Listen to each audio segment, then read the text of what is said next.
afraid we did actually survive our horrific suicide attempt. But that's okay. We're almost ready to be kind of close to done. Because we still got to do Hutta, I realize. But, I mean, Hutta's a tutorial world. That's different. We've really got to work on it's Corellia. Big, dumb Corellia.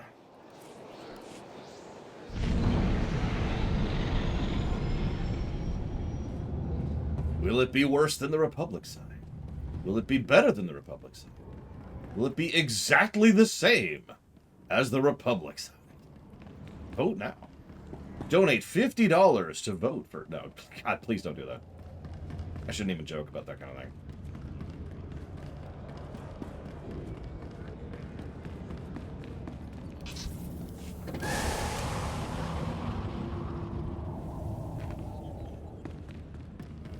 Alright, so here we go. Time to have some problems. No Gormak may leave Voss. Control your people or leave, outsider. Please accept the Empire's sincere apologies. There must have been some misunderstanding. Jimmy promised she would help Gormak find the stars. I promised this Gormak I would help him off-planet. I intend to keep my promise. The revered visionary Alarwan saw this. You have taken this creature off Voss. We can't allow this. The Voss reject your empire. Let's not lose our heads. I'm sure there's a rational explanation. Right, my lord? I don't see any Gormak here. You came here to help me. I don't see any Gormak here. Strange. I came here to help. Accept this gift as a sign of friendship. Safe journey.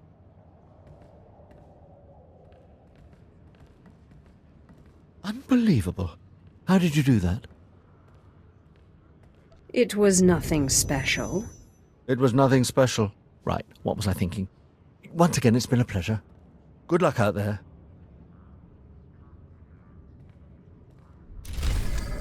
That is legitimately one of the ideas I have for Force Persuade in the rewrite. That most people in universe aren't even aware that it's a thing. There is my commando, didn't you hear it?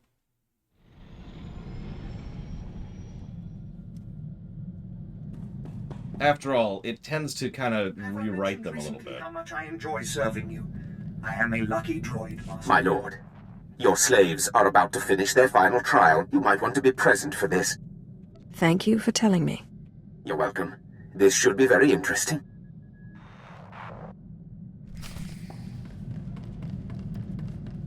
The Reaper indoctrinated. Good morning, everyone.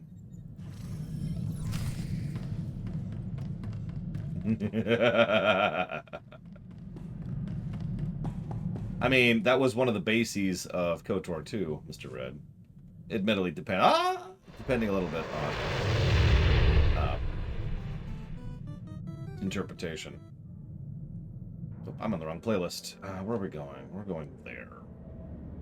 Which means I need to destroy Robostal, no matter the cost. Robostal will fall before me. That's a good question, Mike Romano. If you figure out a good reason for that, please let me know.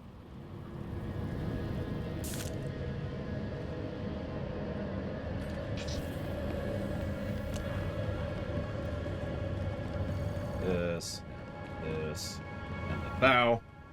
Thank you, Robostal.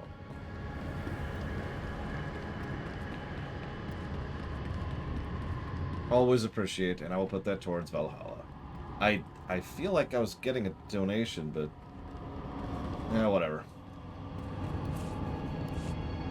I feel like I should quit this game and play Valhalla right now for some reason. Because Obi-Wan is the one who used Force Persuade in the movies, Lataria. And Luke. You notice Vader and Palpatine never used Force Persuade in the movies. We could probably try to divine more insight into it, but let's be clear, that is the reason. As with so many things in Star Wars, they point to the original trilogy as their guidebook. By the way, hi Vigilant. Hi everyone, there's a lot of people here this morning. We're excited to finish up the slog. Anything Warcraft 3 Reforged did better than Classic. It's easier to stream.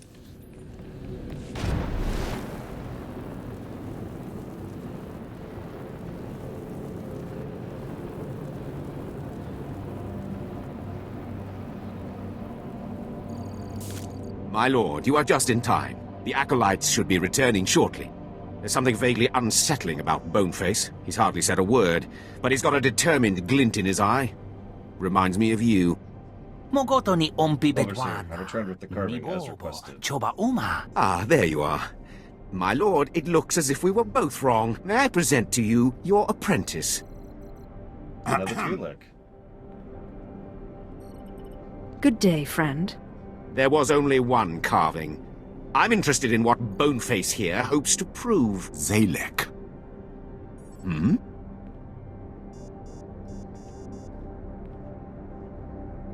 My name is Zalek.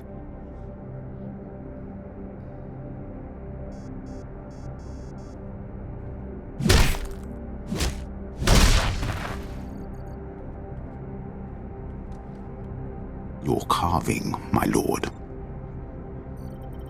Slave scum! Did you not listen to the rules of this academy? You do not murder another acolyte, and in the presence of witnesses. I'm sorry, my lord. It seems I've failed to teach this miserable dog a single lesson. I will let you know when a new shipment of slaves arrives.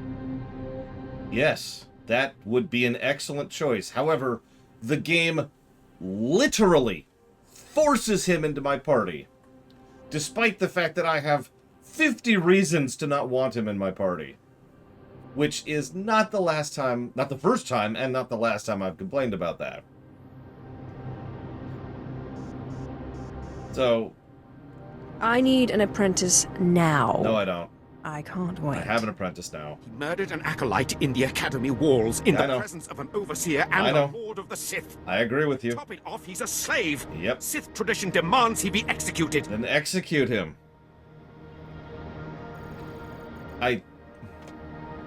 Your defiance is foolish and misplaced.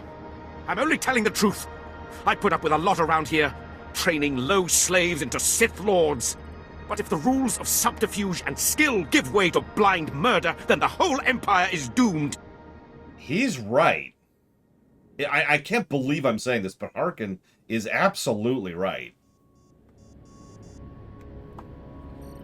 And, by the way, we have the option to kill Harkin here, which I will not do. You pick the strangest times to get principles, Harkin. Thanaton will hear of this, I promise you. God, I hate this. Negative to freaking story. Not even for Zalek. My lord. Just for this whole sequence of events right here. This is stupid. I hate this. If you ever wonder why I tend to dislike Zalek so hard, why I tend to put him in, like, my top 3 most hated companions, crap like this is why. I have places to be. You fall behind, I won't look back for you.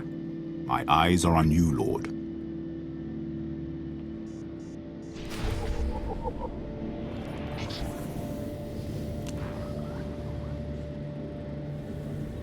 Yeah, keep in mind, for all our foolishness, we're never shown to be stupid. In fact, it's actually a recurring trend, both light and dark side, that we are actually quite smart. Which makes this even stranger. Yeah, exactly, Trihexy. If you insist on shoving him into my party, there are better ways to do that. Imagine a dialogue tree where you tell Harkin, don't worry, I plan to have him die in a mission, or, I need more fodder to deal with an issue, so, and blah, blah, don't worry, he'll never get promoted, or whatever. Like, something to turn that into anything other than, yep, I'm totally cool with this nonsense. By the way, I sure hope you appreciate Zalek's personality, because you just saw all of it. My lord, Moff Valion Pyron, I am satisfied to report that the silencer is complete. But we have limited time to test it before Thanaton intervenes. The prototype is mounted aboard the Imperial starship Doombringer. Meet me there. You called your I have ship already invited the Doombringer. Moffs I feel would be most favorable to your cause. It falls to you to do the persuading. Good work, Moff Pyron. I will meet you there. Excellent. I'll have you know Imperial engineering has outdone themselves. I shall see you aboard the Doombringer. Honestly, yeah, Hazardous. Imagine a discount Krogan who's badly written and you've got Zalek. You know what? And I'm just going to be honest here. So this goes back to a discussion. I think Latario brought this up. This is a couple days ago. I do appreciate having some control over my party in a game that's party-focused. Whether it's Final Fantasy or Baldur's Gate, I tend to like that type of thing, right? I'm the kind of person, the kind of player, who would have appreciated it if there was literally an option for you to kill Zalek right there. You know how we had the option to kill Harkin? Imagine if we also had the option to kill Zalek. Just be like, no, I agree with you completely, Harkin. And we just don't get that final party member. Now, I'd still do it for the sake of the review to show off his story. This...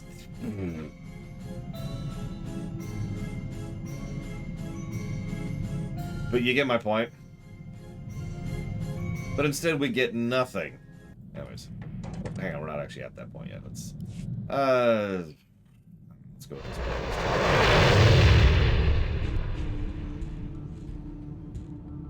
I mean, you're exactly hazardous.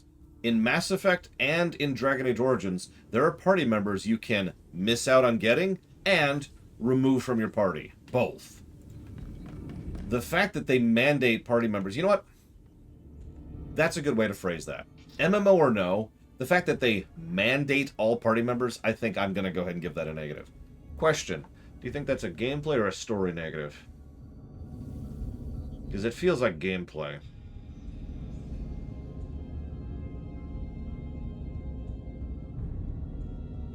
But either way, I do absolutely think this is a misstep.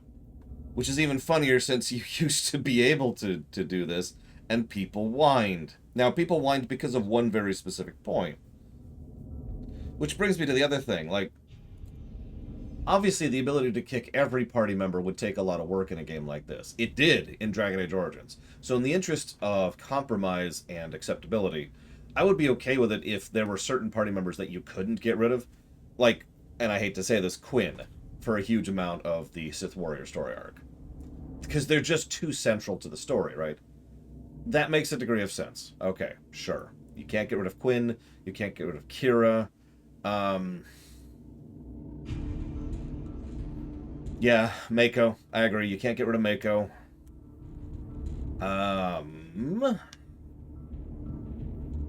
Hey, Ollie. I keep pulling up this list. Almost every day we stream, I keep pulling up this stupid list. Risha. Can't get rid of Risha. Let's see here.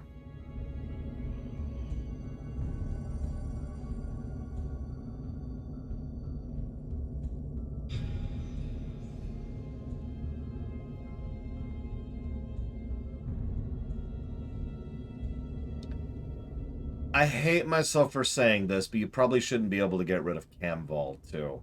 Camval is a little bit too central to too many story arcs throughout all of Act 1 through 3, so... And that's what I'm basing this on, really. Not how much I like them, or anything, just how relevant they are to the main plot of the MSQ, of the class quests. Because a lot of these could be ejected without any real change to anything.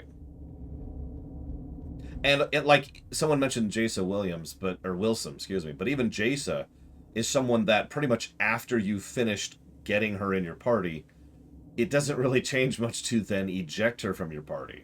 Her story arc effectively ends, well, I'm saying it wrong, her relevance to the main plot ends as soon as Act 1 ends, which is when she joins the party.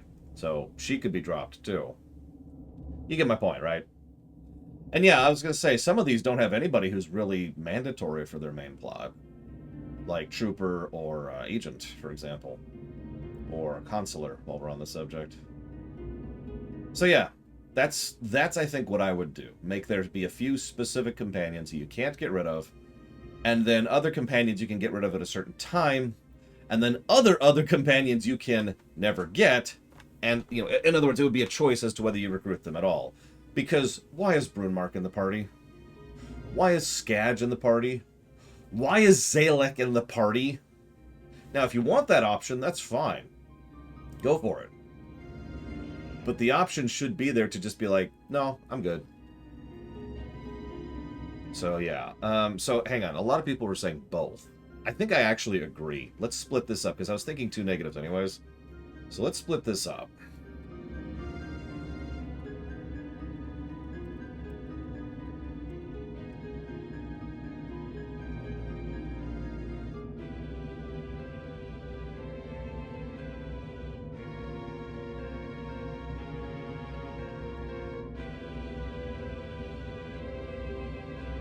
And yeah, Blizz is probably someone, I can't believe I'm saying this, but is someone you probably should have the option to not join the party.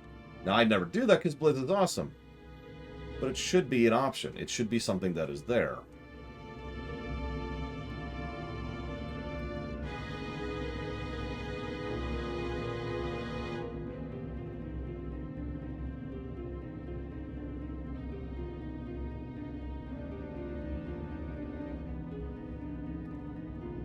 Okay, so, sorry about that. Little diversion there. Oh, right. Actually, hang on, before I move any further. You're probably wondering, Lord, did you finish the Voss bonus series off camera? I did. Thank you, Gigapudding, for helping me with that. She was very distracted by the Orcano cheesecake, but you're probably wondering, was the bonus series any better than the Republic bonus series on any axes? To which the answer is no. So, and yeah, I think, so, okay. One of the things I think happened, because I've seen this type of thing literally happen before. You've never had pudding cake, Makarona? I imagine that there was a meeting room, and a bunch of people, the writer's room, right? And I imagine they had kind of designed probably one-sentence ideas for companions. And there was like a whole pile of companions, maybe literally, because I've seen that happen. It's like, okay, here's all the companions that we can choose from. I remember that. I literally just referenced that, Latario. Of course I remember that. Like I said, they overreacted and removed any possibility to change any party member because of an overreaction to one instance of it. Also, that's 100% on the players. I'm just saying. They have no validity in that complaint. Moving on.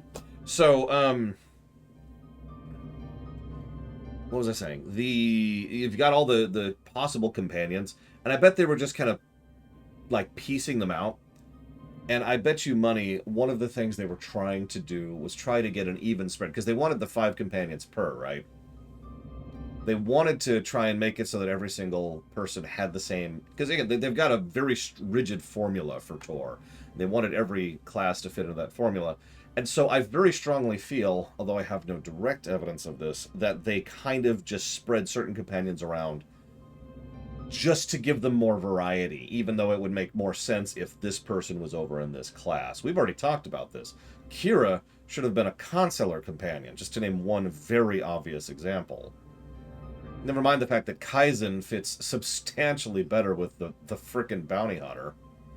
And there's others. You could probably name several right off the top of your head, too. There's a lot of companions that just don't quite fit.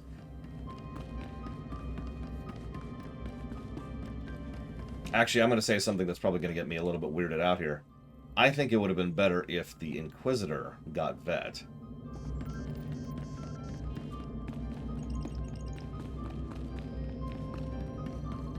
Think about it for a second.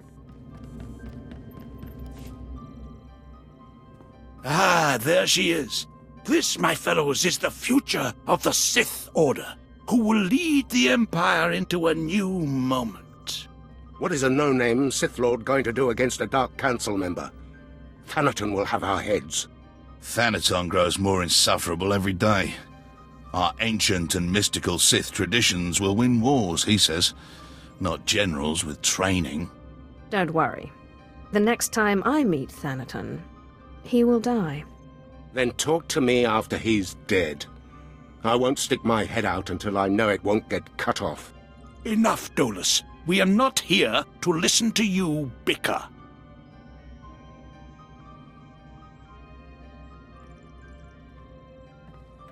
Oh, the military hates Thanaton. In fact, as we're going to find out soon, Thanaton doesn't have a lot of We're here support in the today military. to demonstrate a new weapon, codename Silencer. You boys may have heard of it. What are you drinking, Pyron? Thanaton killed the Silencer Project. God, I love that show. Soon you will see an entire Republic fleet disappear, thanks to the Silencer and the tireless efforts of the Empire's champion. My lord? Moths, generals, we are an empire at war to reclaim our rightful place in the galaxy. We cannot afford to be the same empire we were before we returned to this space. We must be strong, determined, and above all, free to do what is necessary to claim victory. Isaac, prepare the Silencer to fire. Moff Pyron, my lord, we're receiving an Imperial signal. Doombringer, Darth Achelon of the Carnage requests your aid in fighting the Republic fleet. Repeat, the Carnage needs your aid. Let's blast that fleet out of the sky. Use the weapon. No, wait. If you fire the Silencer now, the Carnage and Achelon will be destroyed in the blast. Darth Achelon is one of Thanaton's cronies. Let him get blasted. You would knowingly destroy an Imperial vessel? You propose treason, Graham. The fleet will tear him to shreds anyhow. If we go in there, that'll be 2 Imperial vessels destroyed. My lord? Yeah, there really is no option here, ironically. Tell the Carnage that we'll take care of the fleet, but they must retreat to safe range. Yes, my lord. Captain, relay the message.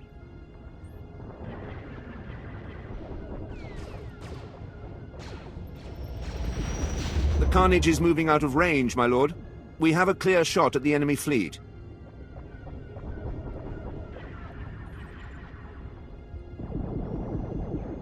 Let's show Darth Achelon who the real power is. Fire the Silencer. Captain, fire the Silencer. Aye, aye, sir.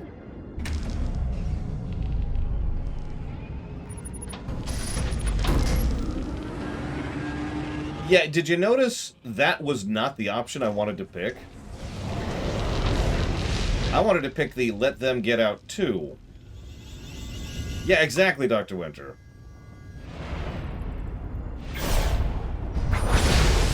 And instead it apparently meant let's kill them too.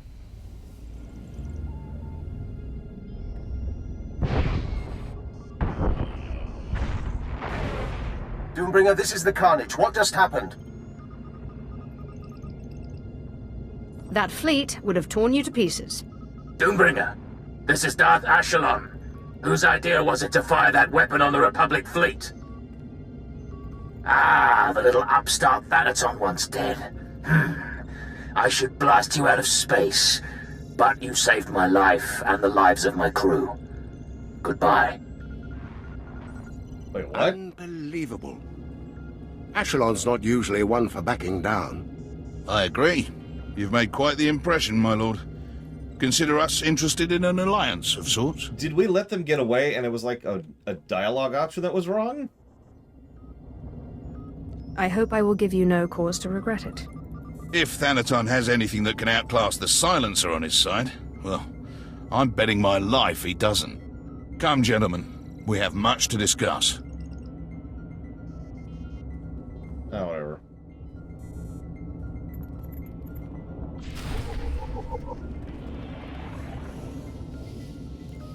Oh, we just killed a lot of people. Don't worry about it, Blade 12. Don't worry about it. Everything's fine. Everything's fine. Everything's perfect forever. Let's see here.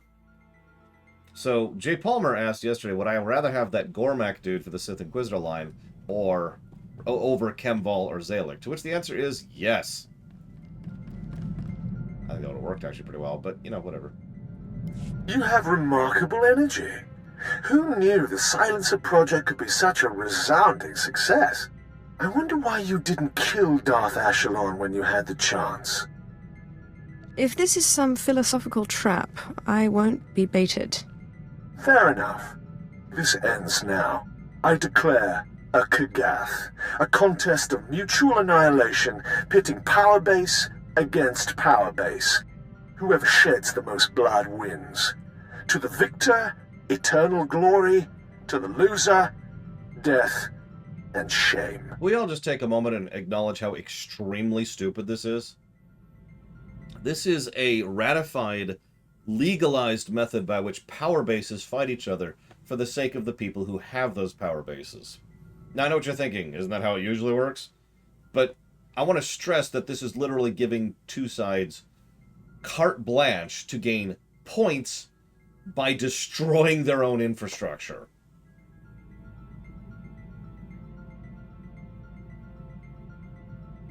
Yeah, in the middle of a colossal war, which we just started, thanks, Paris. And, while we're not exactly winning. And yeah, at this point, because it's such a big legal thing, all of a sudden most of the traditional rules of what you're allowed to do go out the window. So... I've never heard of the Kagath. How can you call yourself Sith? Corellia is the arena. The Kagath begins when you land. Forfeit and be disgraced. Hounded to the ends of the galaxy by every Sith in the Empire. My consular, that Mr. was an Ed. open channel. Thanaton broadcast the whole thing. He wants everyone watching the Kagath as it unfolds. He is well entrenched on Corellia, but the Empire's fighting a significant battle there. The chaos could be an advantage. With your permission, I'll transfer to Corellia so that the fleet can provide you support. That sounds more than sufficient. Yes, my lord. I will try to learn of any weaknesses in Thanaton's power base. Oh, it absolutely does, Trihexia. Part of the problem here is Thanaton is being backed into a corner. Not by us. By himself. Thanaton is quite literally, and I'm not joking about this, backing himself into a corner on this. Because he refuses to back down on this particular point. He has chosen this hill to die on, and by God, it just keeps shoving him more and more and more into the corner. And you notice how things keep getting worse for him the longer this goes on. I love it. I'm not even joking. I love this. I did spare Harkin, yes. Lord, I look forward to training with you. If you pull anything on my watch, like you did against Harkin, I will shoot you out an airlock. Yes, Lord. At least you don't waste words. You are a great warrior. I will follow you to death. It's good to know I have your support. Command me, and I will strike, my lord. And there's Zalek's personality in one cutscene. Again, if you're paying attention. I've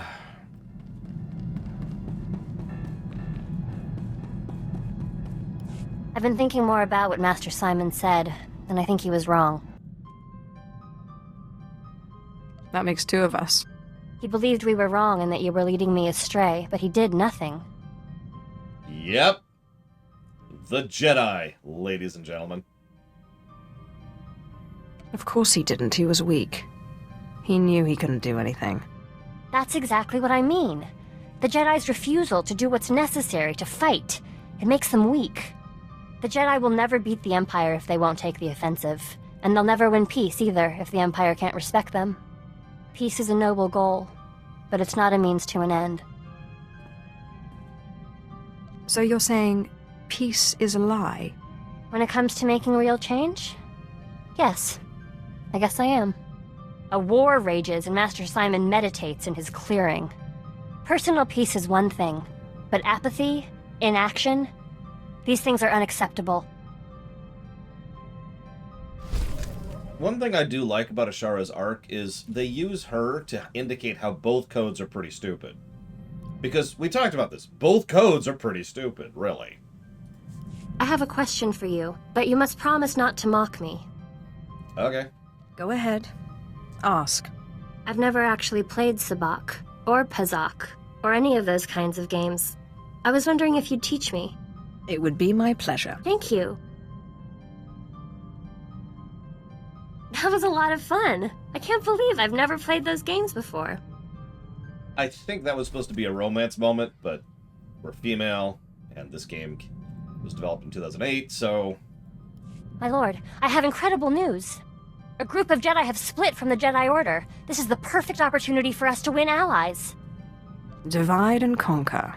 That's not what I meant, game. Yes. That's not what I meant. My lord, Last time we tried this... These guys aren't like Master Simon. Whatever. They're hardliners, very anti-Sith, but their argument with the Jedi is over methods, not aims. Unlike Master Simon, they say they are willing to do whatever is necessary. Then they're our kind of Jedi. The main Jedi Council will never deal with the Sith unless he turns to the light. A splinter group is exactly what we need. Well... I'm going to meet with them. I promise I won't be long. I'll be gone about 3 seconds.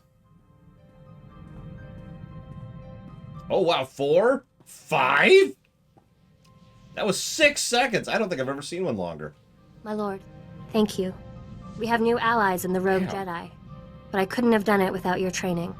I already gave it a positive Tamashi, yes. At least I'm pretty sure I did. What did they say? They were skeptical at first. Like Master Simon, they would not accept me as a Jedi. But this time I knew what to say. You helped me understand.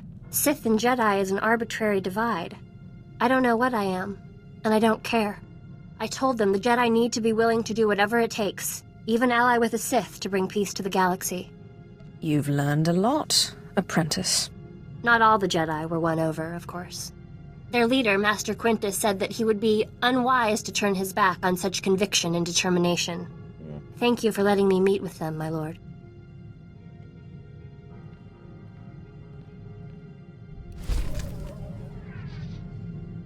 Ah, there it is. I don't think Zalek being a spy for Thanaton would do... Well, okay, let me walk this back. It would make it better, but I'm not sure it would make him into a good character. I do think that would improve him, but I'm pretty sure dangling a slab of meat in front of his face would improve him as a character.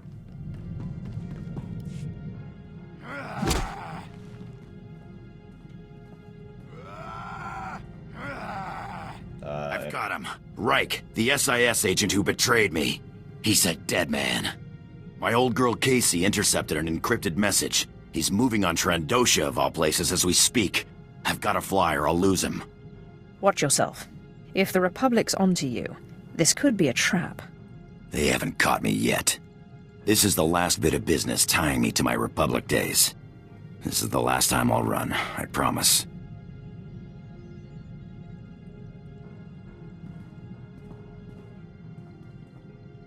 See how long he takes. Any guesses? Okay. That was 3. Reich's dead. Was dead before I got to him. Lucky jerk. Turns out I wasn't the only enemy he made selling secrets. Imperial intelligence sniper got him. Guess he was playing both sides. It sounds like he had it coming. I only wish I could have gotten explanation. But I guess he was just rotten all around. I'm done running off. You and Casey are the only friends I got. And, well, you're the only one with a ship. You're not so bad yourself. I just point and shoot. But I'm happy to be along if you'll have me. Ironically, the whole companions don't get their own quest thing is probably the worst for Inquisitor. Because the Inquisitor's companions have the most reason to be doing missions. Hey, Sith, you ever get scared? Of course. A Sith's strength is emotion. That is not what I meant, game. From my own fear, and that of others. Huh. I never would have expected it. Been a long time since I've been scared of anything. But when I was closing in on Reich, I thought, what if he gets away from me again? I'm glad that business is finally done with.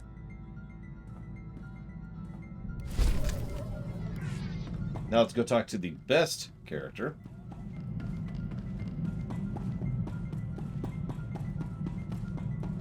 My lord, I think we make an excellent team. Truly, destiny herself has conspired to bring us together. I'm sorry, Talos. I like you, but I just don't think of you that way. Oh, no. No, that's not. I mean, I didn't mean it that way, of course. I've learned so much at your side. My archaeologist's instincts are honed to a razor's edge, or a pick's point, as the case may be. Okay, that was worth it just to see him being flustered there. Cruel nemesis, torment me no further. I surrender. I'm not worthy of finding Orsilio Gan. He was depending on me, and I failed. Don't give up so easily. We can crack this. My lord, I would welcome your expertise. I've tried everything. I've even gone back to the medallion to see if my mentor left me any other clue. If the Imperial Reclamation Service knew how many codes I violated trying to decipher this medallion, they'd have me stripped of my rank. Is it possible the solution is not on the medallion itself? Did your mentor give you anything else? The only thing that came with the medallion was the chain, but it clearly wasn't part of the original. That's it. The chain was new when Orsilio Gan gave it to me. That means he's the one who attached it in the first place. Thank you, my lord. Best of luck finding your mentor. Thank you, my lord. If you'll excuse me, I must examine the chain more closely. I'm confident it's the key to finding him.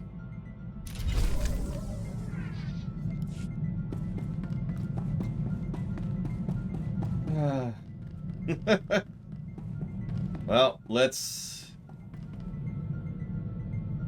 do it.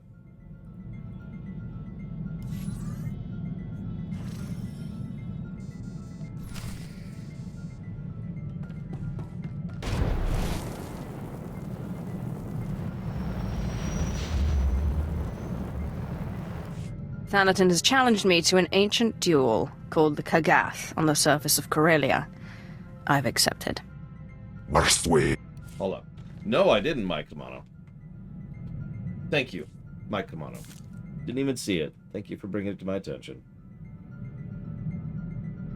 Always appreciate. And I don't see it going towards something, so if you know what you want it to go towards, please let me know. Or else.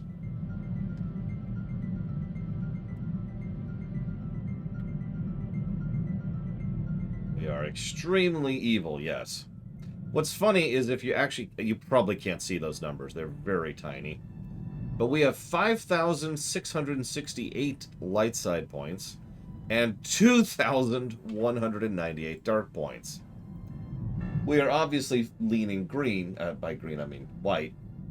But we are more dark than I thought we would be for this particular playthrough. StarCraft Remastered. You got it. Thanaton has challenged me to an ancient duel called the Kagath on the surface of Corellia. I've accepted. Sula Cord followed Kagath against rival for 15 years, a feast of souls. I never lacked for force. When it was over, he commanded that his dead rival's name never be spoken again, such as the disgrace of failure and the glory of victory. I need to know Thanaton's weaknesses to twist them to my advantage. He has chosen a single planet for the Kagath. That is his weakness. He is a foolish little Sith. Corellia's all out war right now. Imperial held, Republic challenged, and loads of resistance. Sounds to me like Thanaton's trying to beat you and the Republic at the same time. I must find a way to turn the tide of battle against Thanaton. Break him down, steal his glory, and then devour him. Moff Pyron said he'd be waiting surface side. Not my favorite guy, but you need all the allies you can get. No, the final chem quest hasn't shown up yet, and I have a feeling it won't until post-Corellia. So when we're done with Corellia, we won't actually be done. As usual, I guess.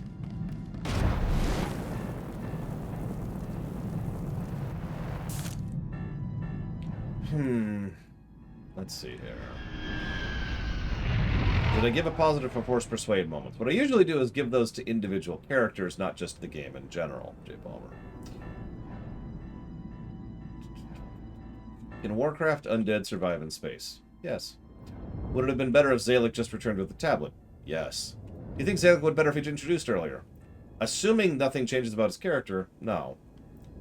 Do you remember that you... I already answered that. I already answered that one. When Wynn turns on you, do you think at least partially is because of the spirit of faith? Actually, no. What you asked is, do you think she turns on you because she's possessed by the spirit of faith? To what I say, no. I think that's only partially because of the spirit of faith. And that's all our question is.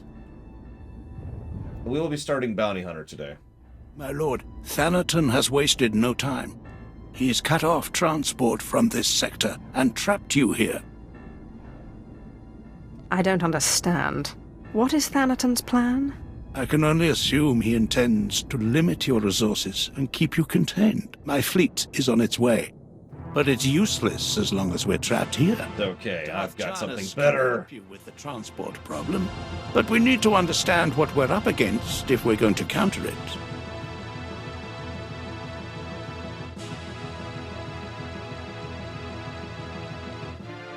Moff Pyron, I need a list of Thanaton's known allies and resources. Anything I can use to crush him. Right away, my lord. My lord Moff Pyron, Thanaton's removed the commander of the 115th at the island's outpost. He's sent Lord Scar to take over. Scar is Thanaton's apprentice. Thanaton probably intends to secure a victory in the Kagath by winning the battle at the island's outpost. But I'd be wary. Do you think it could be a trap? I'd count on it. Still, Lord Scar will be aware of his master's long-term plans. That knowledge could be priceless. Then I have no choice. Trap or not, I must strike at Scar. This may be our best chance at learning Thanaton's plan and confounding it. But I must ask that you not kill Scar until we can replace him. Without a commander, the outpost is sure to fall. Whatever you do, find out as much as you can about Thanaton's schemes. Good intel is key to victory. And yeah, I mentioned this earlier. I will absolutely be giving positives for the fact that Harkin, and then Zash, and then Thanaton shove us forwards. Constantly. And the best part is, while they obviously get some credit for that, we do too. If I might quote one of my favorite quotes here, "You do not make me stronger by failing to kill me. I make myself stronger by refusing to let you kill me." And I'm pretty sure I did, Starscream. It was one you put towards Rebellion because you weren't sure about the KOTOR remake's status, if I'm remembering correctly. I don't know. What server are we on? Other than the Giga Pudding, she just said she's okay. I'll wait for her. I'll wait for her. Starforge, there you go. We are playing on Starforge. Double check something. There it is.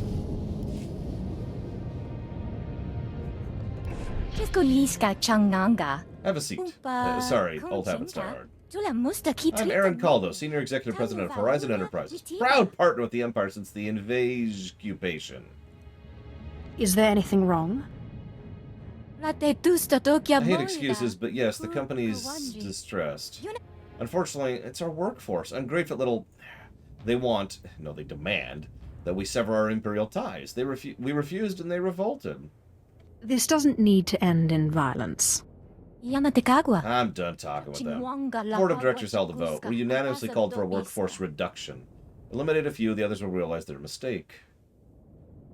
Horizon Enterprises needs people with the strength necessary to execute the layoffs. Literally? The sooner we get this done, the better. Workers are strong, upset, and heavily armed. A violation of company policy. Please deal with them. Okay. That's actually it, apparently. I mean, he's pretty stupid, but that's pretty typical for this era, so that's kind of whatever. Also, there are other forces at play here other than Thanaton and Barriss. Both of whom are making power plays, and both of whom are being manipulated by a third party right now. Where? There it is.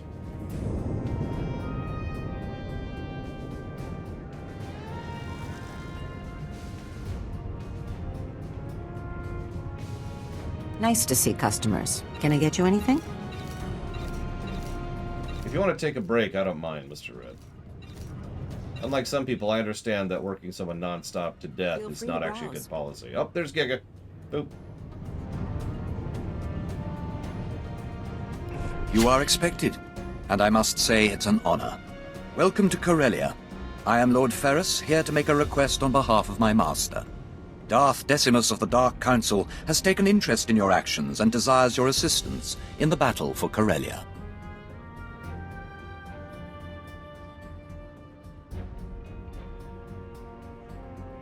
What's the situation?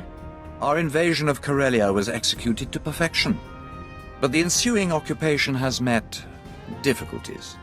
Darth Decimus believes you can help. If you're interested, seek out... So hold on. I want to see a different dialogue option than Giga putting there, so give me just a second. I want to see what this says. I could use more Dark Council allies, but not if they're allied with Thanaton. Darth Decimus shares your distaste for Thanaton, which is why he extends this offer. Our invasion of Corellia was executed to perfection, but the ensuing occupation has met difficulties. Darth Decimus believes you can help. If you're interested, seek out his servant, Darth Charnus. He will set you on the path of conquering Corellia. Who is Darth Charnus? The Imperial authority on Incorporation Island. For now, he is the closest you'll get to Darth Decimus. Darth Charnus' ship, the Tears of Taris, is on Corellia now. A private shuttle outside the spaceport will take you there. Yeah, Decimus is kind of low tier, ironically, for being a Darth. I'm going to pretend that... I love how... Here, watch this. So there's her, obviously, but look at Vector. Watch Vector while she's dancing.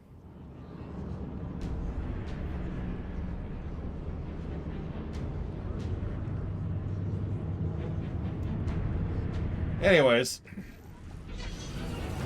I don't remember if Decimus is on the council, which, again, just kind of makes my point even more. Yeah, Vector's just like, what do you want me to do? Oh, he's here. God damn it.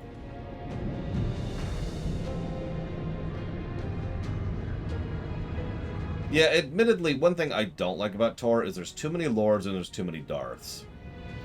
They really should have just started adding new ranks to the tiering system. The fact that it goes Emperor, Darth, Lord, Apprentice is a little bit ridiculous. There really probably should be a couple more steps in there. Barriss is extremely high tier, both personally and in terms of his political affluence and power. No, yeah, exactly. There should be, okay, there should be audible tiers of Darth. Because you're right, there are actual tiers of Darths. There's at least 3 that I'm aware of.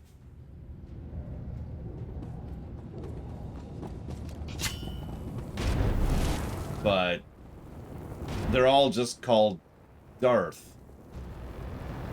And that's it.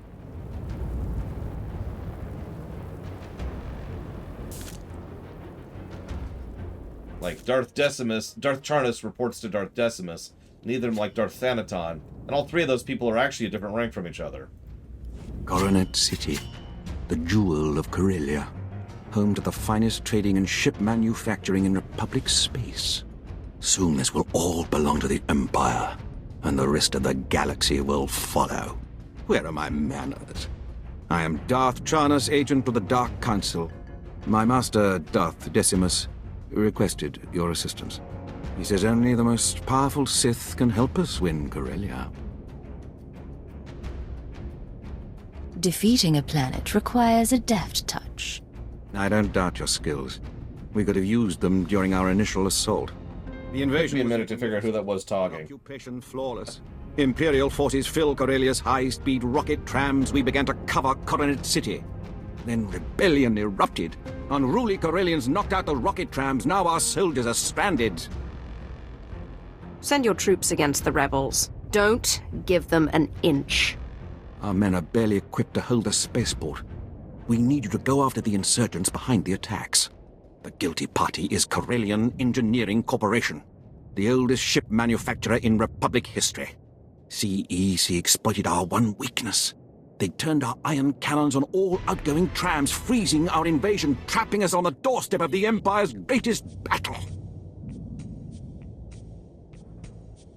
Destroy all guns firing on the rocket trams. Problem solved. We've tried, but their emplacements are heavily shielded and must be shut down from inside CEC. There's only one way to breach their walls. The hull cracker, a compact bomb developed by Zerka Corellia's deviant scientists to punch holes through capital ships. It will get us inside CEC. Then we disable their ion cannons, resume rocket tram traffic, and conquer Corellia. Unfortunately, Zerkers joined the rebellion, and they refuse to hand over their hull cracker. They'll support the Empire. They just need the proper encouragement. The hull cracker's under constant guard. Destroyed Zerka's assault camps, and they'll abandon the weapon to reinforce their headquarters. Once you rout the camps, find our Commander Jastel in Zerka territory, then we'll liberate that hull cracker.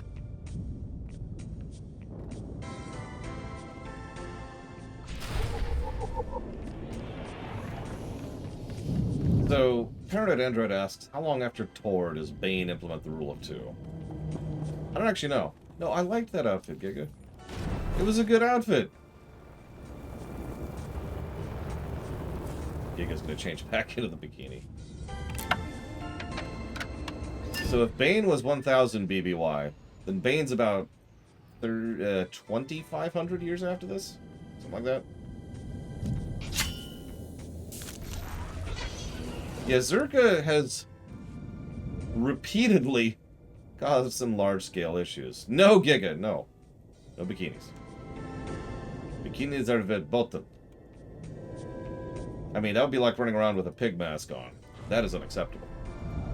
What time period would I say the Force is the most advanced? Like Force knowledge and Force understanding? Honestly, probably the time period we're seeing on camera right here. Stuff is pretty high tier in this setting, in Tor. Granted, Tor doesn't really fit with the rest of Star Wars, but whatever.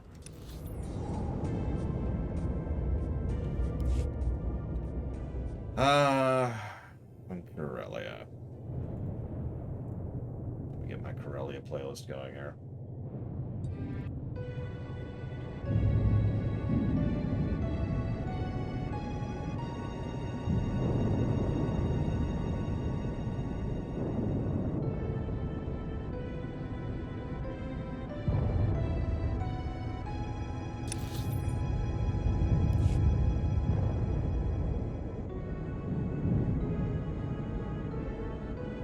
Yeah, Zerka just kind of does whatever. If you need an evil corporation, look no further.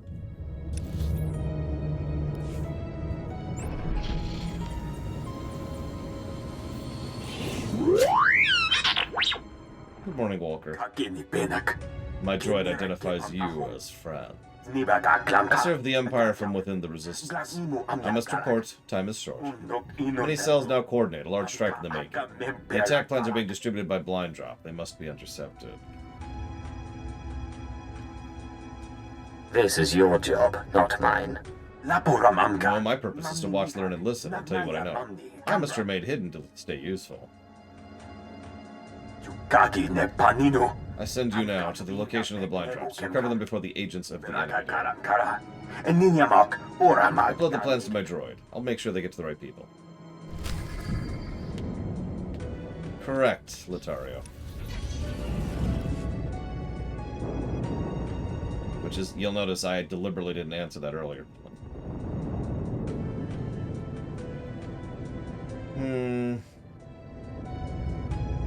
I'm sure there's at least a couple evil people at Zerka, but yeah, I guess amoral is apt. And ironically, probably worse. Think about it.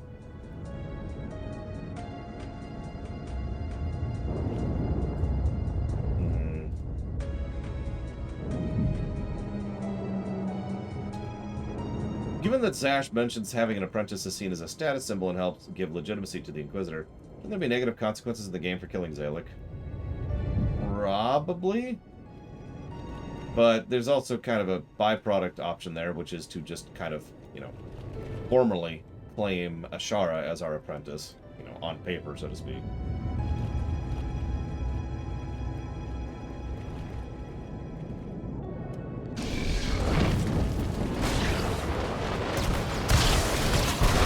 Just let me at them.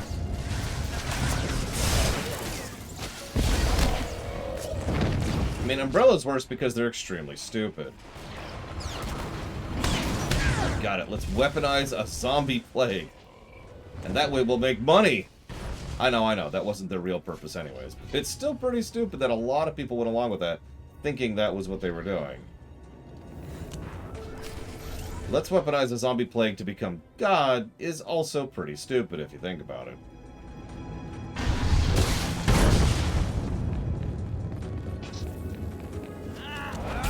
I still remember some of my combat training.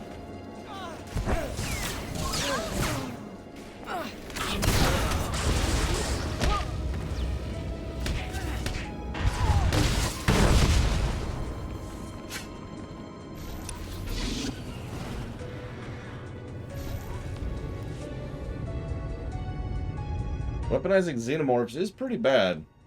But let's be honest. They got eaten by Walgreens anyway, so who cares?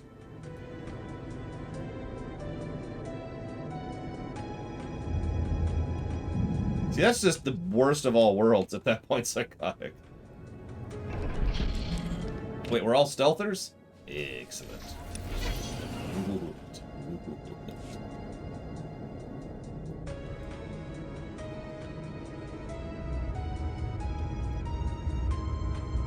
No, that was, Wayland Yutani.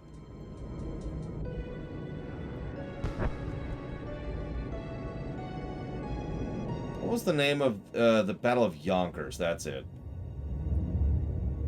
Okay.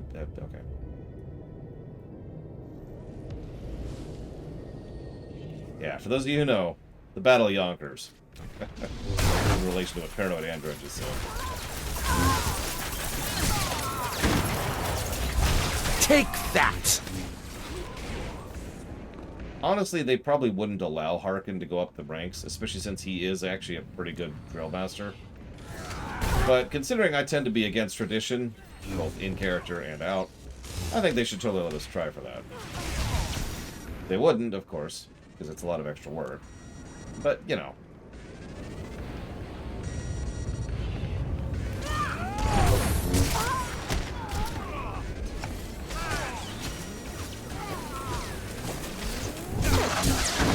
I doubt Harkin has much part on the Force, period. He probably has enough to not be considered trash, and then, you know, he's a good drill sergeant.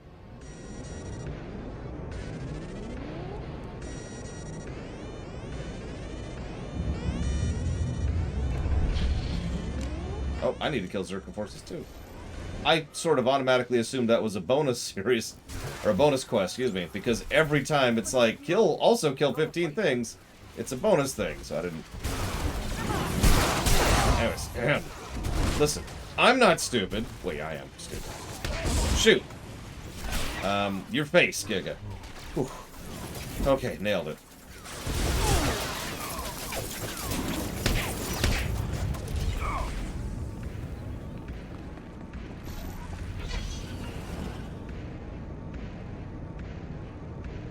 The Doctor. That feels like DOS 2, Mr. Red.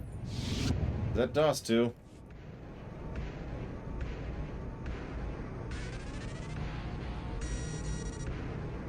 Put that under MSQ. Which country's period of history am I most knowledge about? Oh, Jesus, I don't know. I'm pretty sure I'm too stupid to actually know anything about real-life history, but...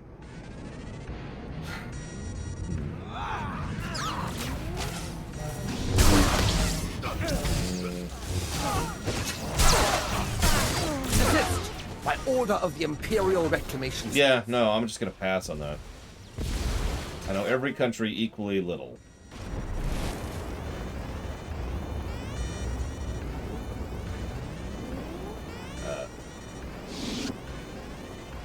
Giga. Giga! Use the thing, Giga. Let go, Giga. Wait, Giga's leaving just because her face is so amazing that I can't take it. No. Clomp. I mean, Zerka is literally designed to be evil corporation. That's not presumption. That's not anything. That's what they were originally designed to be back in KOTOR. So, yeah. They're typical short-sighted stupidity. That's what they are. Down to their bones.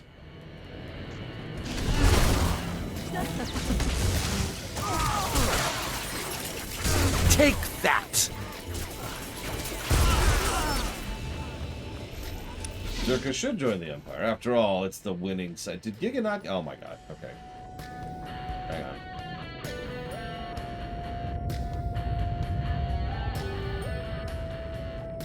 Let's see. What can we do to make our shareholders as much money as possible in as little of a time as possible?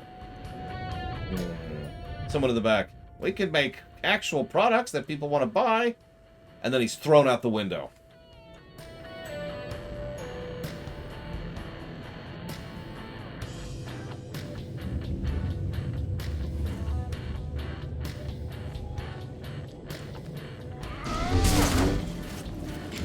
There.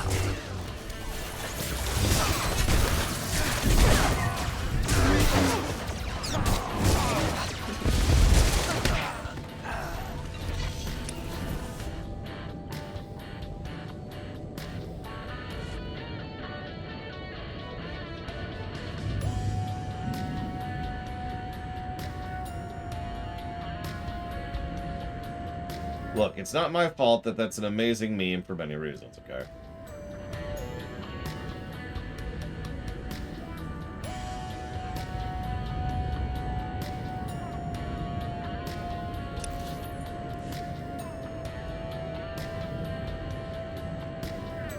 That is definitely visual storytelling, Mr. Red. Also, welcome to a lot of the earlier reviews where none of this was standardized.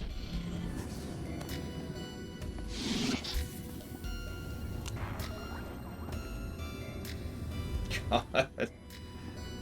You know, I don't know what to say about that hazardous, but wow. Zerka's camps are destroyed. How do we get the Hullcracker? I'll connect you to Darth Charnas at once. You know what? Just skip over DOS 2 for now. My ship afforded a spectacular view of your work.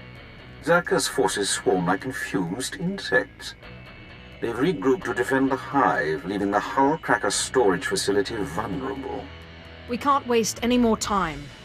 Captain Jastel's team is in place, ready to grab the Hullcracker. You'll lead a more direct attack. Your target is Bral Tavar. He's Zerka Corellia's figurehead, the definition of corporate sleaze. Bral Tavar has the Hullcracker's detonation codes. Without them, the bomb's useless. Break into his executive offices, get the detonation codes, then call me. My men will already have the Hullcracker. Murder and mayhem await. Delightful. Punish Zerka for their defiance. Then contact Commander Jastel. He'll have the Hullcracker secured by the time he hears from you. I was about to ask why, Giga? Do you hate me that much? Okay, I understand.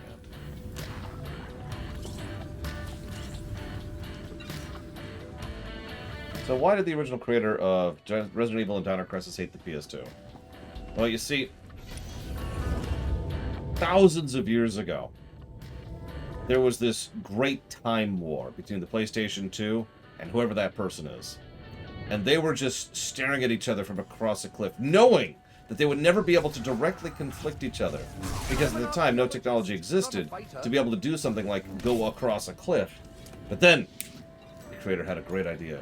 He said, thousands of years from now, I'm going to go back in time and recruit the dinosaurs, and the dinosaurs can fling me across with a mighty sweep of their tail. The story got a little bit muddled over the years, but they turned it into Dino Crisis. It's a decent game, you should try it. And yeah, the console just sat there. It didn't say anything. It never said anything.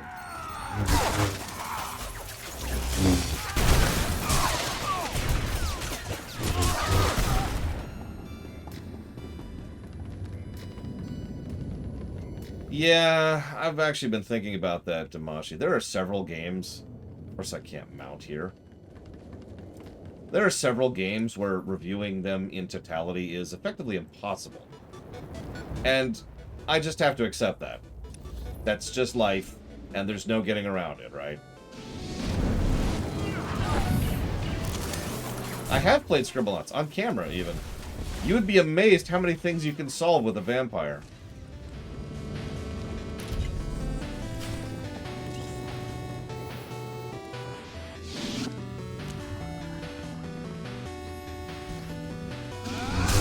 Like, let's be honest with ourselves, the only reason my Dragon Age Origins review will be decent is because I know that game inside and out. Not a fighter. Enough to actually talk about the things. Oh yeah, we can stealth. Enough to talk about the things. I'm used to not having stealthers, Giga. What do you want from me?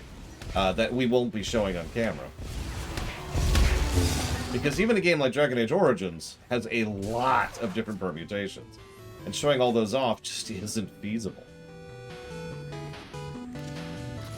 Like, that would involve not only probably tripling the overall length of the run, but essentially making hard saves periodically in order to do an entire multi-day story arc completely differently several times.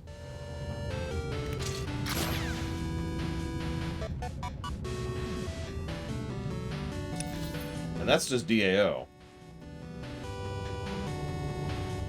What change are you referring to, Gigi's?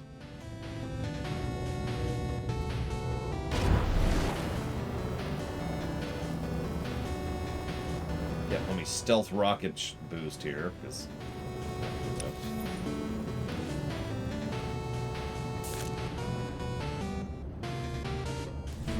I assure you, gentlemen, Corellian Engineering Corp has nothing to fear. The C9X droid will serve you well. Just keep your hull cracker out of Imperial hands. We hear they've already breached your walls. A mild annoyance. Even if the Empire grabs our weapon, it's useless without the proper codes. Tell CEC's board I have the situation under control.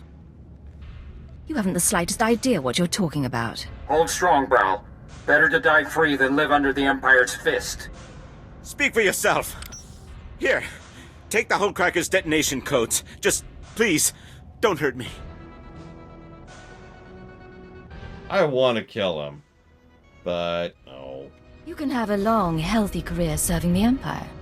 Just make sure Zerka follows your example. Anything you say. I'll tell my employees about their new boss.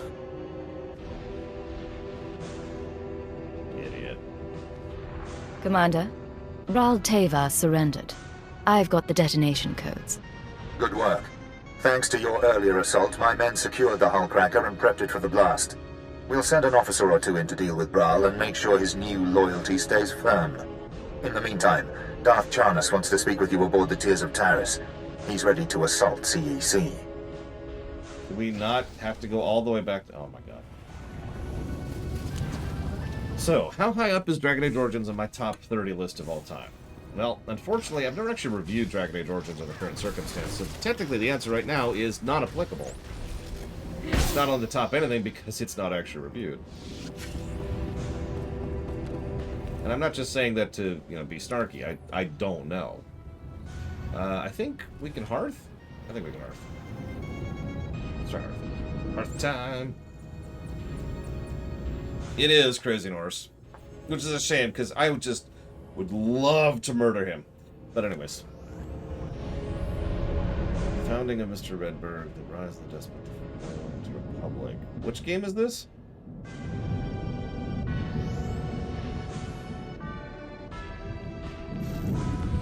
Yeah, exactly, Psychotic. He died to oppose the Imperial evil, and it's like, Oh, Dragon was... Okay, yeah. Lol. Primary optional, by the way. Calisthenics? Don't get smart with me.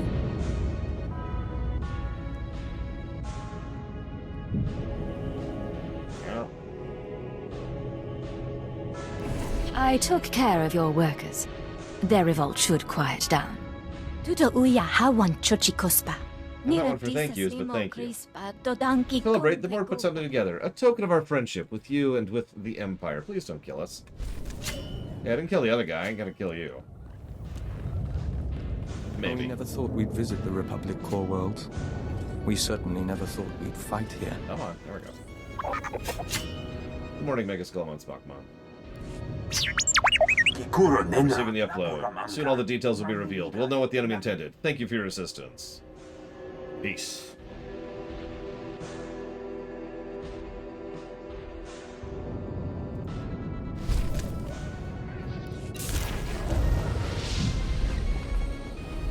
I did know that, Trahexia, although I don't know why, as I elucidated upon earlier. What is my current top games? Hang on. By the way, you love how we have to go all the way back to this stupid ship every time, even though we've already demonstrated in this very quest chain that we can talk to Darth Charnas through a holocom. Every time. Anyways, let's see. What is my top 5 games right now? Let's go see. Any guesses? Let's see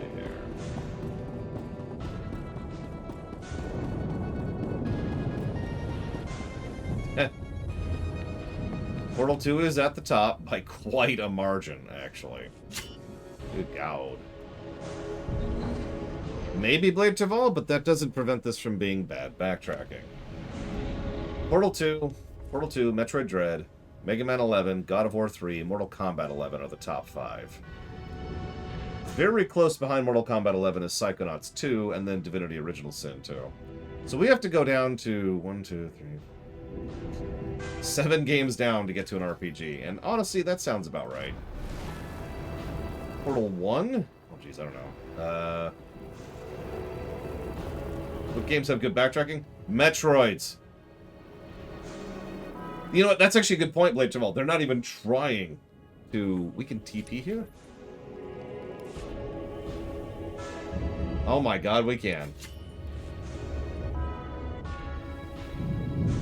Good to know. Here are the detonation codes.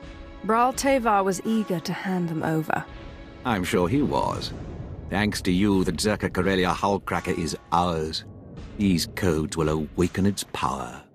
Plus, due to your quick thinking with Bral Tevar, Zerka's learned to appreciate Imperial dominance. I can be quite persuasive.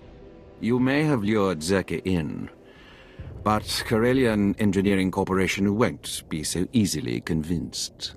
With the Hullcracker in our possession, we can finally shut down CEC and end their attacks on our rocket trams. But first, we must deal with their army. Legions of battle droids defend the CEC fortress. Our explosives team can't get close enough to detonate the Hullcracker. I'll melt those CEC rust buckets into a pile of steaming circuits. We'd need a battalion of Sith, all as powerful as you, to put a dent in their numbers. There's only one other solution. These droids take orders directly from CEC. Signal towers transmit commands, and they obey with deadly precision. Bringing down the signal towers will disrupt the droids. Our explosives team sneaks in, detonates the Hullcracker, and blows the CEC doors wide open. If your army pitches in, we can wipe out every last tower. The CEC defenses are designed to detect a large-scale attack.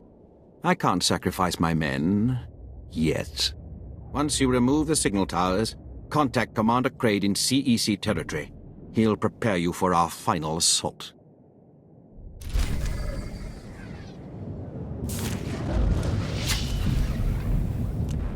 Portal 1 is 14th on the list. Someone asked that.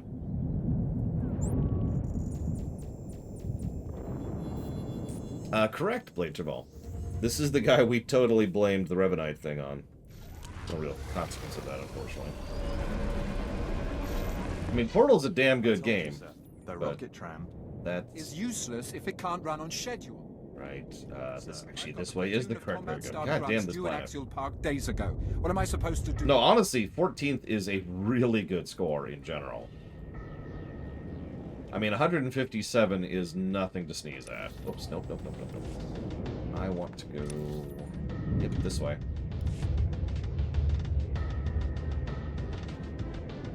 Yeah, Mortal Kombat 11 got a no for replay. And I think the next one is Prey. And then Hollow Knight. And then Smash Bros. Ultimate. And then Cyberpunk, ironically. Then Horizon Zero Dawn. Anyways, yes, I did, J. Palmer. Me and Pax did the co-op side of Portal 2. Are Mass Effect 2, Dragon Age Origins, and Witcher 3 in the top games list yet? Unfortunately, they have not been reviewed. But ask again in about a month, and we'll add Mass Effect to that list. I'm quite curious where it's going to land. No, really.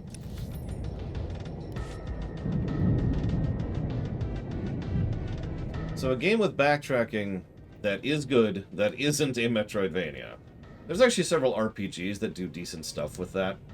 Usually by making there be some kind of world building or flavor lore to indulge in while doing the backtracking. Ironically, I can name 2 BioWare games that do this, KOTOR and Dragon Age Origins. Yeah, Mass Effect might score kind of bad. We'll see. We'll see. I'm not putting any predictions. Mass Effect is who knows. Mass Effect 3... Looks like you wandered into the same hot zone we did.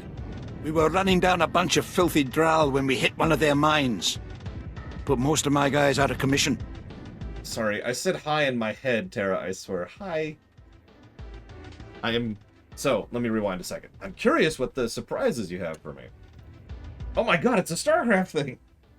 I'd love to hear it, yeah. Is a draw. Furry aliens. Mostly live in the Corellian system. Disgusting little rodents. But somehow, they took over an arms factory that's loaded with blasters and mines. They'll ship those weapons from the arms factory to the rebels unless we stop them. And if you hadn't noticed, we're not going anywhere.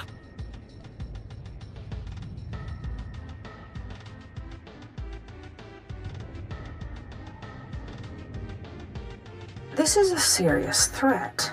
Aren't reinforcements available? I called it in, but there's no time.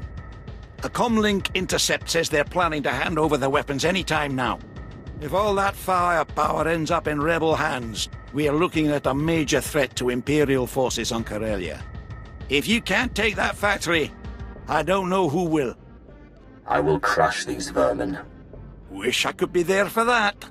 Just watch your step. They're putting their new mines to good use.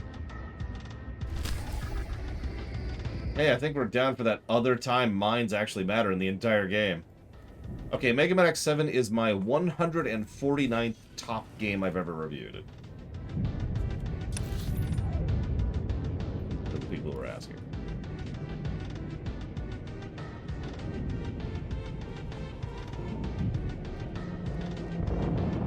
Yep, that's... And that number will only get bigger. How many games have I read for it? 140. Look, the point is...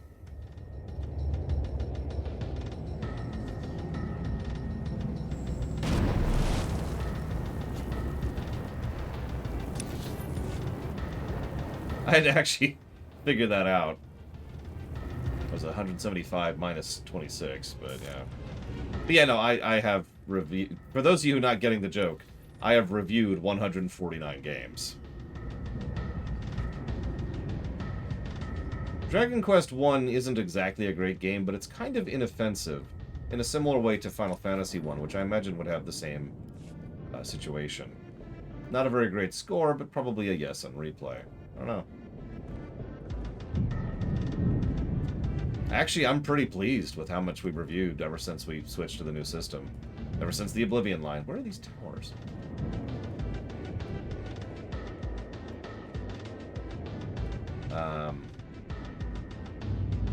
Vigilant. No! Where are the signal towers? Oh, there's one. There's one. I see him. They're over here. Actually, that's discounting the MMOs. Although you're right, we have reviewed 3 very large MMOs in that time period. Hell, I could just stop by saying we've reviewed 3 MMOs and just leave it at that. I'm gonna wait for Giga. Make sure she gets credit. Yay, credit gain. Talk to Charnus. No!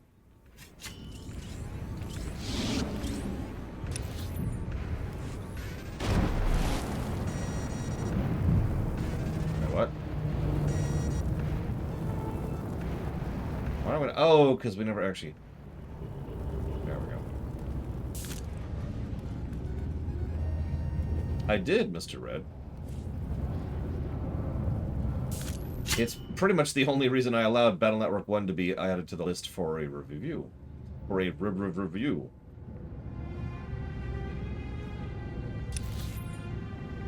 Because... Oh, there it is. Hang on, Giga, come back, Let's see that stupid thing.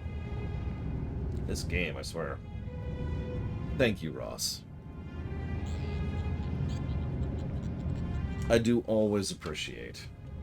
But what I do not appreciate is that you haven't told me where to put that. Now, one of two things is hitting this piece of paper, alright? It's either your signature telling me where you're putting this, or this bunch of donuts. EverQuest, you gotta know.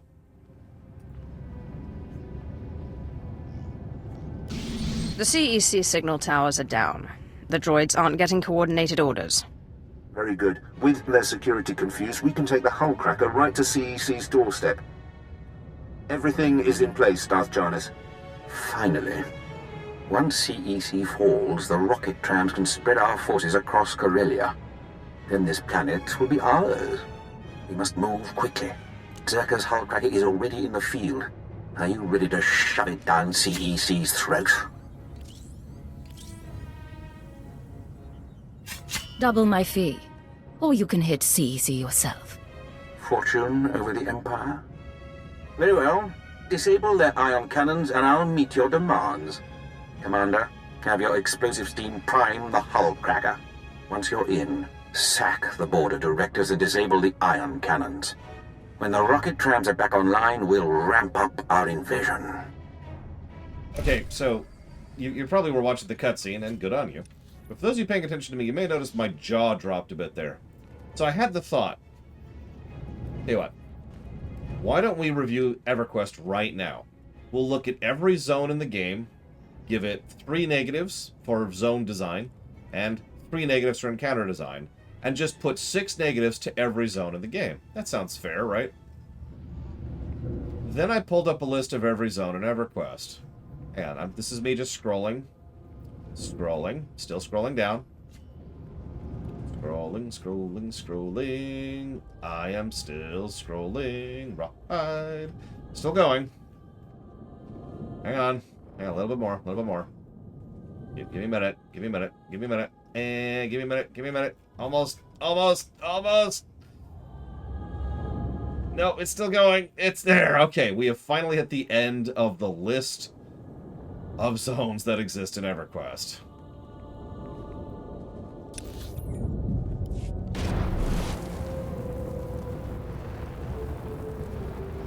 So, if anybody wants to be really bored, please don't do that. How many? I have no idea! That took me like a solid minute of just non-stop scrolling down to get through it. I don't know how many that is. Even if we use overzones, which is something EverQuest does, there's still like 30-something. So...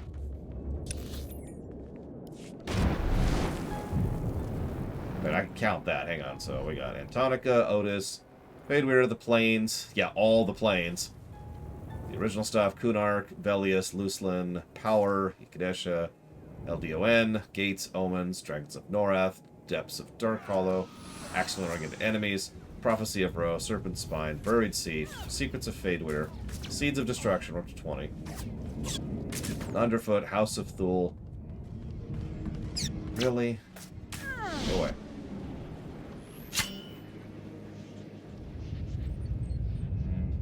Vale of Valeris, Reign of Fear, Call of the Forsaken, Darkened Sea, Broken Mirror, Empires of Kunark, Burning Lands, Ring of Scale, Torment of the Velius, Terror of Luslan, Claws of Vishan, Legends, and Other. There's 34 overzones.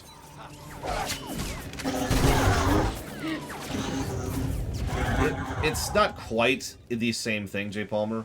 An overzone in EverQuest is basically an expansion, but they don't treat expansions like most MMOs do. Like Plains was an expansion.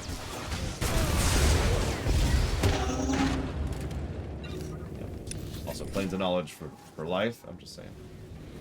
Oh, right, we're defending the line.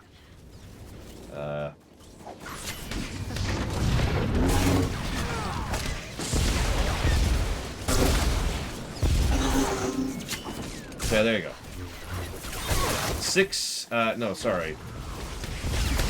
3,000 negatives to gameplay for EverQuest. There's your review of EverQuest, Ross. Any questions? I wonder what that golden number would be. Is there any story? Define story.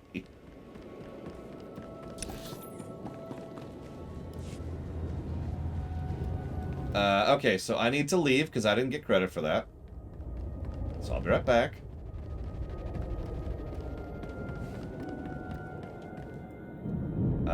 Oh god, I gotta do this. Hang on, I'll just do it alone. I'll just do it alone.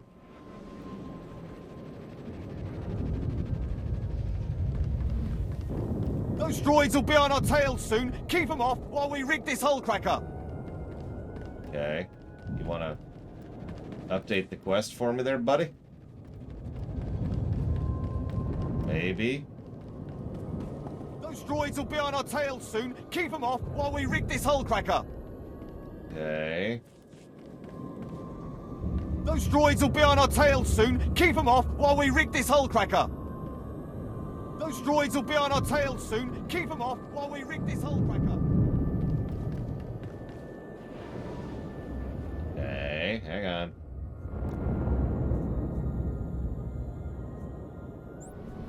Let's do that.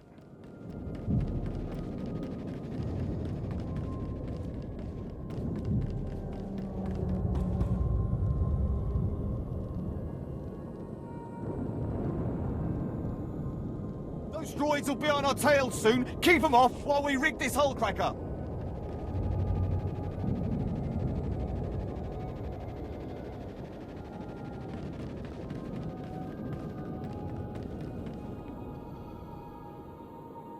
This is, okay. I'm gonna try one more attempt at this. That's gonna fail. Okay.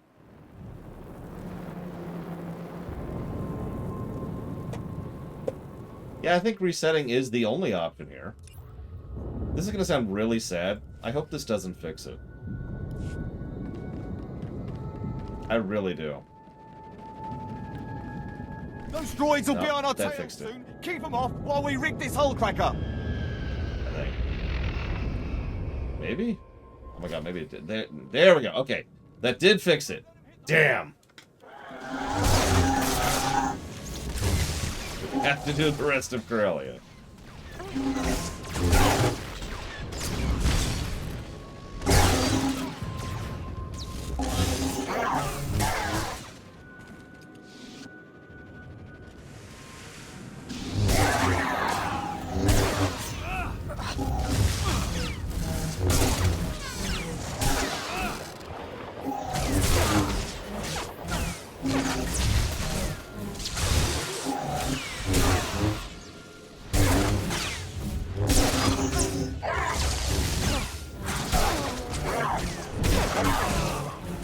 No, way too long. But it does get negatives every time quests bug out. Which you'll notice doesn't really happen early on, but happens a whole lot more later on. Sir. I feel like there's some reason behind that. I don't know.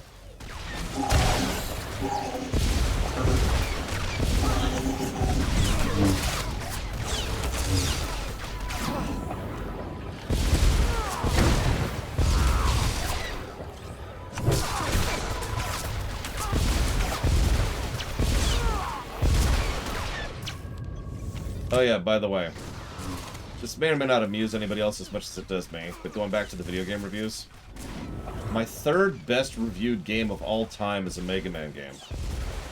My worst reviewed game of all time is a Mega Man game.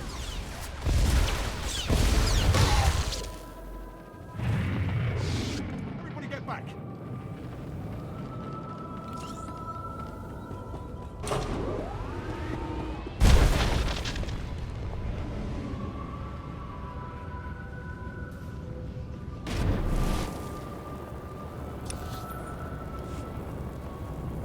It does? Psychotic. How did you know?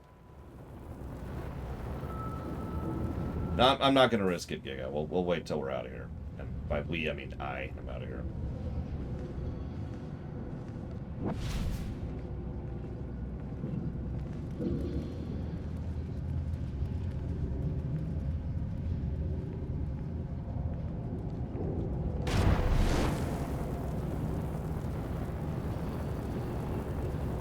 Oh my god, Psychotic. That is a hell of a way to enter that franchise. If it makes you feel any better, it really is the worst. There's a lot better than that nonsense.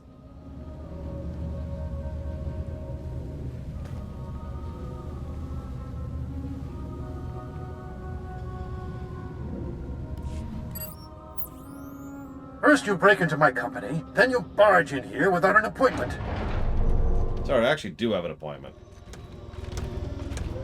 My droids will throw you out piece by piece. Then Darth Charnas will realize CEC can't be taken. I've taken out a small army of CEC's finest. Why not a few more? This is C9X, the perfect marriage of Zerka's lethality and CEC's inspired engineering. Even controls nearby droids with a custom signal emitter. Combat tests went through the roof. Costs a fortune, but that's the price of freedom. You should have just bought a ticket off Corellia. This marvel's an investment in CEC's future. Nothing's more important. Come on, C9X, show your stuff. Probably not, Trihexia. I'd probably go ahead and veto that. I actually have played the dot hacks.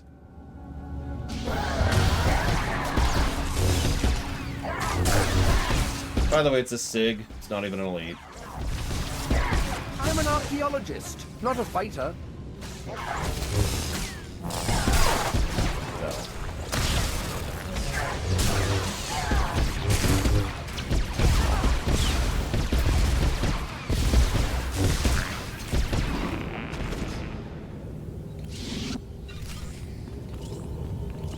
So anyways. Business is war, gentlemen, and we've almost got the scum beat. Master Moss, we have company. You? That means C9X. You destroyed him? Impossible. It was actually quite simple. What are you waiting for, droids? Attack! Benton, she's got the C9X signal emitter. Maybe we should follow the nice lady's orders? Corellian Engineering Corps stands for something. This is our chance to do the same.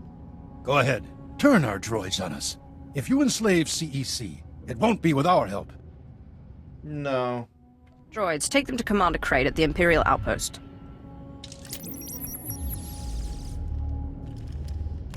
Bodily, if necessary. If you don't cooperate, we'll break you. You may have won this fight, but the Resistance won't fall so easily. He says as he willingly walks away. After willingly surrendering.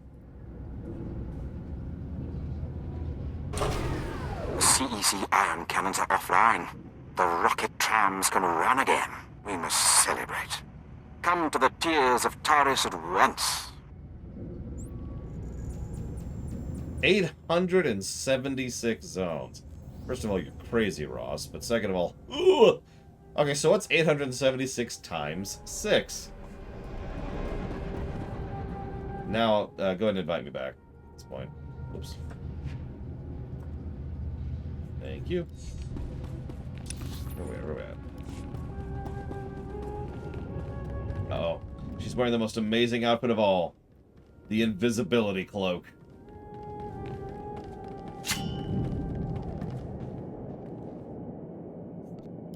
Outstanding job.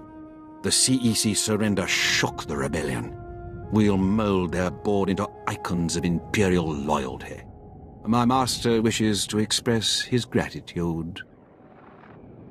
I am Darth Decimus, member of the Dark Council. And a moron. Architect of Corellia's invasion.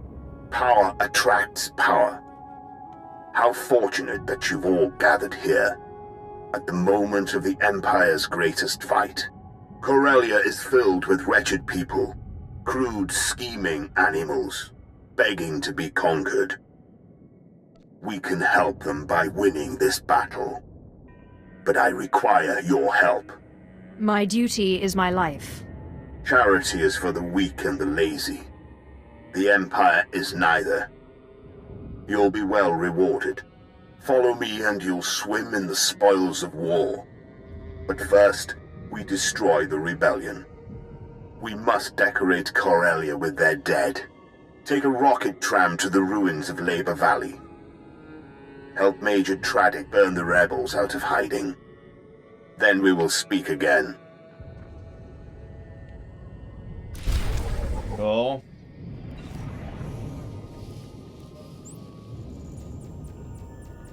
Anyways, hang on, scroll up a little bit here. So, head on. Let's see. Platforming insistence, issue with core engines.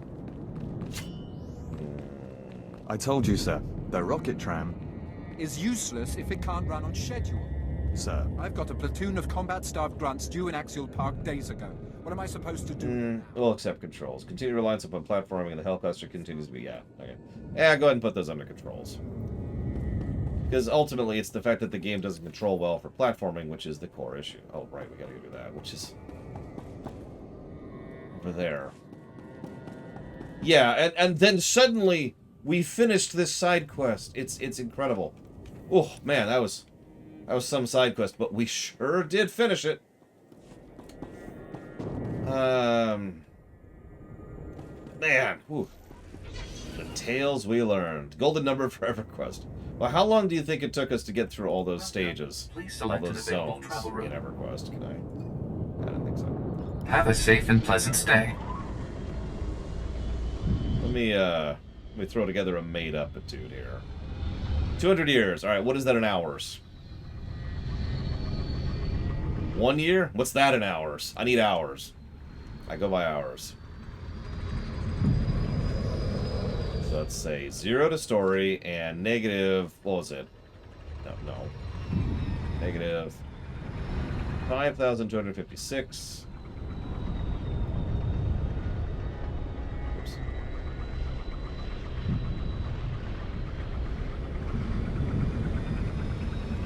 Which is funny, because... as it happens, FF14 1.0 is worse than EverQuest. As long as it took to play FF14. Alright, so that is 2,343 hours. Put that there. Give me a second.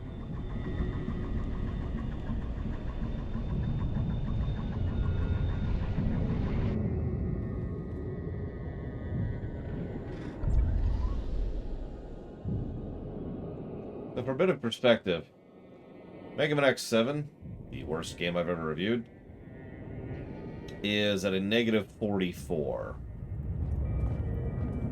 That would have been at a negative 139.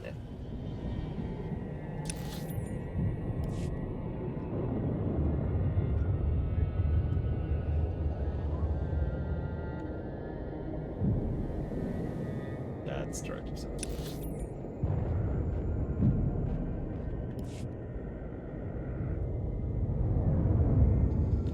Heroic mission. Can't take it. EverQuest 2 does have a story, it's just, it stops about an hour in. Slight exaggeration. Just in time for the show. Grab some turf. Things are about to get fun. The Corellian Star Drive Corporation has been funding resistance cells all over the city. So I'm turning their headquarters into a crater. As soon as I get the all clear from my buddy down there, I'll flip the switch and boom. No more corporation. Why the hesitation? My buddy's down there placing the last charges. When he's out of the way, he'll call... Ah, that'll be him now. Blow it, quick! They know we're here! Repeat, the Republic's found us! Blow it! Last. Long-range detonator's not working. The pubs must have put a dampening field up.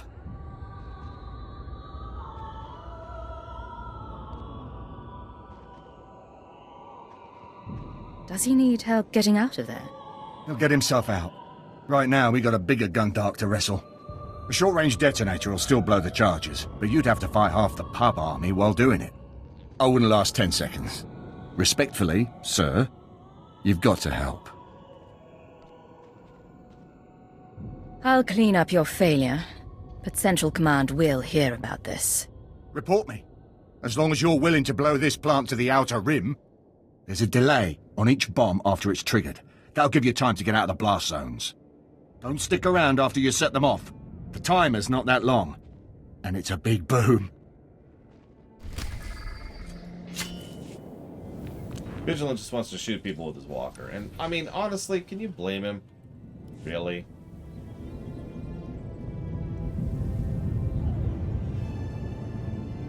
I'm ruined.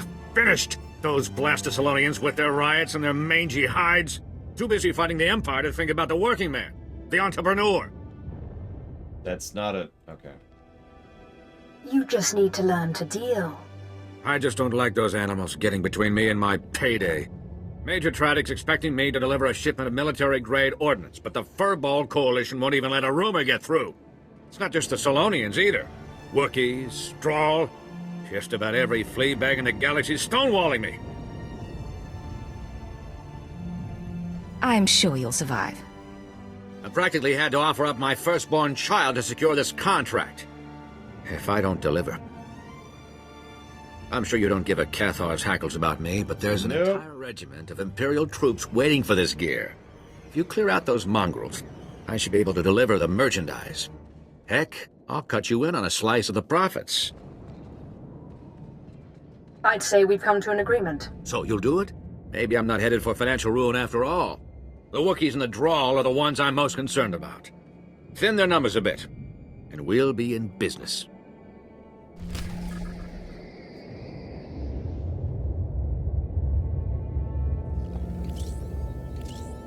Darth Decimus said you'd be coming. Welcome to the Blitz. What we've got here is a clean-up operation. Factories were moving massive amounts of supplies to rebels across Corellia. Bomber brigades came in. We rained fire on their heads, ripped the factories apart. We just need to beat down the rebels hiding out inside. Sith don't bother with table scraps, Major. Understood, my lord. But these rebels are stubborn and armed to the teeth. Darth Decimus knew we'd need your powers to finish them. We're getting intel from an inside source. Unfortunately, his dalliances with the local women make him perpetually late. Manners, Major Tradick. We all have our vices. I'm sorry we haven't met. I'm Darbin Sul, Corellia's top counselor, friend to the Empire. I hope the Major hasn't dirtied my reputation? I don't need someone to tell me you're a selfish, corrupt dog. I'm used to veiled insults. I suppose I appreciate the candor, but don't be so quick to judge. I have friends, acquaintances in the Resistance. I pretend I'm sympathetic to their fight, and they tell me things like who's supplying them. Certain factories were churning out military-grade munitions, battle droids, you name it. All donated right to the Resistance across the core worlds. That's why we bombed those factories into an inferno. Not quite the subtle approach I hoped for. The bombardment trapped the rebels in the burning wreckage. Now they're angry, desperate, and sitting on the largest weapons stockpile in the core. If the rebels get those weapons functional, we may as well abandon Corellia.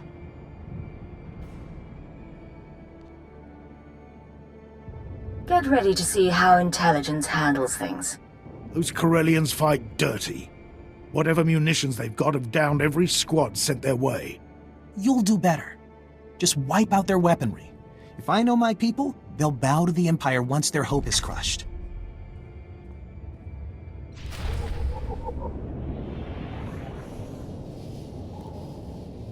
I mean, to be completely blunt, Tara, I probably would too if I was naming as many characters as exist in this setting. Or this game, excuse me.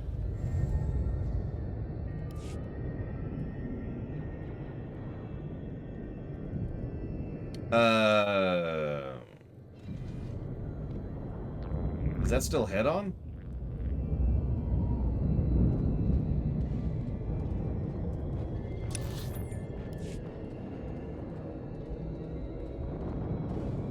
If it's not in intro, then it should be in tutorial, and that should be more standardized by that point.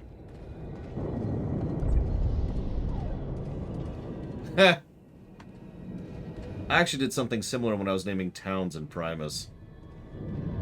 I came up with formulas for types of towns based on real-life historical precedents for different regions and different dialects. Came up with like 500 of each particular region. And then, you know, chung, chung, chung, chung. And then I started coming up with some cross names for border towns or some unique exceptions to show where lines have changed and stuff like that. Just the thing is, after a certain level of quantity, you just kind of have to start automating at least a few things. Now, if I was YouTube, I would have been stupid and just used that automated list and then used another automated thing in order to automate automating putting them in the automation. I am not YouTube because I am not stupid.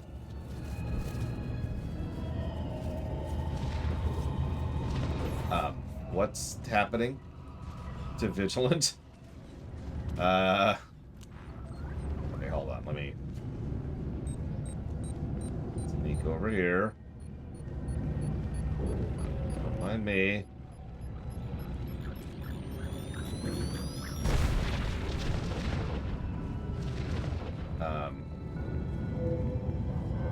We still... Who's in combat? Why is Vector in combat? Run, Vigilant! Run.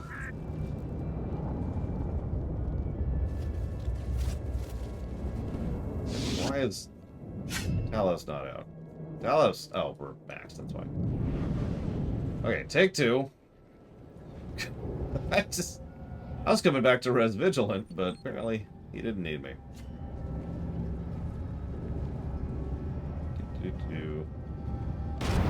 Speed this up a little bit. To be completely honest, Trathon, I do think that that is a state that we're currently in. That YouTube has reached a point where they are so reliant upon and have so little of an idea of how the algorithms work that they're just kind of letting it ride. And for the record, no, I'm not in favor of that.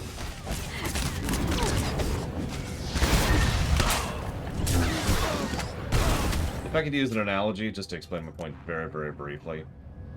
Any smart janitor knows that sometimes you have to go ahead and use a nice big mop to just clean a floor, right?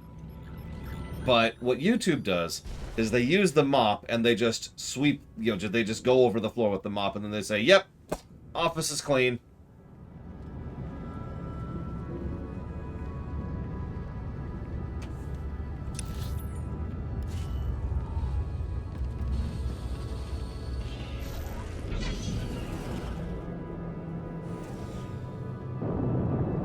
Another day, another planet welcomed into our glorious empire. Pity the locals don't appreciate it. They should be thanking us. Instead, they fight. Call us conquerors, oppressors. The Republic has poisoned their minds. But no matter. Their factories are in ruins, their supplies dwindle. Soon these radicals will be powerless. Let's hope you're right about that. The rebels are scattered, desperate, reliant on a few supply caches to maintain their resistance. And we've located one such cache. It's heavily guarded, but confiscating those supplies will rob the insurgents of much-needed resources. Can I count on you for this? Get ready to see how intelligence handles things. The rebels are hurting for supplies. They won't give up that cache without a fight. Hi, Star Wars. Okay.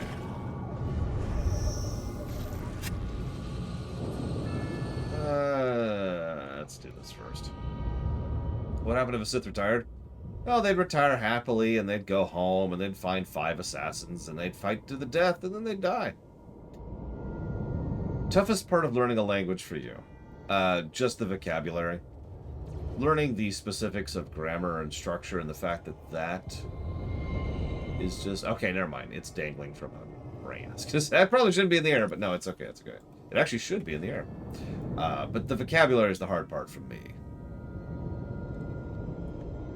Hardest game beaten on hardest difficulty.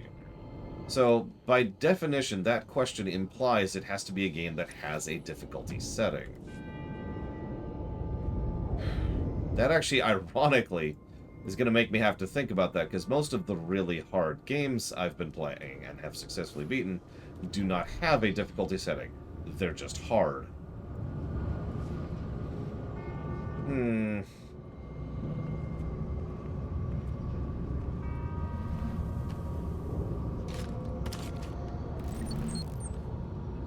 Yeah, I saw the stealth detectors. Wonk.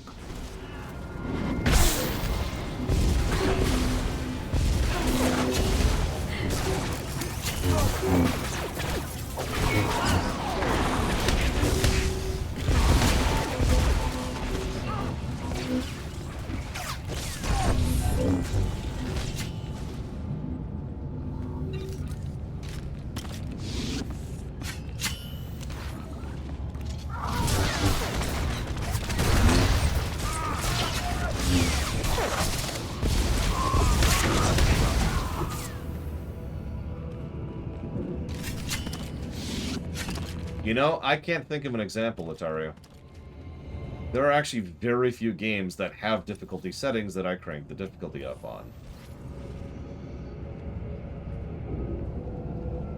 Most of the time, I either invent my own difficulty, they have bad difficulty settings, or they're just hard, and that's just the end of it. So, pass. See, I've beat Modern Warfare 2 on hardest. I have beaten Dragon Age Origins on hardest.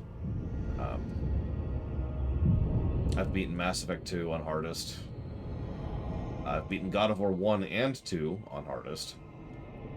One of these probably qualifies.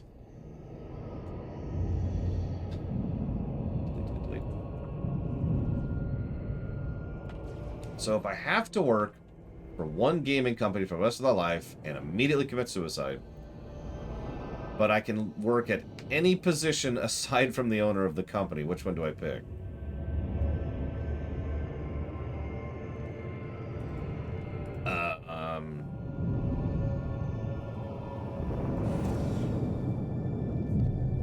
I destroyed the rebels' supply cache.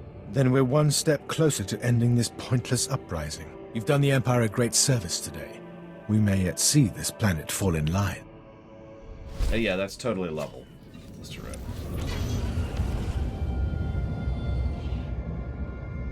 One... I don't remember how to get east from here. One gaming company I have to work at for the rest of my life. As someone who doesn't own the company.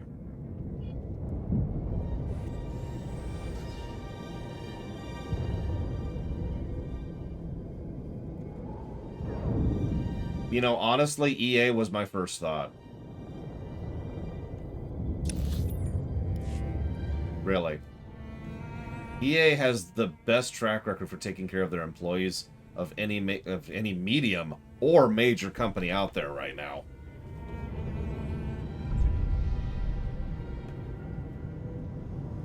Whoa, whoa, whoa, whoa. So, yeah, I'd go with EA. I wouldn't work with Nintendo because I don't speak Japanese. As previously indicated, I am far too stupid to learn another language.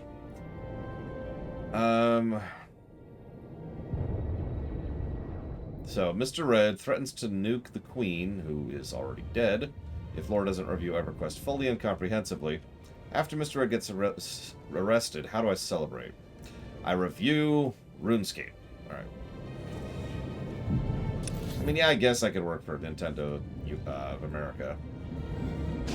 I'm not actually sure what Nintendo of America does, as weird as that may sound, other than, you know, localize.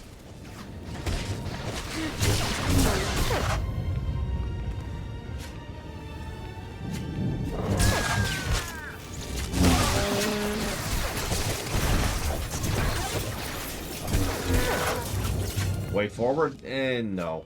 Remember, I have to work for this gaming company for the rest of my life. Which means if that company goes belly up, I have no job for the rest of my life. I need a company that's going to be here 70 years from now.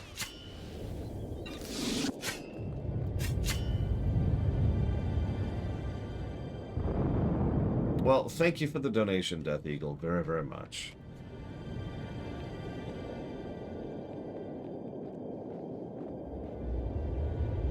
However, I will probably not review Fortnite. I do appreciate you. Thank you. I do hope you're doing alright. Sony counts. Microsoft counts. I would never work for Sony, though. Good God.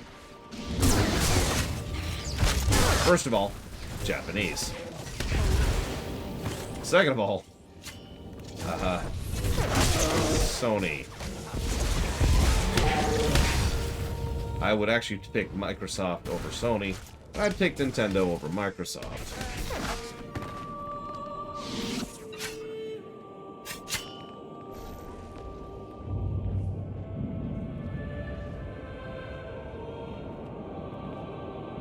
If the company I choose gets bought out, well, then I get to work for whoever they got bought out by. I was actually just about to ask Death Eagle, because I noticed he didn't actually put it towards something, other than Fortnite, which, again, no. I'm not even sure a review of Fortnite is really a worthwhile use of anybody's time, especially not yours. And, really quick, thank you, Lola Mlas. I do always appreciate those subs. Thank you. I've put that towards Dawn of War 2. Oh, and I did get your earlier sub, Ross, towards Breath of Fire 3. Sorry. I'm on top of them, apparently I'm not responding vocally today. Minesweeper review. Sure thing. And done. Any questions?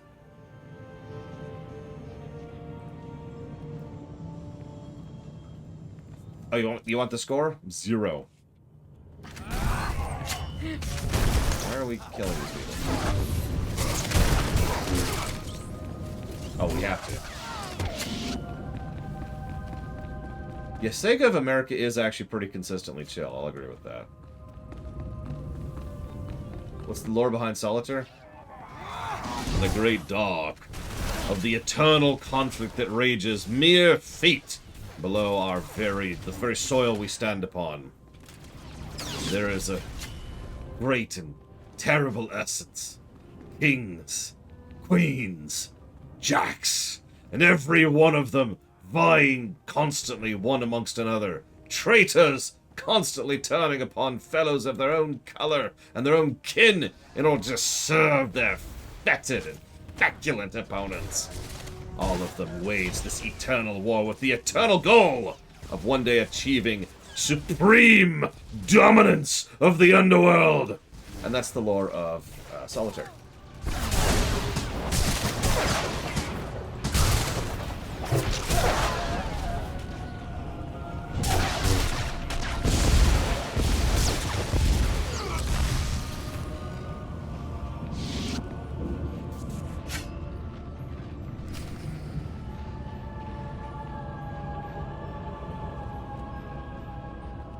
The funny thing is, some of the older games are really easy to come up with lore for, like Tetris or Pac-Man. Then you get to the stuff which isn't quite so easy. Oops. Are we done here? Return. Yep, we're done. Boop.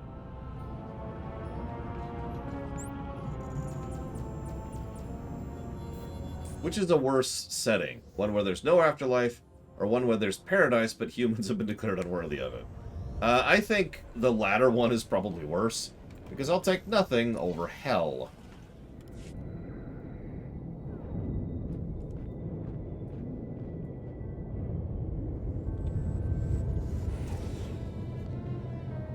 That was amazing. I saw the fires through my optics. Part of me still wishes we could have blown all the charges at once, but that... Corellian star drives won't be funneling any more money. This demonstration will remind the other corporations to toe the line. Politics is for the brass and the movers and shakers. I just blow up what they tell me to. You really pulled my fat out of the fire. You ever need some custom work done? I owe you.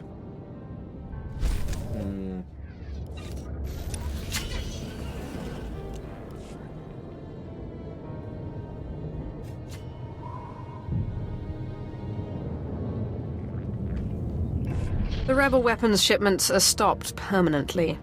The resistance is broken. Good show. See what a little elbow grease can do, Major? Can it, Dobbin? Darth Decimus will want to hear this. Major Tradic, Darben Sull, and my good friends. What of the rebel supplies?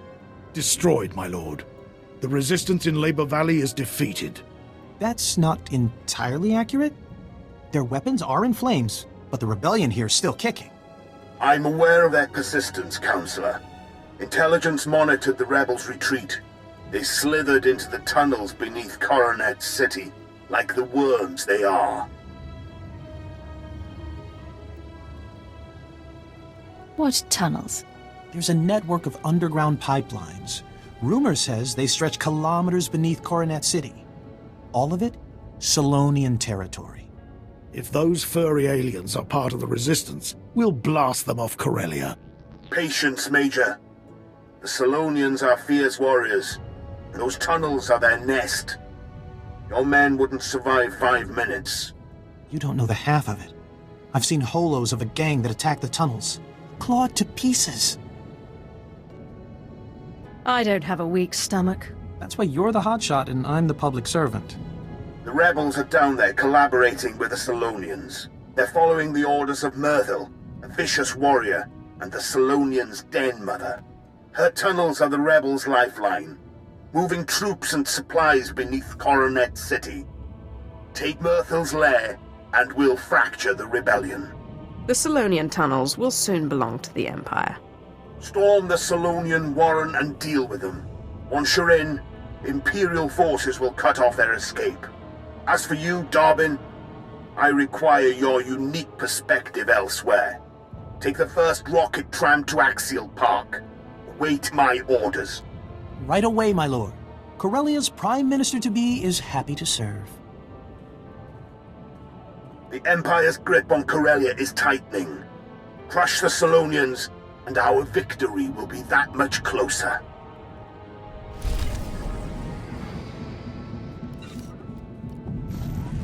I mean, in that case, there's no difference, really, Latario, so that would be my answer. No difference.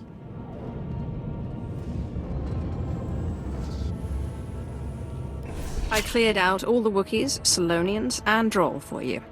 That you did. Just got word the goods made it to Tradic safely.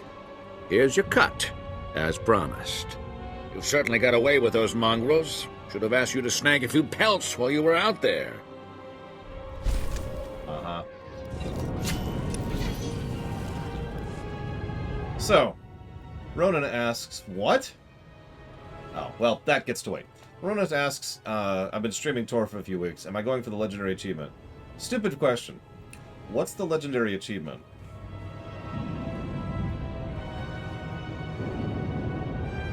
The flames called you here too, didn't they? Pity you missed the show. Our bombs plummeted in silence, then blossomed, giving birth to the magnificent inferno. I yearn for the flames' warm embrace. Instead, I can only watch the fire reduce the rebel factories to ash. You're completely insane. You're that. Fire is destruction distilled to its purest form. No, it isn't. You do well to respect it. I came to nurse the inferno and watch the blaze consume the rebels. Sadly, the flames were denied their pleasure. Too many Corellians escaped the fire. Republic doctors treat them, poisoning the survivors against the Empire and fueling their rebellion. What exactly does this have to do with me? Surely you care about taking this planet. The Resistance is our only obstacle. Crush the survivors, and the rebels will realize that defiance earns them death. I'd cast them into the Inferno myself, but the flames, so close, I'd never resist them. Perhaps you could fuel the blaze with the rebel blood. Oh, by all means. Go to the flames yourself, ma'am. I'll make sure there are no survivors. Good. Find their medical camp. Burn their resistance to the ground. Freak.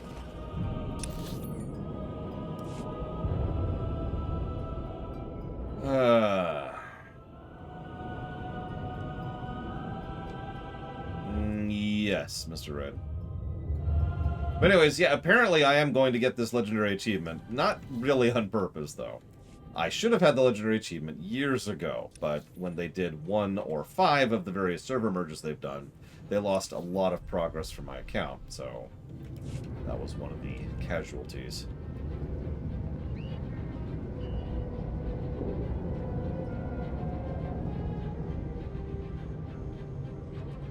You know what? Yeah, you know what? I'm okay with abandoning that quest. There we go. We're good. We're good.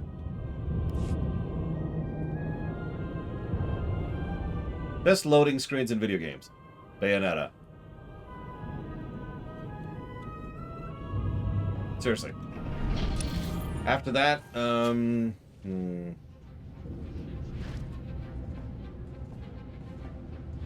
Assassin's Creed would probably qualify. There's nothing really to do, but you can at least kind of run around in a circle for a minute. It's something. There's the old minigame in Okami. The old version, not the new one.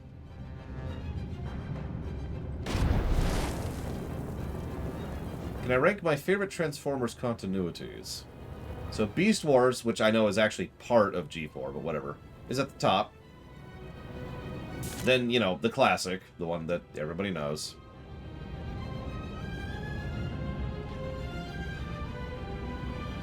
And I suppose by default, then we go with the Bayverse.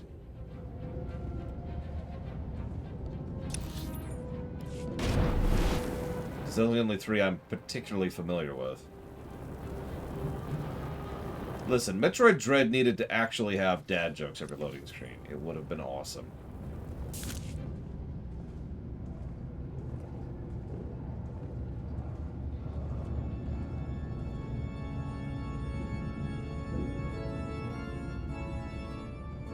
So now I can finally look at Terra's StarCraft treaties here. What the... Whoops, that is the wrong button. Probably because I swapped those buttons earlier. Let's try that again.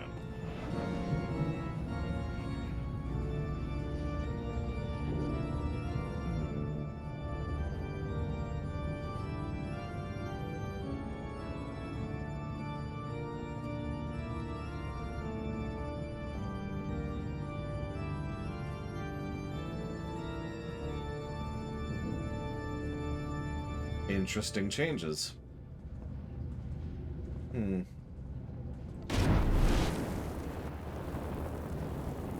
I think the Xel'Naga would have to be there in name, even if they're completely repurposed. But otherwise, I'm kind of with it. Like, you could... Hold the defenses, lose the tunnels, and we lose Corellia. Rest of you with me, defend the den.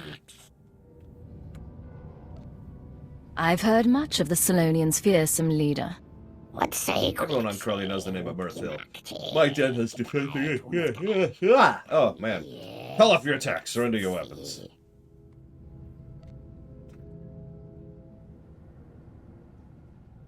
I'll rest when Corellia serves the Empire. Republic, Empire. Politics means nothing to Solonians.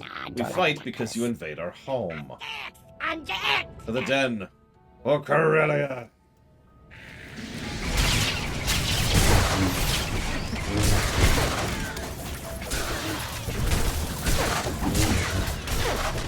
I mean, Fortnite's really low intensity, right, Death Eagle? So you don't exactly need a good card for that.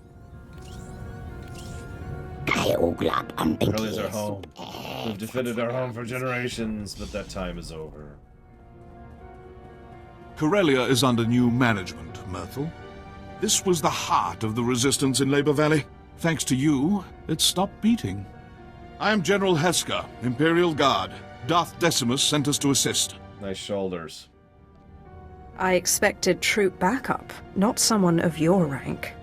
The Imperial Guard responds to the most vital missions.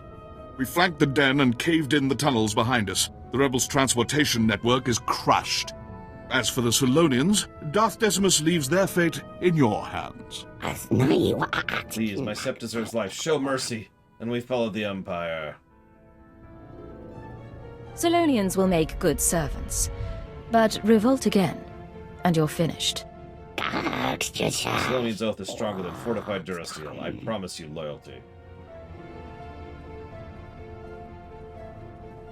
Finally, we can focus on our fight with the Republic. Corellia's once pristine axial park is now a war zone. The Republic's desperately fighting to regain control. Darth Decimus hopes you'll lead our offensive. We collapsed the tunnels leading out, so you must take a rocket tram to Axial Park. Meet me in our garrison. will crush them.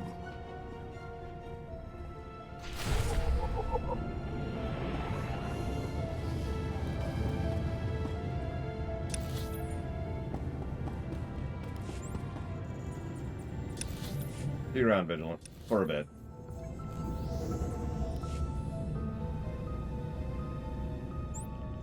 I mean, it sounds like your PC works just fine as is, Death Eagle.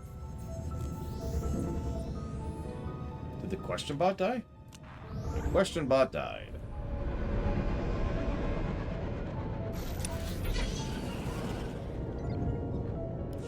Perfect.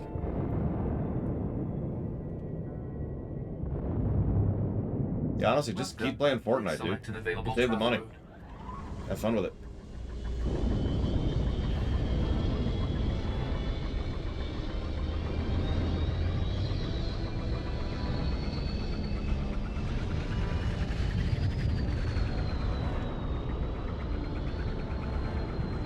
Most evil Jedi?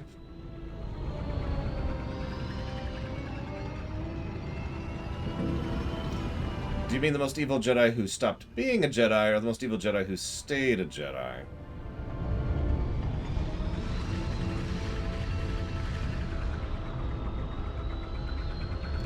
Mace Windu, no question.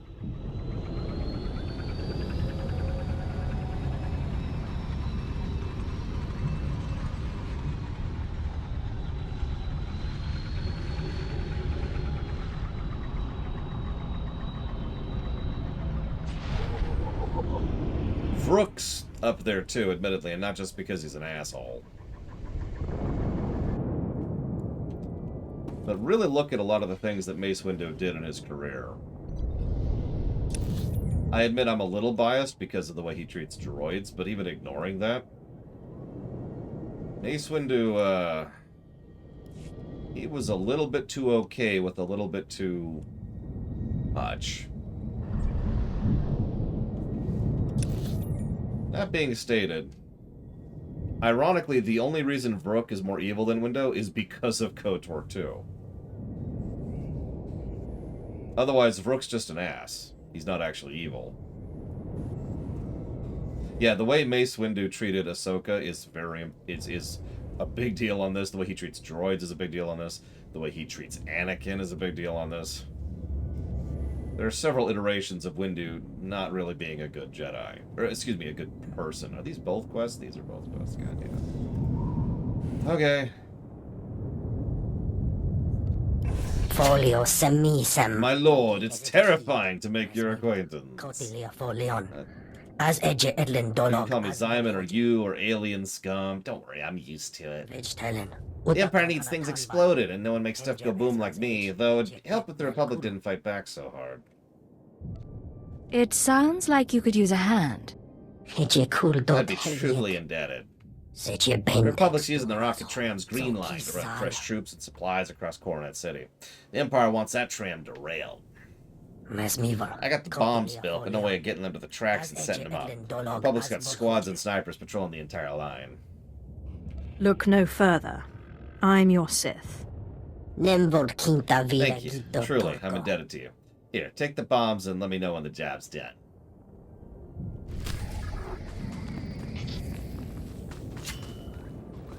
I think calling Corellia Jedi is pulling it technically, so I wasn't even counting him.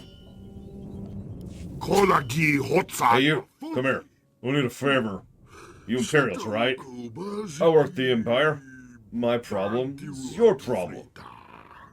So, my crew hired to hunt green Jedi ambushing patrols at Axial Park. When we find Jedi, or they find us, not sure which, but things go bad. You really think that interests me?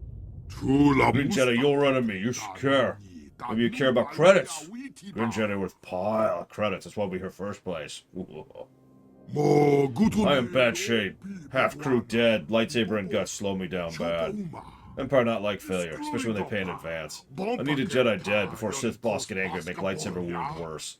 I give credits. Empire pay crew. Call it even. What do you say? If you're going to make me feel guilty, I'll do it. Rocket tram tunnels where mess start. Green Jedi is for cover, then ambush. Bet they still be there. Kill them good. I'll give you a nice pile of credits with big smile. More good. Big Jedi, you're running me. You should care. Maybe you care about credits. Green Jedi worth pile of credits. That's why we're here first place. Green Jedi, you'll run at me. You should care. Maybe you care about credits with big smile. Thank you, Rona. Unless you mean hers, in which case Giga will probably say thank you.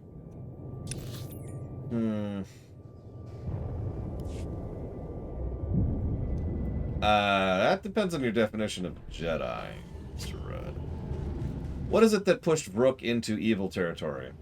Spoilers, but his decision at the end of KOTOR 2. Ultimately, we talked about this during the KOTOR 2 lore run and review, it is Rook who was the one who convinced and swayed the other members of the council to make the decision that happens at the end of KOTOR 2. There are 2 additional quests here? God damn this planet. These Corellians are something, aren't they? Bomb their cities and they come right back and blow up your shuttle. Miles of heart, these people. Bought themselves a world of hurt, but darned if they haven't earned my respect. Now the Salonians, them I could do without. Vicious feral things killing with tooth and claw. Probably crawling with diseases, too. There's nothing to suggest they're more disease-ridden than other sentients. I suppose. Still, would it kill them to wear pants? The Salonians fancy themselves warriors, but they fight like beasts, leaving only pieces of our soldiers behind. One pack in particular has taken special delight in savaging my troops. I need someone to find these strays and put them down. Consider it done. Now that's the kind of initiative this Empire needs. You'll find the Salonian Warren nearby. Exterminate them like the vermin they are. But... okay.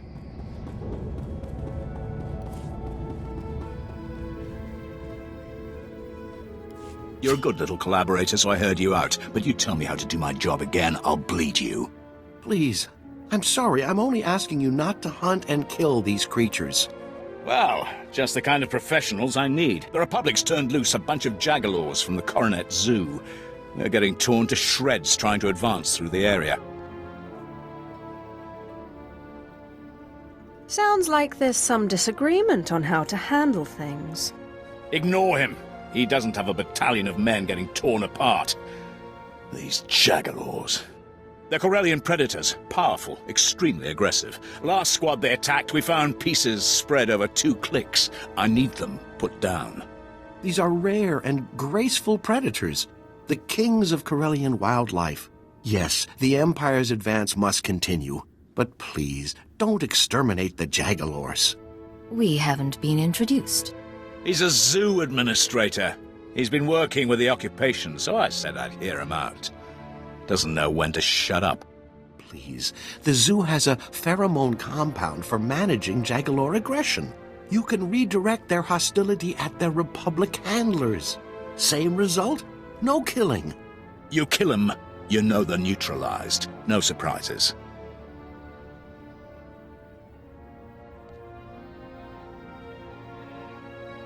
No sense killing them, if we can turn them against the Republic. You won't regret this. Here's the compound. Treat the jagalors with it, and I'll treat the lieutenant's men. To the jagalors, we'll smell like packmates, and the Republic handlers will smell threatening.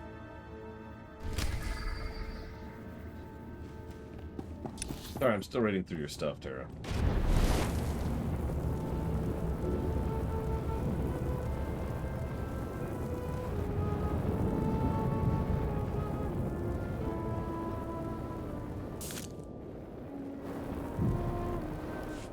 Ah, we meet again. And just when our battle in Axial Park starts boiling. This used to be the most beautiful parkland in all Republic space. Of course, our fights changed the landscape considerably. Darth Decimus will brief you on the specifics. Thanks to you, the rebellion in Labor Valley lies in ruin. But the next fight will not be so easy. The Republic is going all out to hold Axial Park. They know that control over Corellia hangs in the balance. The park's crawling with shock troops, battle droids, and special forces, all led by one very dangerous Jedi. We've never faced such a massive Republic deployment. I will destroy the enemies of the Empire.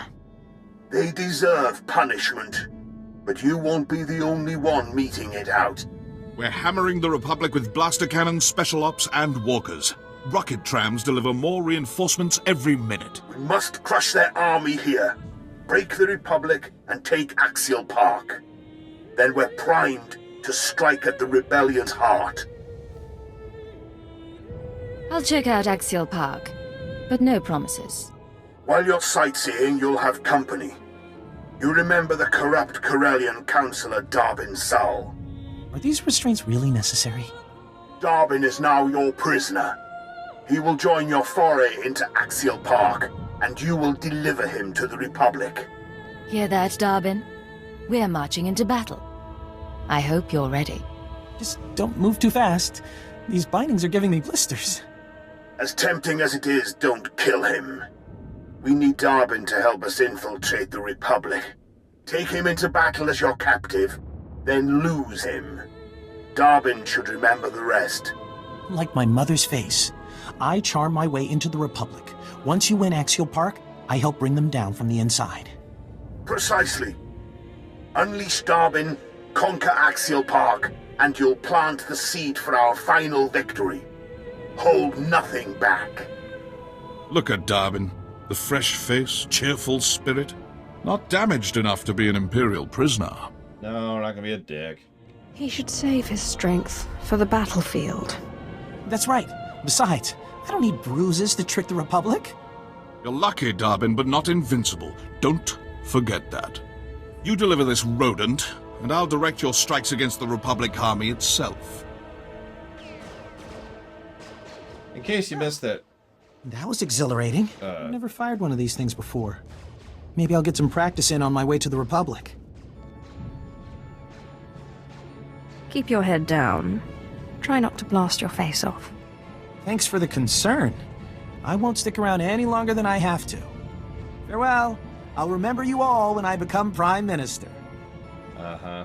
You realize I outrank you in every way, General right? Darbin's armed and ready. Finally, now to the battle at hand. Our gun batteries are under assault. Drive off the Republic forces. Once the guns are safe, I'll have additional intel and orders. Anyways, the dark side option was to kill the animals, which is what I picked. The light side option is to bring the animals in and turn them on the Republic. Giga won the role, so we're going after the animals to pacify them, but I picked dark, so that's why the dark thing showed up, just to clarify that really quick. We have not reviewed Lotro, Chief. I don't know how to pronounce that. And we will not be reviewing Lotro. I consider Lotro to be in a sufficiently unacceptable state at the moment to not be worth my time.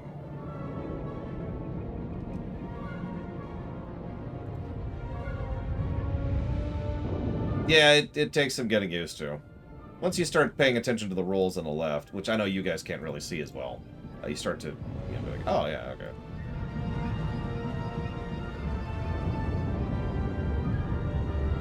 Giga just wanted to be extremely evil, as is her wont. Guild Wars 2 is actually on the list for us.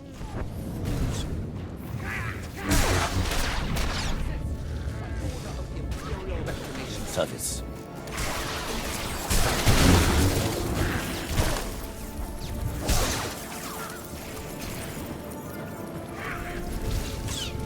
I believe Guild Wars 1 is also on the list, although that one's... I'm a little more hesitant on that one. There's some obstacles in the way of doing a full review of Guild Wars 2. That would probably be one of the least full reviews I ever do of an MMO.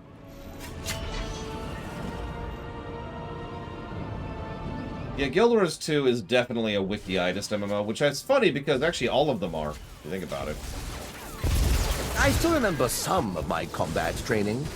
In fact, if you remember, FF14 is actually the worst wiki-itist of the MMOs that we've covered so far. Whereas Guild Wars 1, the only thing you really need a wiki for in Guild Wars 1 is the super optional stuff, or how to get some of the best cosmetics. I think I'll take that over figuring out how to get a legendary in Guild Wars 2. I'll just name one thing, you know? Just one. Hi, MPPY.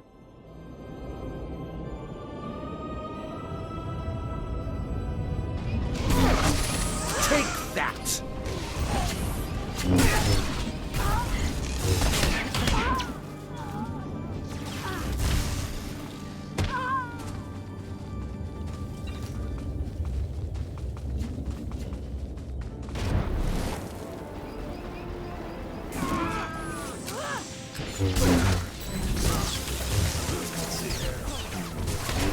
So if you're still there, Terra. By order of the Imperial Reclamation Service. I think one thing I would add on top of it, I would yeah, no, it's Jadafon. I would re-emphasize the idea that the Protoss, in fact, I believe this is actually in canon, I would re-emphasize that the Protoss have an extremely long birth cycle, that they don't have children often. Shut up. So, that's relevant because it would help to explain one of the reasons why they don't really expand, as you already mentioned. That the Protoss have this extremely advanced technology that takes a ludicrous amount of power, and they simply don't have the raw manpower to really fill up. So they just kind of have, like, probably the one sector. Not even the Caprula sector. Like this other sector over there. And that's kind of their little niche of existence, like you say. So I like that idea. I'm debating about the Zerg. I remember how the Zerg were originally supposed to be. You know, they consume other species and grow and evolve. And the Overmind and the Xel'Naga and all sorts of other nonsense. And I'm kind of with you on ejecting both the uplifting thing, which I was never really all that into to begin with, and getting rid of, what was it, Xeris? As its role in things, because that's not interesting, to be blunt.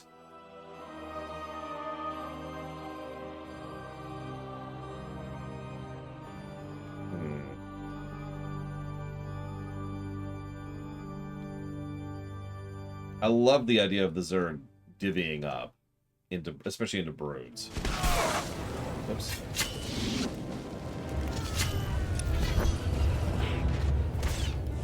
I think you're right, Terra.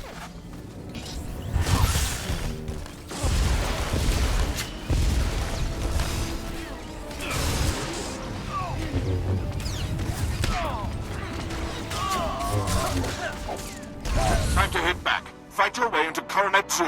Destroy the Republic's artillery. No, we gotta go do side quests. Dum-ba-dum-ba. Side quests suck. Bum-ba-dum-ba.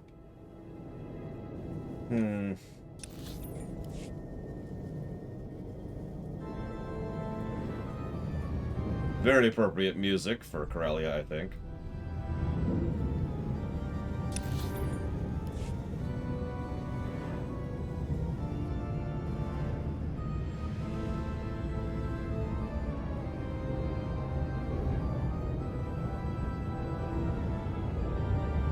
I think my biggest question mark would be, does the Overmind exist? And if so, how and why?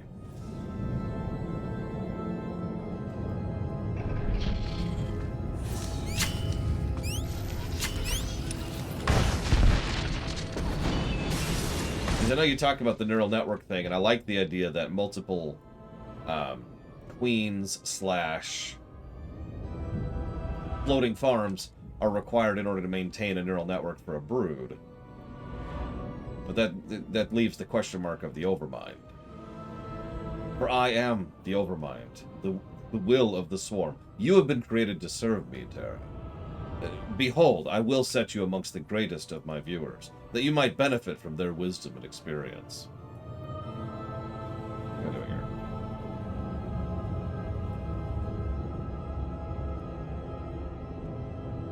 Yet your purpose is unique.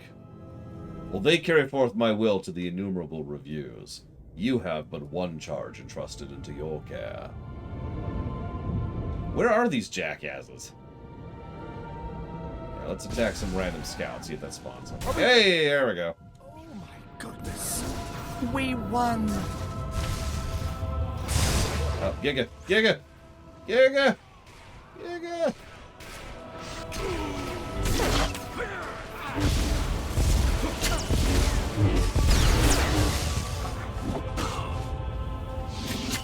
For I have yet found a game that may become the greatest of my reviews. Even now, it resides in the queue, awaiting its rebirth into the website.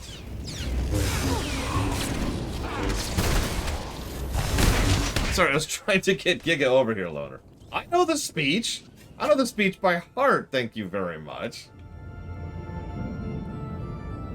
It's funny because it's literally just the intro cinematic. Or, sorry, not cinematic. Intro briefing, excuse me, that's the right word. I'm an archaeologist, not a fighter. Actually, I'm referring to FF6, but let's not go into that. Although, in Terra's case particularly, it would probably be StarCraft 2. I lost Giga again. Giga, no! What am I going to do with my DDH?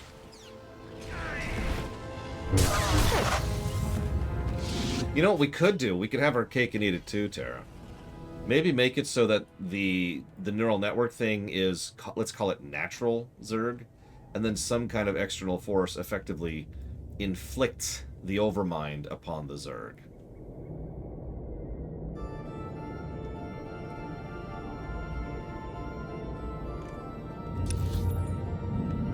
Now, we've got rid of the Zeldnaga, so it can't be them, but I think there's plenty of options for that.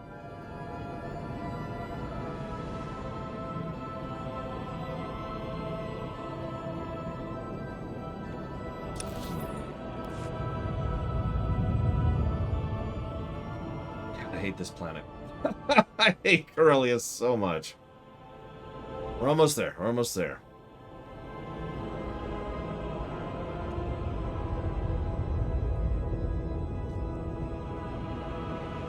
Hey, Baron, you could also follow the undead control rules of Warcraft, for example. No, I think Corellia is worse than Foss. Hey, Django! I actually had something I wanted to run by you really quick, if you have a moment. I think you're right, Blue Hero. I think Corellia hates our guts. Did I lose Giga? Nope, she's just warping all over the place on my map. Am I lagging, or is she, or is the game? Listen, shocking people is the only thing that makes life worthwhile. It's what makes Corellia worthwhile. Where's, there's a Jackal. Right, we're supposed to tag these stupid things. Yeah, like that.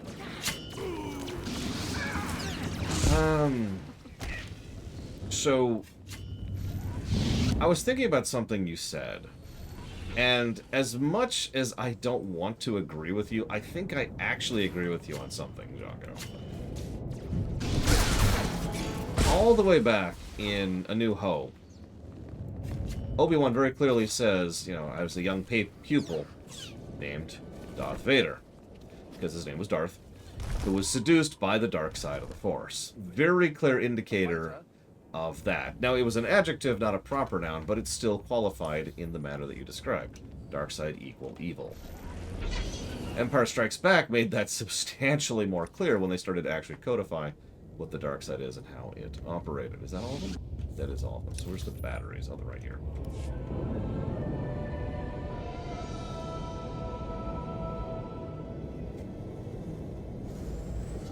So what I've been trying to... Stealth. What I've been trying to think about in my head is a way to try and have my cake and eat it too. You know, to have a dark side, even though there is no such thing, that is evil. Seduced by the dark side of the Force. I was just about to do that.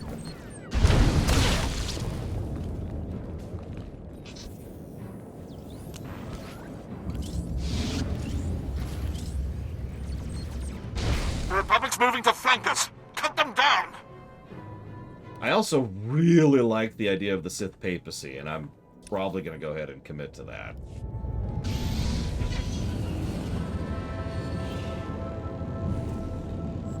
The idea I like the most is removing the capital D, capital S dark side, and instead implementing a lowercase d, lowercase s dark side.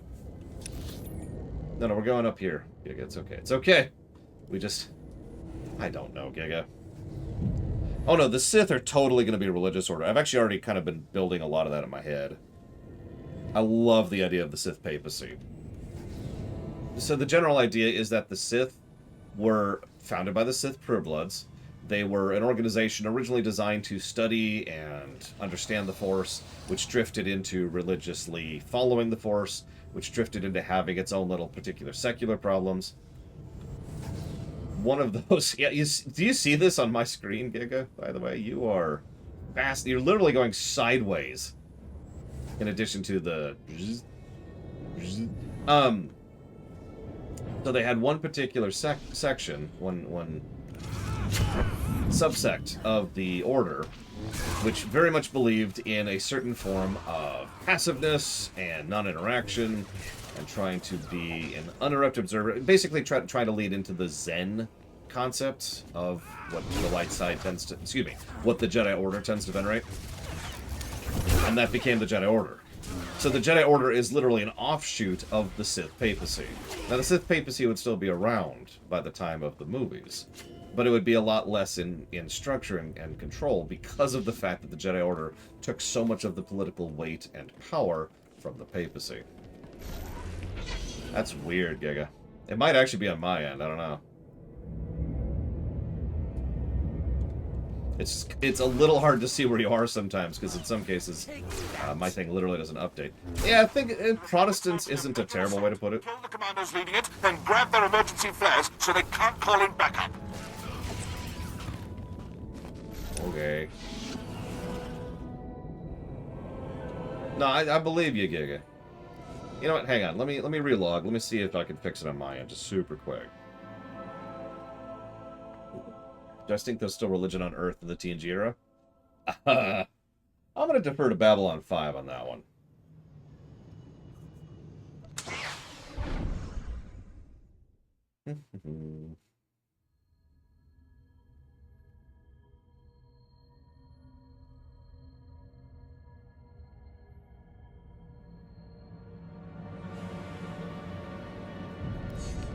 Alright, let's see how bad it is. One thing, I don't even see Giga. Oh my god. Literally do not see... Oh, it's because we're in different instances. Right. That might have been the issue too. We might have been in a bad shard. I don't see a Giga. Oh, there she is.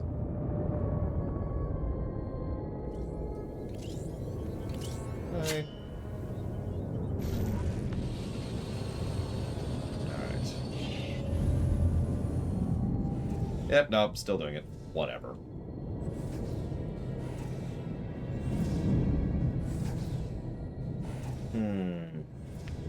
I like it. What do you think of my undead idea, too?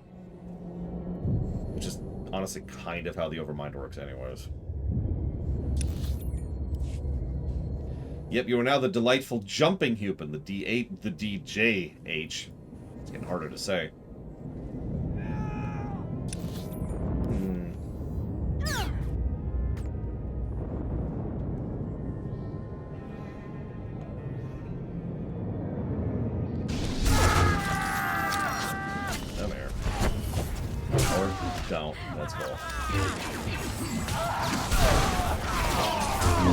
Desist! By order of the Imperial Reclamation Service. It's not as intimidating as you think that sounds, Talus. Okay, so let's assume for a moment that you are an undead, Terra. Now, whether you have your own free will or not, let's say that someone who is capable of asserting control over undead interacts with you.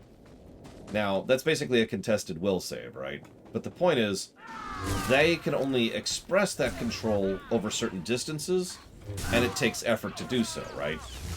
So, what a lot of the fiefdoms of undead after the Lich King did was they would be like, alright, you know, Bob, you control this group, and James, you control this group, and Bobina, you control this group, and so forth and so on, right? Because each... Good work. Now let's use their signals against them. Get close. Each particular point of control can only express it for a certain range and for a certain quantity, right? There's some other stuff that goes into this, but you get the general gist of it. And yes, I know I'm describing something very StarCrafty, that I'm pretty sure the two came from the same idea. Just not gonna... There we go. Okay. I did it! I fired the flare gun. What do you want from me, game? So, in other words, maybe the Overmind operates under a rule where it can kind of dominate any Zerg of any kind in like a reach around it, in like a specific range. But that range is limited, and, you know, the more it tries to dominate, the harder problem it has, and the more resistance the people have against it, the harder the problem that is, etc., etc. So the Overmind can only really dominate locals, right? That's the general gist of where I'm going with all of this. I know it's weird, Giga. They actually replaced its model and everything. We've learned a lot from Terrace, whatever. Do these count? These count. I love how dumb and boring this quest is, by the way. This is all one quest. We've just been doing it for like 40 minutes. Take that! Could you imagine doing this quest without Giga Pudding? Oh, I didn't want to picture that.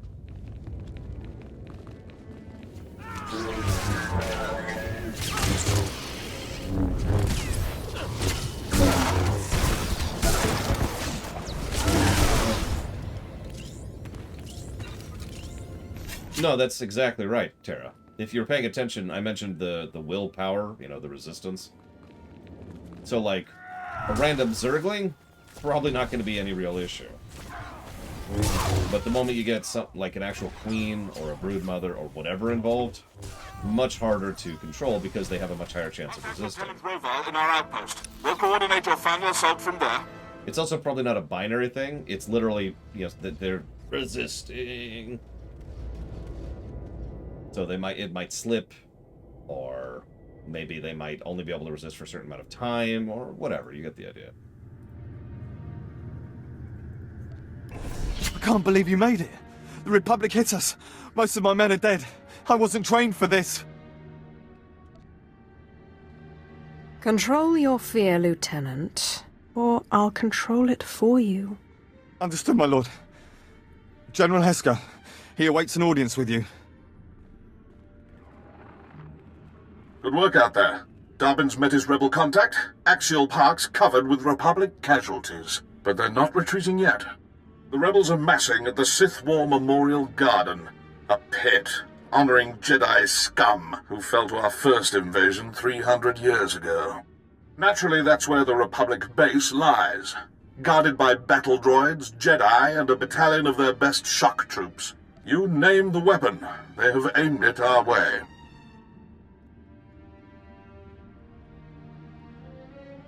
Make whoever's orchestrating this defense disappear. Indeed, we've been tracking such a man. Lieutenant, his profile. Yes, sir.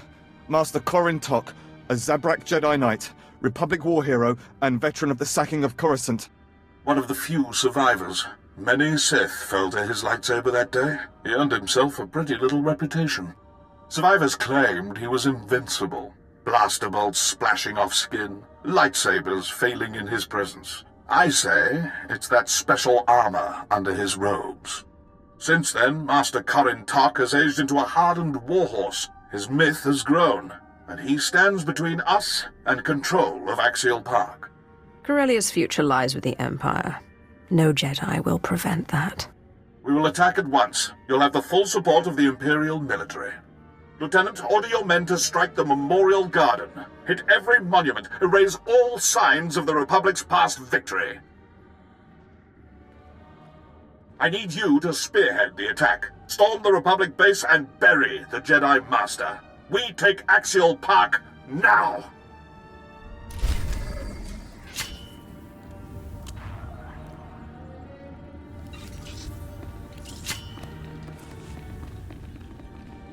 Let's turn in these side quests really quick before we move forwards.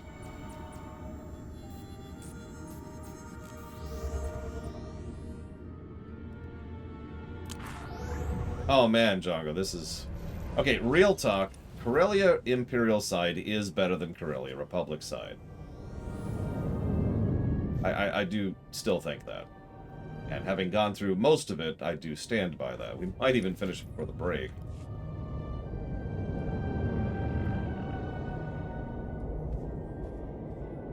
It's still got some issues, but you know. I'd recognize the sounds of my own bombs almost at any distance. That was the sound of a rocket tram crashing I heard? Oh, sounds like success. You have my most sincerest gratitude. Here, take one of my smaller explosives. You never know when it might come in handy.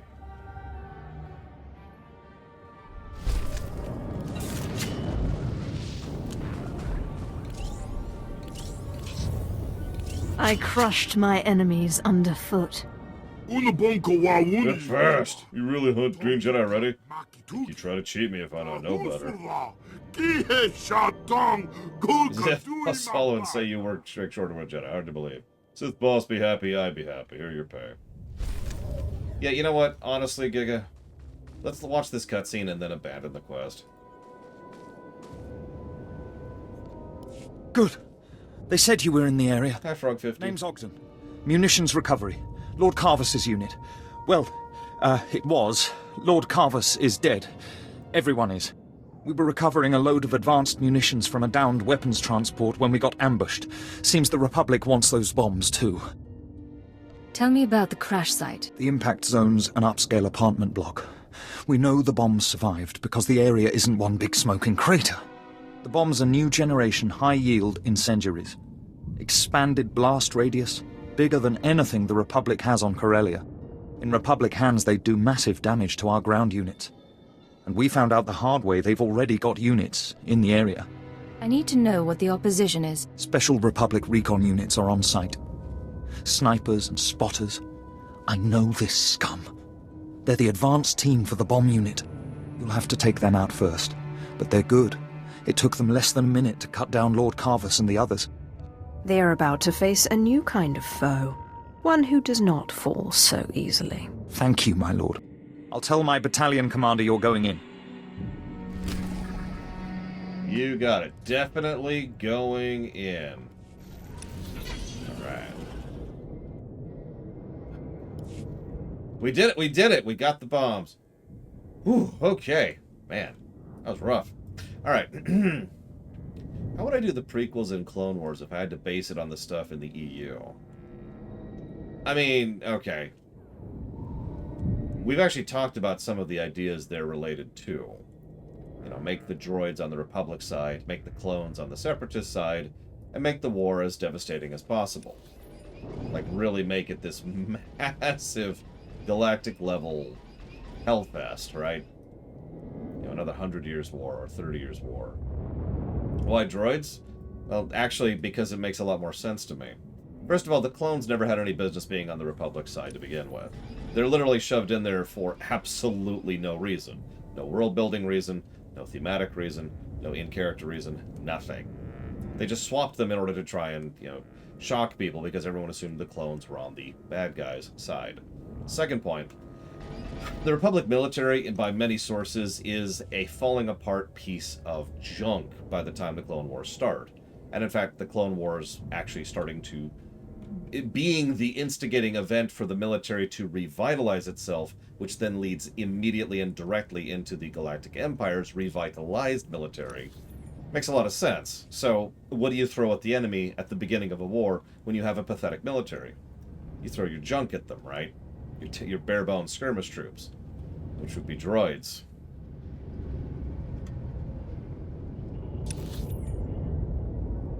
Also, I'm super not going to use stormtroopers as junk. I've always preferred the idea of stormtroopers being the elites, and so they shall remain. I'm sorry, what was the thing, Mr. Ed? I don't even see it on the chat here. And yeah, exactly. The idea here being that, you know, they kind of drift from, drift from droids into regulars. And those regulars kind of start cutting their teeth during the Clone Wars. And then we have the actual Imperial military by the time Palpatine declares himself Emperor. Palpatine is then rescued by the Rebel Alliance. Wait, wrong story. Sorry, wrong alternate story. The dungeon bundles continue to be disinteresting at times and activate hard to see what go. That sounds like Legend of Legaia. So... just put that under levels. Yeah, just put that under levels. Almost aggroed this. Order 66 may or may not exist. I know it's a nice big moment. Lord knows Jedi Fallen Order did some good stuff with that. But it may or may not have any purpose in existing. We'll see. It depends a lot on what the Force is, which will help determine what the Jedi are, and how the Jedi are in opposition or even alignment towards Palpatine. I was afraid I wouldn't reach you in time. The The Republic didn't buy my story. They accused me of being an Imperial agent, so I tossed them something extra. I mentioned your assault on the Memorial Garden. The Republic ate it up. They took me in, then sent a strike team your way. You did what you had to do. I'll deal with it. I'll make it up to you once Axial Park falls. Just be careful in there. That's my cue to go. I'm sure you'll pull through just fine. Yeah, in all honesty, I admit that I'd have to... This is just one of those knee-jerk things I'd have to, work a little bit, but I actually really like the idea of some of the Jedi Order straight up siding with Palpatine. Unfortunately, I haven't... Qualitas, sorry. I can't help you on that. Has anybody seen Andor? And follow-up question, is Andor worth a damn?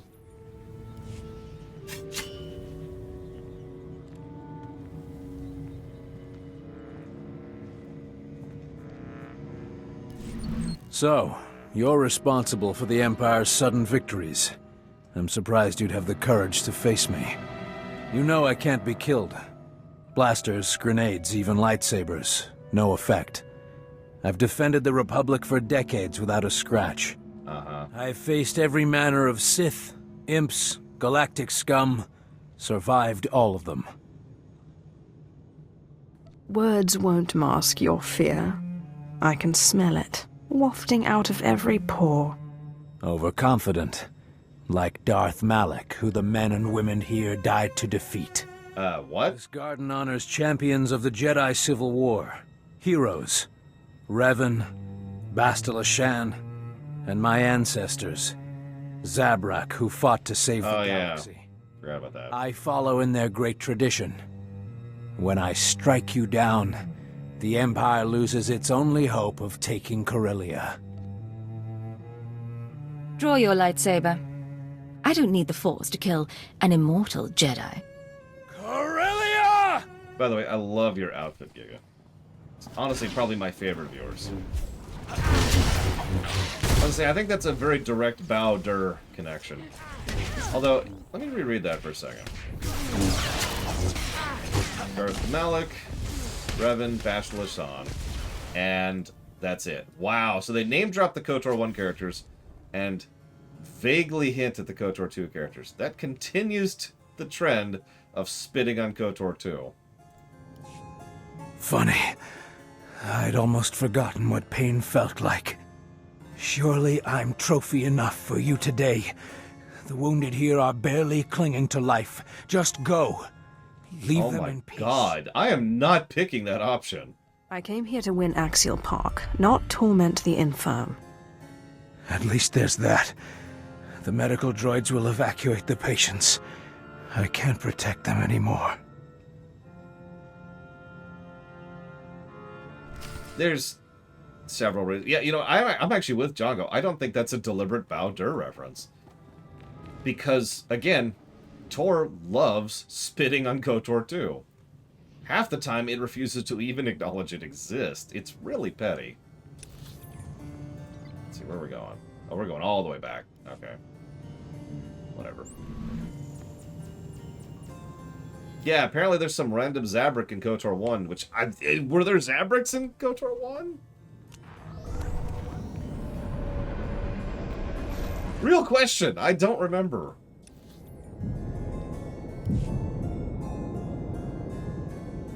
Yeah, honestly, let's see. They spit on Mitra or Miro, however, the Exile, and then there's the thing that might be Kreia and probably isn't. I think. Is that it? I feel like there's like one other thing somewhere. Help me out here, because they really don't acknowledge KOTOR 2 at all. Right, Nihilus' mask. I know there's something else. Hey, Disco. Good news. Yay.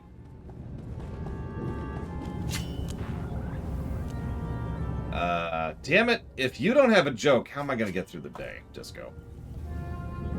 I cleared out the Solonian warren. I knew I had a good feeling about you. Maybe, now that the Solonians have seen what happens to wild animals, they'll start acting like the civilized creatures they claim they are.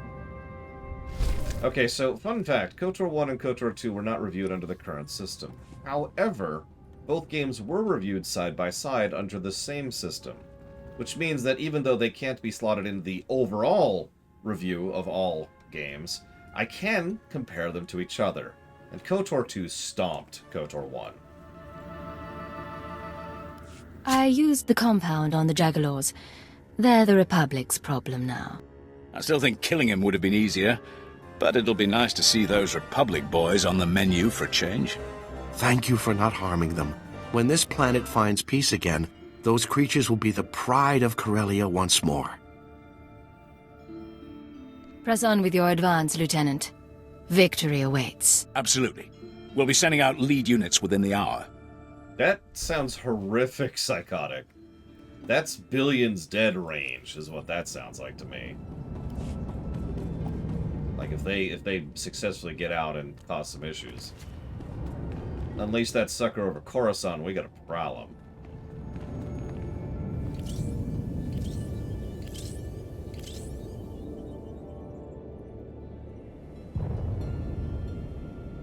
God, I forgot about the Iridonians. Are they in anything else?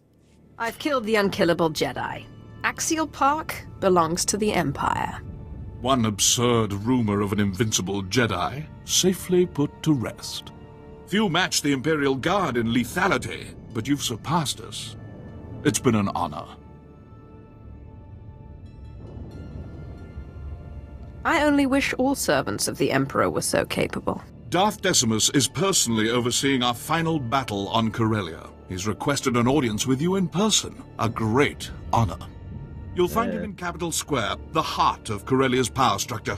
Assist the Dark Lord and secure this planet for the Empire. God, this frickin' planet just doesn't end.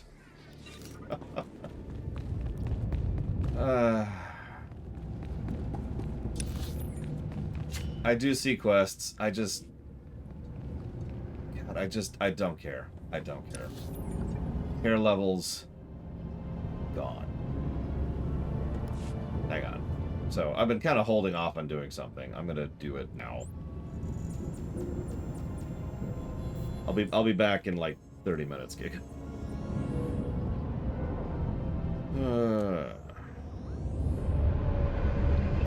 God. I'm gonna do my class quest. Giga. I haven't actually done any of my class quest yet. Because it's off on it's the Inquisitor class quest is way off on its own on Corellia. It wasn't in the way of anything.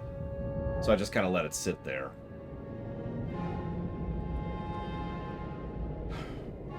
It should be, Mr. Ed. I'm not actually sure if it is.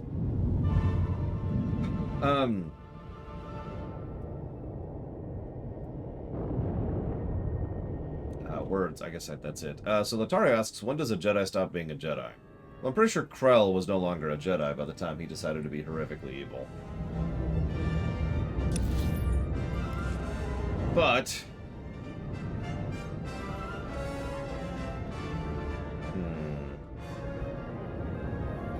like, there's obviously a gradient there. What? I'll be back at some point.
There we go.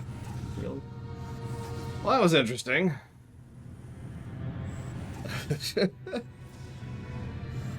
That's a new one for me.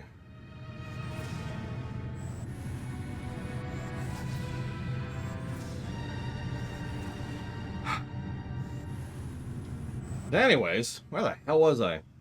Right. Oh, that was Amazon.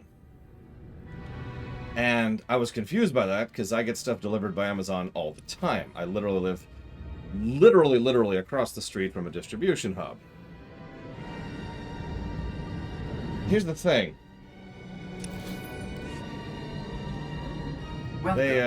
Select an available travel route. They just changed around all their drivers and which areas they handle.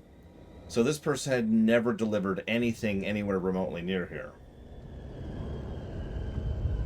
So I got a text from Amazon through the Amazon app saying, "Hey, I can't find your apartment. Where are you?" So I, rather than even try to describe anything, I just walked out and walked through the parking lot to be like, "Hey, it's me. Here's my phone." Give him a package. That's a new one, though. I haven't encountered that one before. Anyways. Hi, Arcano. So the Jedi, right. Gradient. So the question I was going to ask you is, when did Anakin stop being a Jedi? Now, this is actually a misleading question on purpose, but I'm curious what your answer to it is. Oh, tell me about it, then, girl. Enough of this. To your posts. Are you Imperials or dogs? We will consume this galaxy in fire before this war is done. Fall behind and you will burn too. You have a most interesting way of inspiring your men. Save your clever quips. Imperials, attack this Sith. She is a traitor to the Empire. Yes, my lord.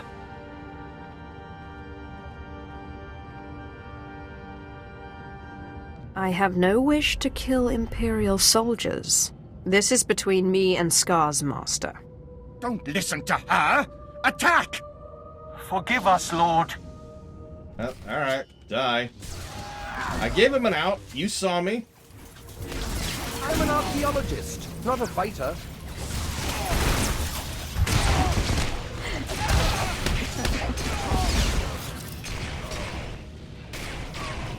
Oh. I relent, I relent. You can have your Kagath mark. Go on. My quarrel isn't with you. Surely you don't want to die for Thanaton. I'd rather die for him than you, unless you have a better offer.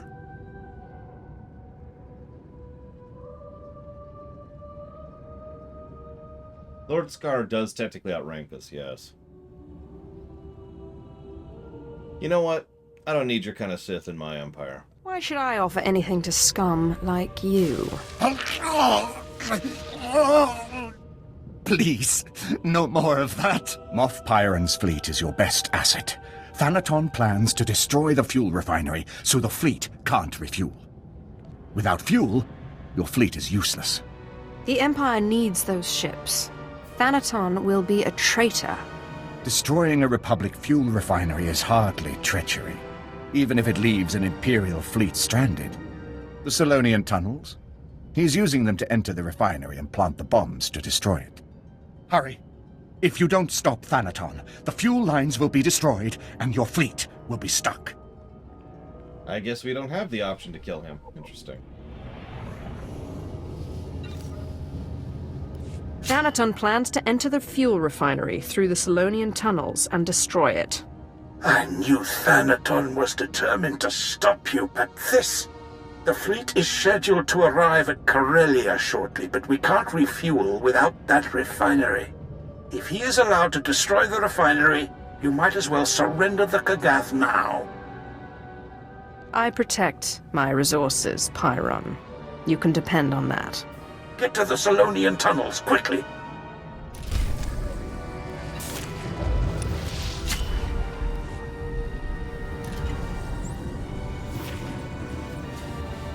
Oh, we got to 72 on this one.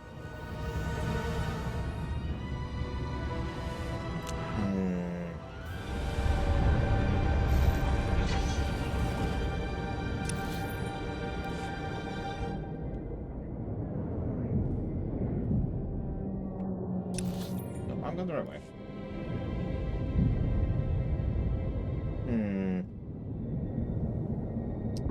If I was going to keep the Xel'Naga, how would I rework them? For the record, I'm actually okay with ejecting the Xel'Naga. But, so I don't know if you've ever heard me say this, Tara. The approach I always use for the rewrites is try my hardest, do my due diligence to try and keep something first. It's only if I can't make it work that I then, as a last resort, eject it. Right?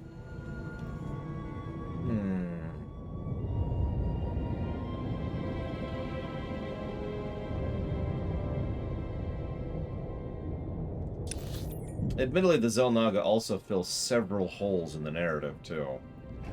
Not holes, positions. That is the way that they imply this, yes, Lotario.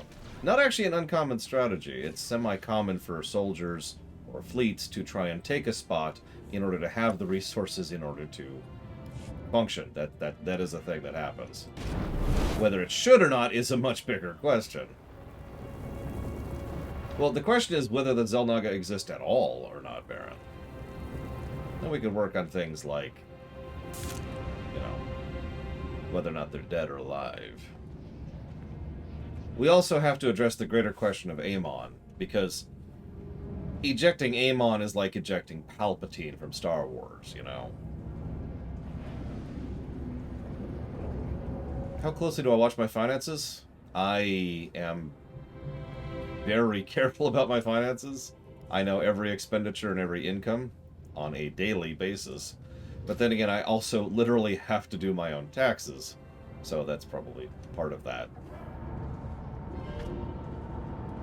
Hi, Giga. I like how you're a different color of cloak than I am. I wonder if there's something that indicates or changes that.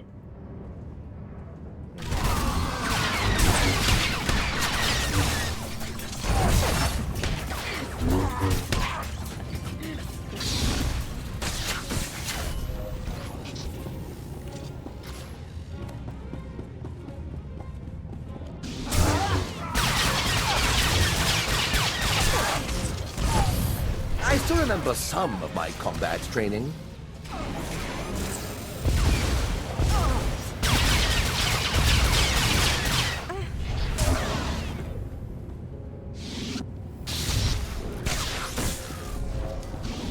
So I've got a really vague idea, Tara, and it probably needs some real managing, but I feel like making Amon an ancient Protoss in charge of an old Protoss rogue sect called the Xel'Naga, who were more interested in expanding and dominating the galaxy, might actually work.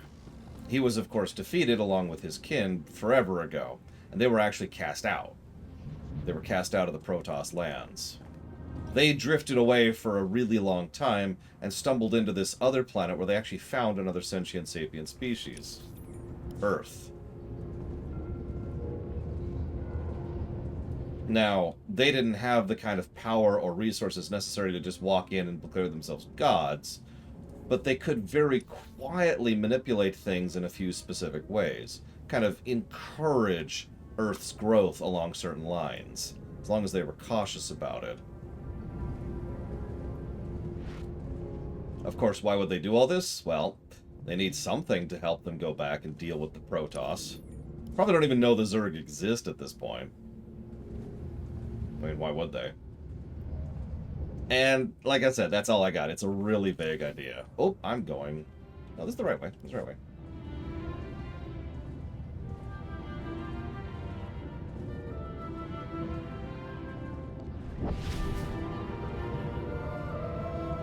Is this Suramar? This is Suramar. Apparently you don't. I mean, I can't do that. My goodness.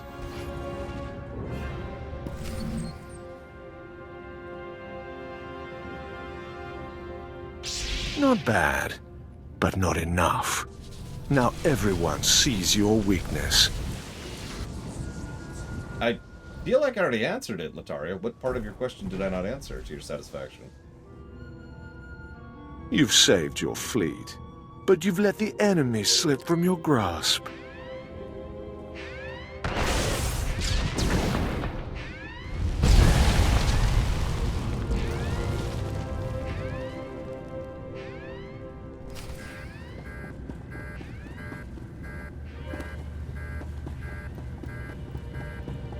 Listen, if you aren't flying, you ain't trying.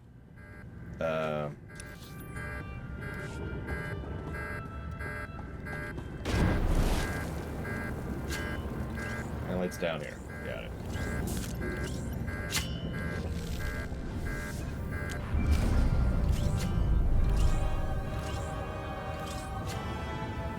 My lord, the refinery is ours. The fleet is refueling as we speak. As soon as it's done refueling, I want it in position and ready to deploy. With pleasure, my lord. We've located Thanaton's main base of operations on Corellia. An old Republic command center inside the Museum of Corellian Industry. All of his resources are centered on that base. And better still, few people know that it no longer belongs to the Republic. We must obliterate Thanaton's base. Get the fleet ready. The fleet has more than enough firepower to do the job. But unfortunately the base is shielded from within against orbital attacks. If I know Thanaton, the place is just as heavily guarded inside. To take out those shields, you'll want a strike force at your back. I'm afraid I've misplaced my strike force. There's an Imperial Commando outpost outside the Coronet City Zoo. They should get you inside the base to destroy the shield generators. When the shields are down, the fleet will strike. Or the fleet just bombards the shields until they fall, which is a thing that can happen, because shields are not perfect. Or the fleet uses the silencer on the spot and just obliterates the whole thing. No? Anybody? Okay. Good to know. Thank you, Walker. Always appreciate you being a part of the show. Look forward to hearing you in future voice acting gigs. And I will jot that down for a short hike.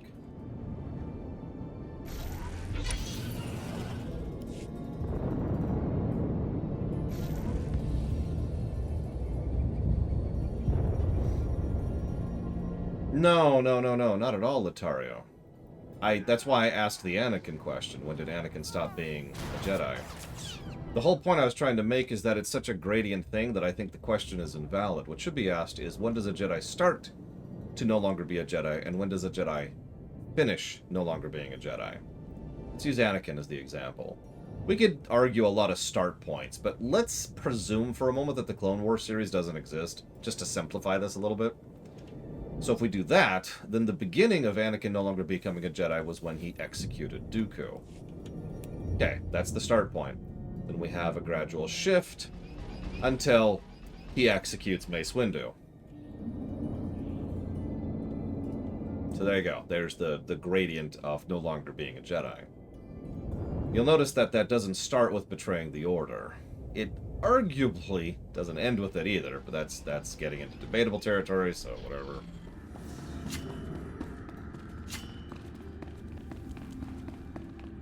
I don't see any issues there, Django. I mean, those are just sand people. They don't even count.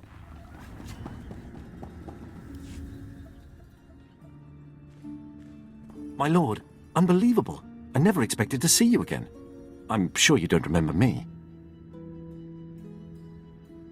On the contrary, Ilan, I never forget a faithful servant. I am humbled, my lord. After Balmoral was secured, they transferred me to the Sullust sector, and when the war broke out, they sent me here. What can I do for you? We don't have much, but what we do have is yours. I mean, honestly, are you bothered anytime some Jedi kills a bunch of droids? I'm sure you've heard of my feud with Darth Thanaton. I am prepared to strike at his base, but I need backup. There's a need I'm all too familiar with.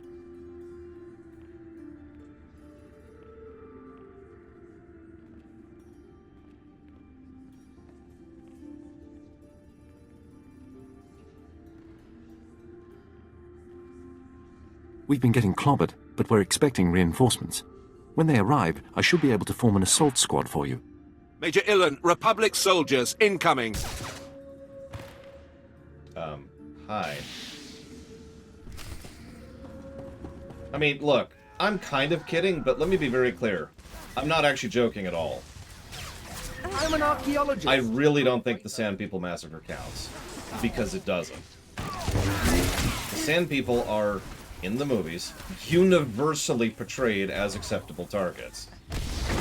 Anytime they are killed, in any way, shape, or fashion, is the exact same presentation as if you kill a droid or a stormtrooper. Nobody cares. Your help made all the difference, my lord, but I don't know how long we can hold this position. We've been losing soldiers as fast as we can replace them, but if you need the Empire's finest, we're there for you. I'm tired of this. I won't weaken this base or allow any more soldiers to lose their lives on my account. Maybe the project we were working on before the assaults could help. It's an experimental pheromone meant to control wild creatures. Can you imagine storming Thanaton's place with half the city zoo? Of course, we don't know how long it lasts, or even exactly how it works. You had to know I'd love this sort of thing.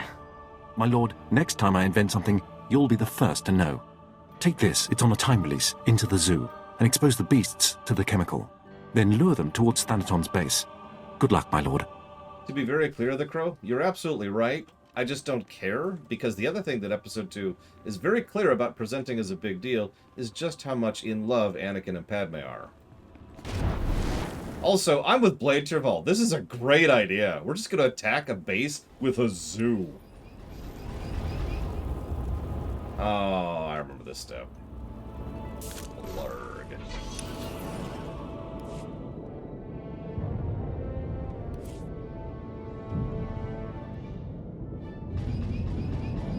Here, let me grab you, Bragan. There we go.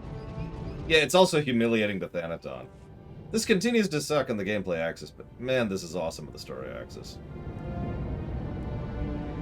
I suppose that's fair, The Crow. That is fair. You win the argument. I relinquish the point. I don't care, because the way the movie portrays it is stupid, and therefore doesn't get credit for it.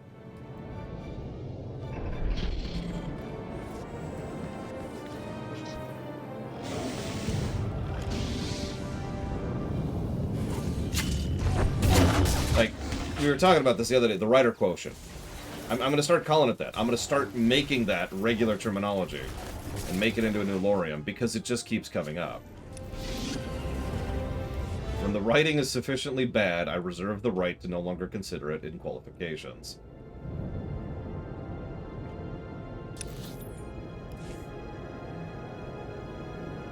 Now, it's not canon, but if you ask me an opinion question, it's going to eject the nonsense. Unfortunately, that causes a lot of issues in Episode 1 and Episode 2, because... well, I think you know why.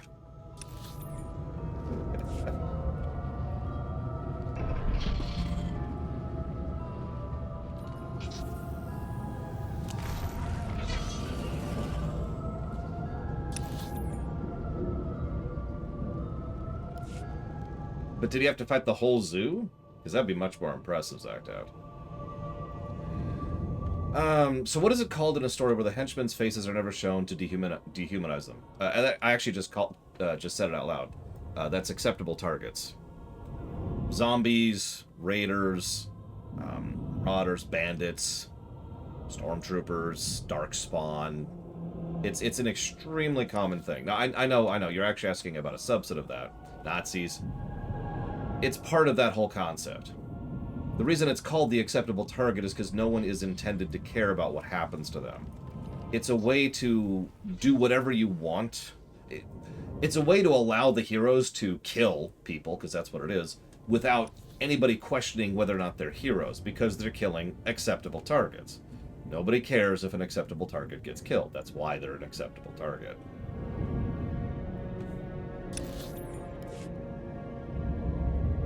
We here at the Lore Walkers are totally cool with shooting Nazis in the face, as we've demonstrated several times.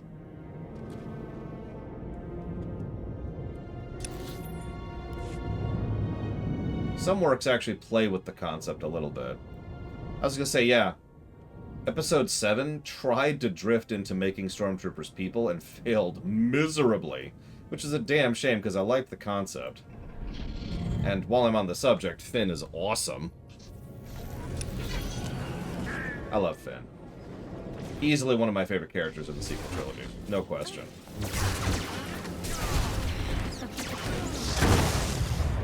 Excellent work, if I do say so myself. Hey, Morganite, and hi, Popinix. I don't know when you popped in. Alright, let's... Hi, Dustin.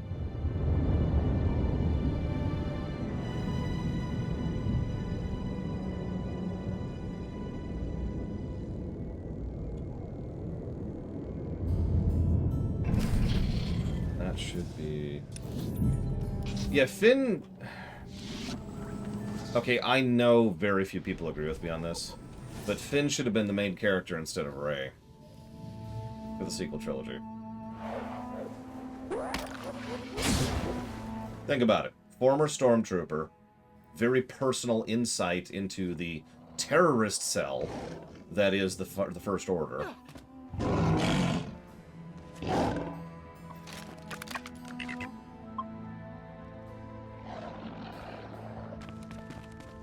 Rising up and trying to do good when no one's encouraging or supporting him to do so just because it's the right thing to do. Lots of potential for humanizing the nature of how that whole thing works, and how the stormtrooper recruitment programs operate, and what the First Order is doing, and blah, blah, blah, blah, blah. He was introduced as if he was the main character. Pretty much right at the get-go.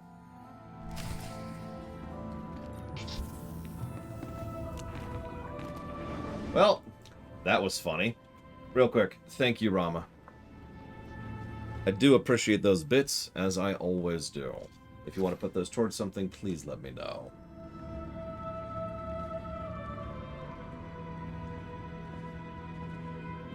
I mean, you know me, I'm okay with Finn not being Force sensitive, but if we're doing a mainline, Star Wars film, we'd probably have to have a Jedi involved.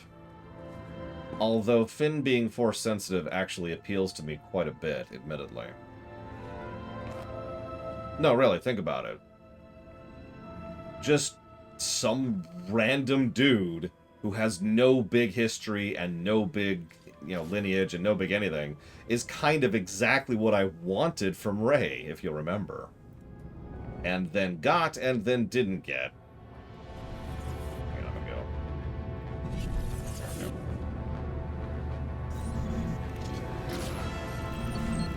You are too canny. Hi, Thanaton. Defense Protocol 6, now! Now!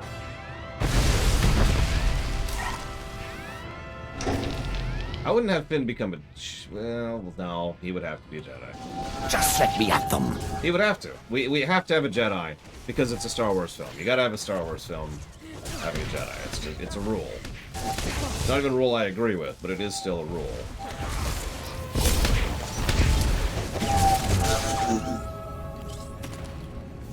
That's why we make it more than one defectors, Blue Hero. You know that plot thread they immediately abandoned in Episode 9? Absolutely do something with that. Heavy fire! Help! Front lines base.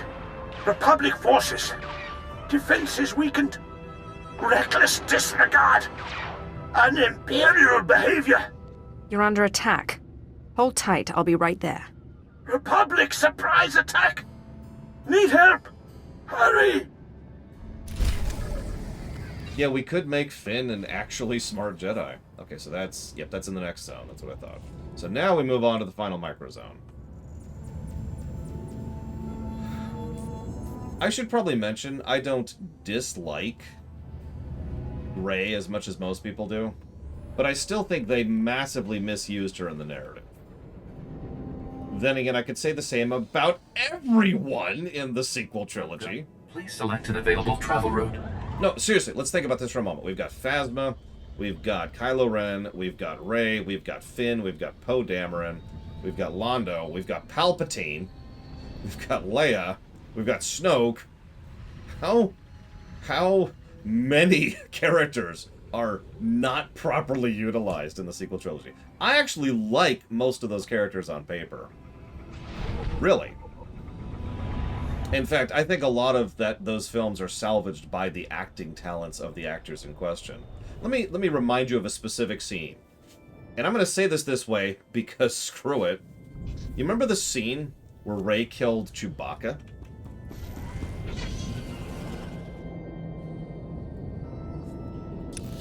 That scene was powerful and absolutely carried by the actress in question. She freaked out over that, as she should. And then it was ruined in the very next scene. But that was amazing. I was just like, yes, God, that's incredible. That is such a wonderful insight into the dark side and how dangerous it is and how easy it is to screw it up and how she's being pushed and how she's at the edge of her limits and she's just having all these... Oh, he's alive. But the scene was still good. I stand by that.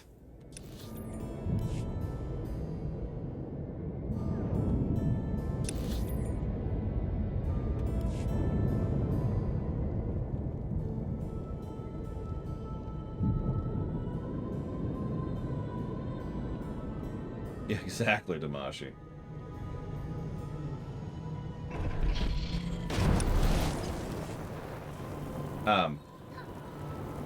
What in the world? You have a Jawagram. I'm very confused by this. Hey, look, a side quest I'm not doing. There's another side quest I'm not doing, and there's another one. I'm done. We're done with the frickin' side quests. Screw them. Screw this goddamn planet. Oh, well, Rey chooses Chewbacca, except... Rey chooses Chewbacca? Rey kills Chewbacca, except she doesn't. That... I don't even feel bad about saying that. That's how much of a non-scene, non-spoiler that is. Screw that damn scene. I don't see any, Gig. I think we did them all already.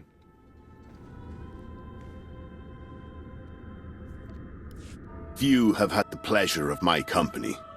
Fewer survived the experience. But you've earned my attention. That's why I've chosen each of you. Together we will end this rebellion and win Corellia for the Empire.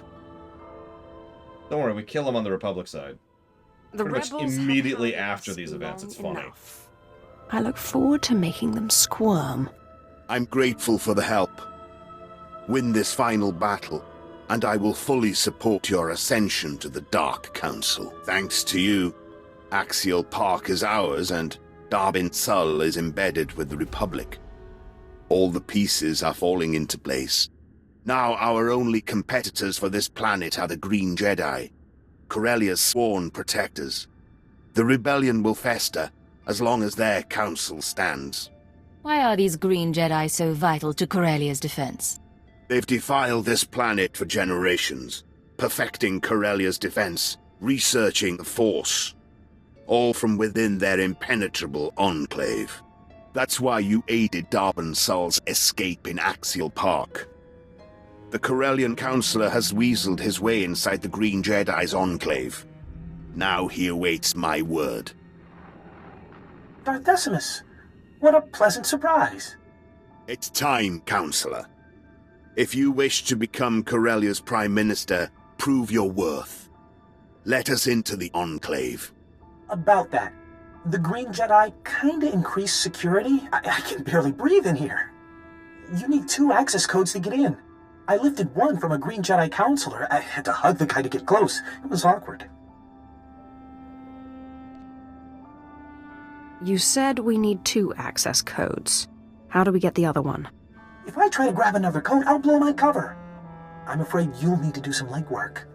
After you took Axial Park, the entire Green Jedi Council fell back into the Enclave, except Master Beddock. He's cracked, always prepping for Corellia's days of darkness. Now they've come, he refuses to abandon the Republic Foundation Museum. So the Jedi thinks he can save the Republic's precious historic trinkets. How valiant. Smart, too. Museum security's tighter than most military bases. Plus, the building's crawling with shock troops and Green Jedi. So you should visit the museum, take a tour, see the exhibits, grab Master Beddock's access code. I'm not really a museum person. Or at least the Jedi will provide a nice distraction. Word in the Enclave is Master Beddock's locked himself in the museum's vaults. Disable security and you can reach him. You've served us well, Darwin. Stick close to the Green Jedi. Await my orders. Master Beddock will be expecting you. Head to the Republic Foundation Museum. Secure his access code. Then report back. And cause some collateral damage. The more relics destroyed, the more Republic history we erase. Breaking spirits is important. Blah, blah, blah. You realize I'm literally going to be the Darth in charge of preserving history and knowledge, right? Right? Like, you're familiar with this fact? You moron. Anyways, questions. How long would Vemrin would have lasted if the Sith warrior didn't show up? Honestly, I think Vemrin would have been just completely eating out of Barros's hand right up until the betrayal, and that would have been the end of that. Dr. Winter asks a question I don't understand. In micro or macro, would you ignore the stupid in movie while only looking at that one movie, or only when looking at a greater narrative? I'm sorry, I don't understand the question. My stupidity knows no bounds.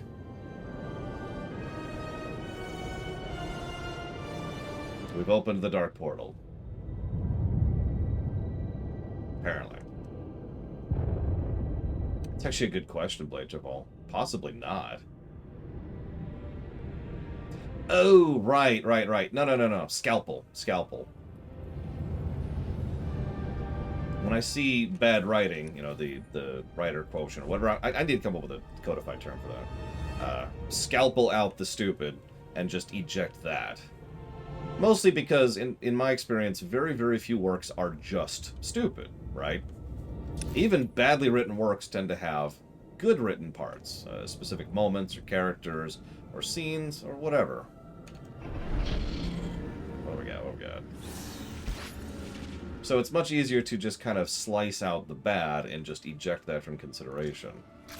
Now, if you specifically ask a question about canon, well, I don't have a choice on that. I don't get to decide what canon is.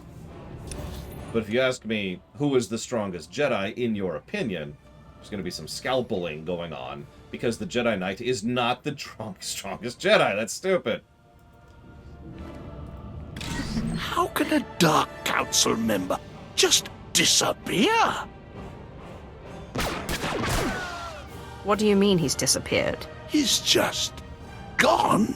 I've got every analyst in my command on it. I'm calling in favors with Imperial intelligence. As I suspected, you don't have the power to defend your own. Half measures count for nothing in the Kagath. Now, see if you can finish what you've started. The show will be at the Government Plaza. Everyone will be there. Don't miss it.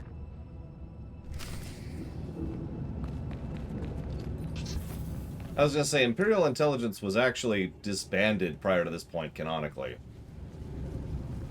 So... Whoop, yep. Oop.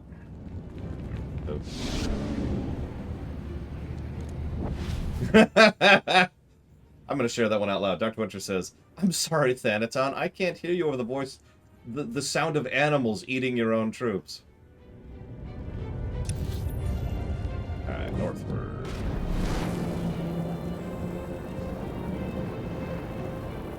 Oh, he's always teaching us. The question is whether he's doing it deliberately or not. Anyways. So Mr. Red asks an interesting question. Is there any point in which Obi-Wan uses the dark side?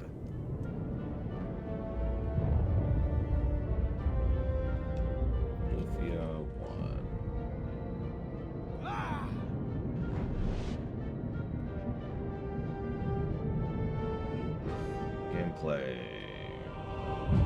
Negatives. 1.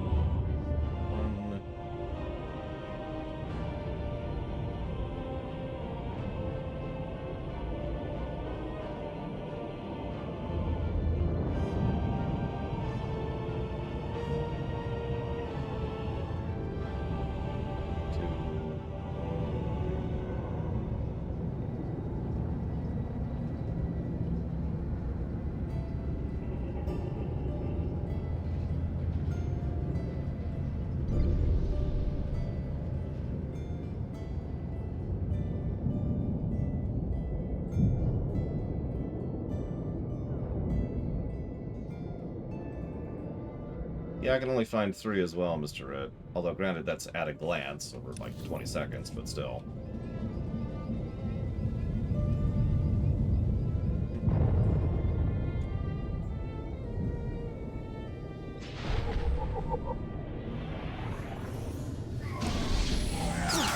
Whoops. Yep, 3.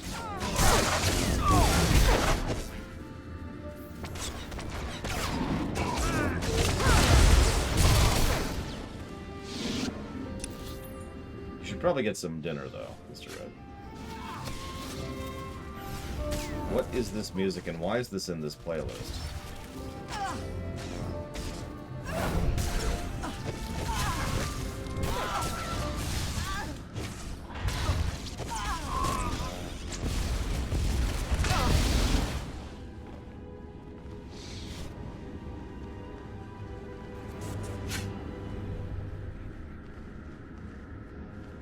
You have any more of that spaghetti? That might be good. I mean, Sorcerer's Spec is... I forget what it's actually called. There's actually a term for this. It's the spec nobody wants to play unless you're in a dungeon or a raid doing actual high-end content, in which case all of a sudden everybody wants you to play as that. Back in, let's say, WoW BC, that would be, for example, Arcane Mage. Nobody wants to play Arcane Mage normally because it kind of sucks against normal targets, normal encounters, normal enemies, etc. Arcane Mage flourishes when you've got a boss over there that's not hitting or interrupting or moving. It's just a boss. So you can focus on doing what Arcane Mage does best, killing it.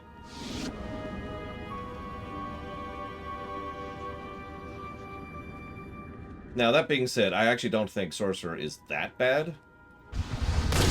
But it's definitely leaning in that direction, and that's why I'm not playing as it, because that's super not worth my time. Especially when it comes to things like literally what I'm doing right now. Also, the spec I'm playing right now, what am I in combat with? What am I in combat with? Has stealth, which is literally invaluable for speeding this up. What am I in combat with?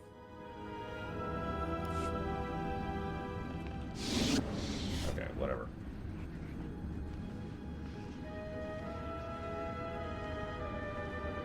I remember having this issue last time, too. God damn it.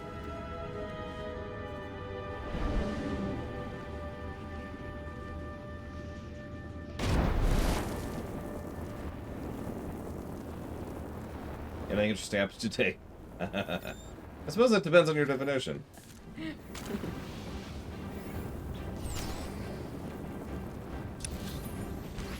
Oh yeah, by the way, Mr. Red, you should watch the prequel trilogy.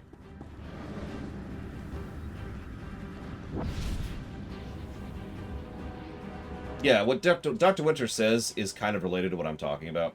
A lot of dot specs in general tend to be better on bosses than on just running around doing quests or dailies or whatever, right? Typical overworld stuff. Because a lot of this stuff doesn't really live long enough to really see the class come to fruition. But a boss, which you're going to be fighting for the next 4 minutes?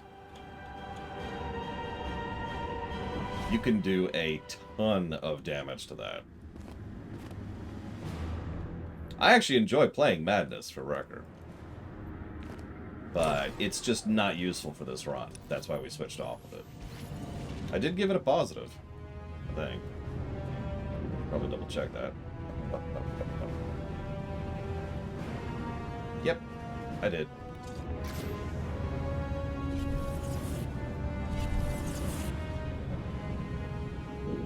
Just skip all of that. You see what we just did? How we just skipped the entire dungeon's worth of trash? That's why we're not playing Mage.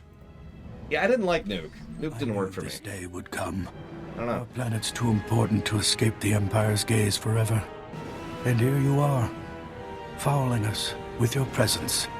Corellia revolutionized the shipbuilding industry, pioneered hyperspace travel, founded the Republic. You will not ruin everything we've built. You're defending a planet infected with corruption. That's how the Empire gained a foothold. A few bad seeds don't ruin the whole. Simply remove the infection. Guard the relics, men. Wipe these intruders off Corellia.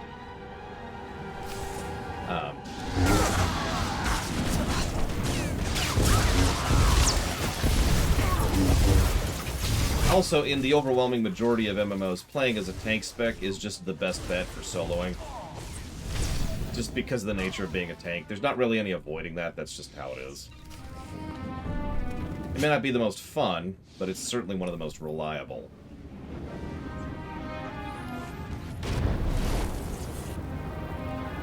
We will finish Corellia before we do the lunch break. I think I already mentioned that, but just to be very clear, yes. Oh no, Juggernaut is fun. It just also happens to be reliable. Consequently, this spec, whatever else it's called, Darkness, needs to pick up his phone, and is very fun as well. So that's cool too. So Giga asks if we're doing the bonus. Good news, Giga. There is no Corellia bonus.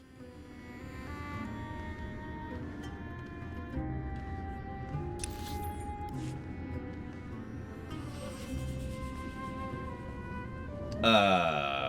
40-something, I want to say, Dr. Winter? Let's see. Yeah, let's go do this first. Well, no. There's no good way to do this, is there? God damn it! Quest flow! Oh, no. Screw the relics. Let's go talk to Decimus. It's probably going to chain. Knowing my luck, it's probably going to chain. Yes, we are concluding Inquisitor and Corellia and everything. And yeah, there's Sector X, or whatever it's called. I don't remember what it's called. I did a bunch of it back in the day. And then I stabbed my eyes out. I didn't like the daily... The initial daily hubs in Ilum and Corellia were not very fun to me. My goodness.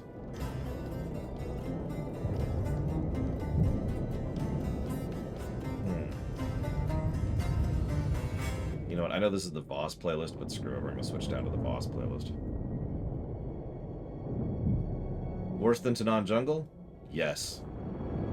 Speaking as someone who has almost 100% of the Tanan Jungle content. There's one thing I never got. Can you guess what it is?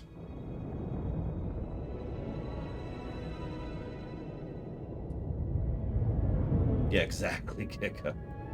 Nope, finish the reps. I'll just tell you, it's gathering the 5,000 claws or whatever it is. 10,000 claws? It's a lot. It's a lot. You know the one I'm talking about, right? It's literally just mindlessly grinding elite mobs. And it's stupid. And it's the only thing I didn't do in Tanan. It's not like troll eaters, it's just they're elite mobs, and you need 5,000 of them. Which, if that doesn't sound like a long time, please think about that in mathematical terms. Now, I can't help but notice that Evo has made a critical error here. She didn't say that I shouldn't bow. Sorry. Thank you, Evo. I will jot that down towards Wrath of the Righteous, a 170-hour game.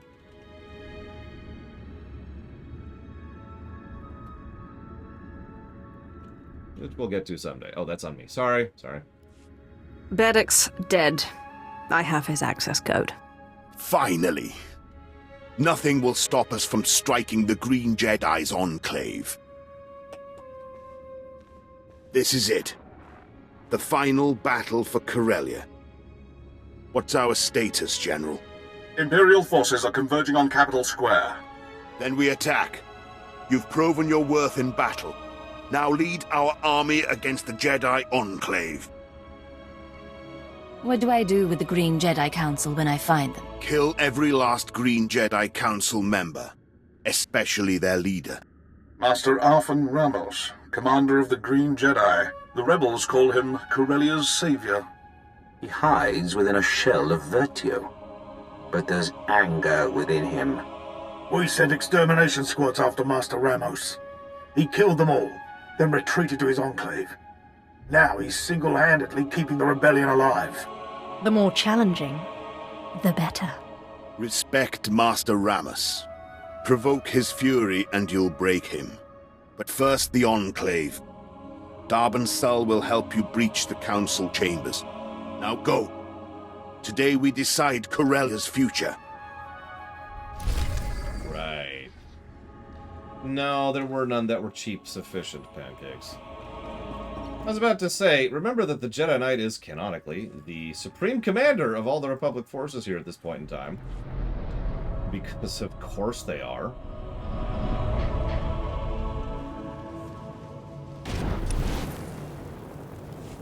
What kind of nonsense is this?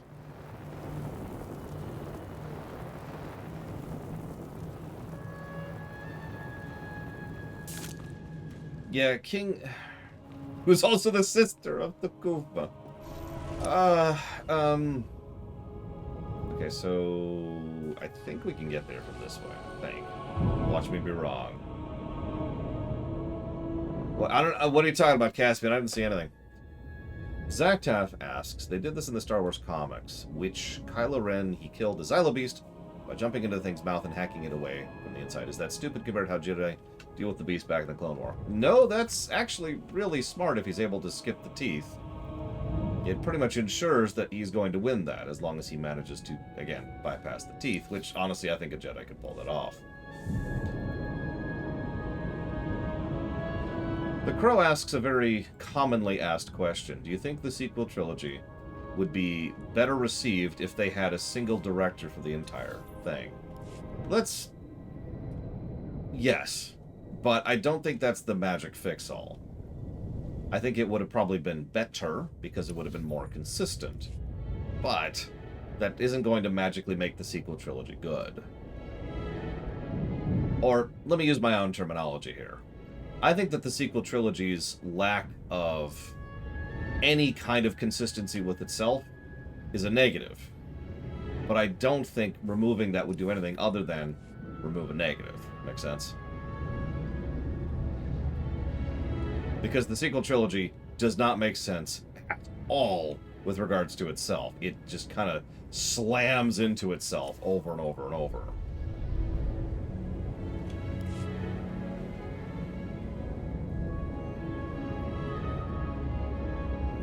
But again, that's not a problem that there's an easy patch fix, like simply saying one director covers all 3 films.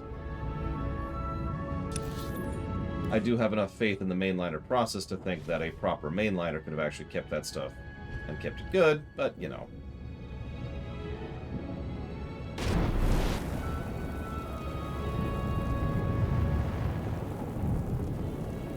Nice runs. Very pretty. Thank you, Evo.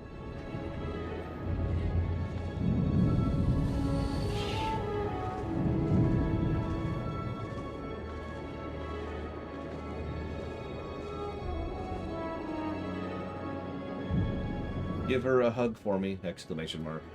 And wish her well for the trip, exclamation mark.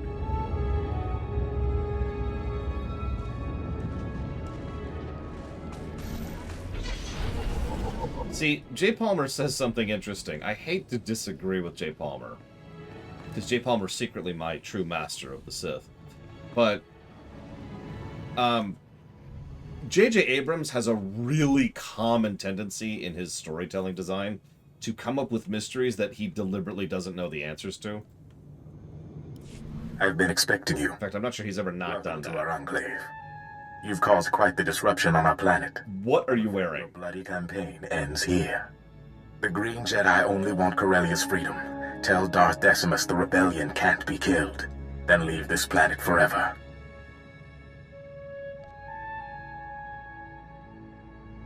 You're a terrible host, Master Ramos. I just want to chat with your council. You murdered Master Beddock and stormed our enclave. How foolish do you think I am? Master Ramos? There is no emotion. There is peace. Stop your Jedi nonsense, Ramos. General Hesker, how good of the Emperor to loosen your leash. To arms, Jedi. Preserve the Republic. Protect Corellia. Hey, they have green lightsabers. I wonder why.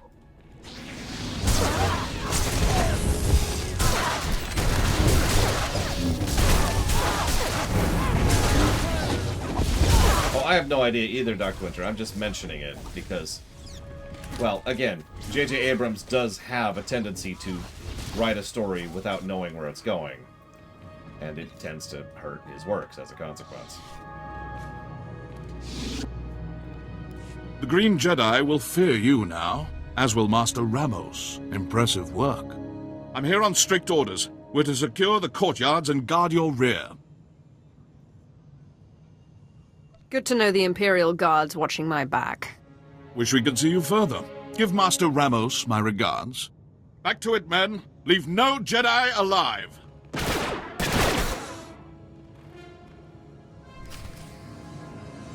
Alright, time to wrap this up. J.J. Abrams actually is a decent director. I do think that. Now that's a good question, Evo.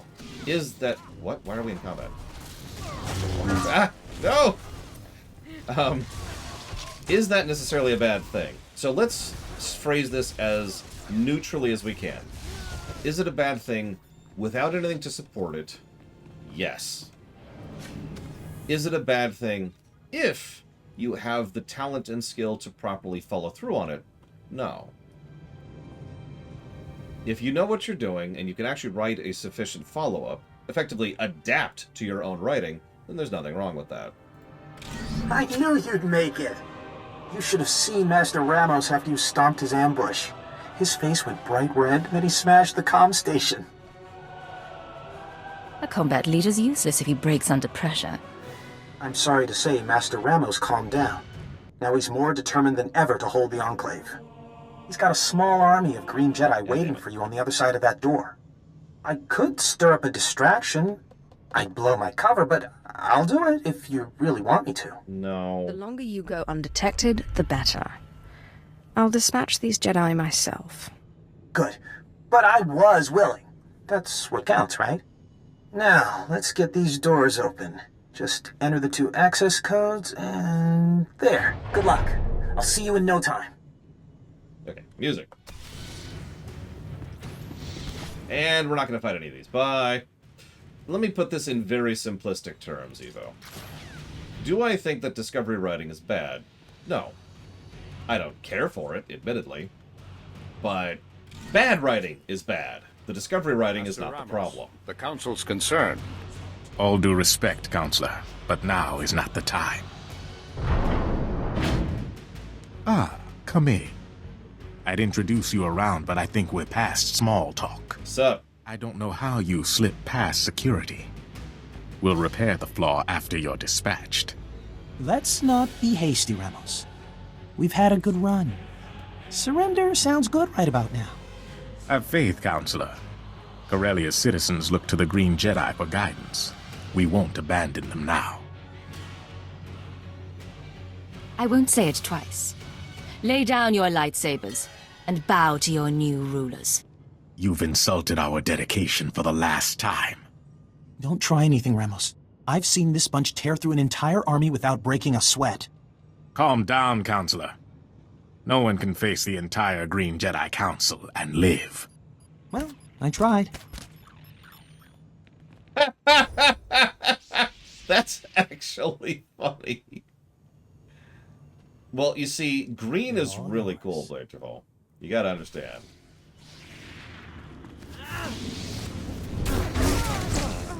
tried.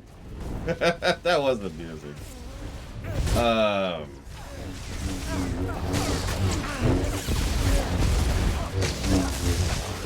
Ooh, this hurts. It actually hurts. Probably because I keep accidentally tabbing without meaning to. Oh, what the? Oh, Jesus. Oh, Jesus. Okay. I'm starting hitting some buttons. This is the other reason I am playing a tank and not anything else.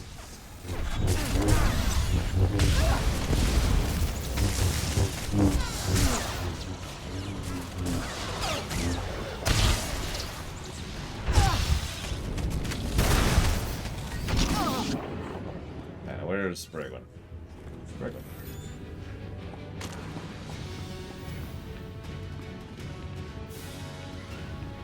What am I in combat with? Oh. Ha! Kill Seal! No! No! There is no death. Only the Force.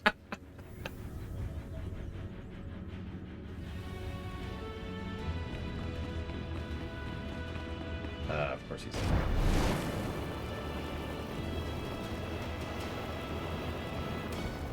No, I agree, Orcano. But whatever, I suppose. Oh, hang on, I don't need that song yet. Blasted Jedi. They've interfered with Corellian politics for the last time. Eh.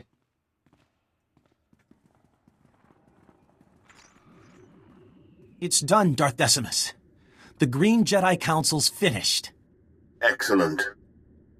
Without that Jedi, the rebellion will crumble.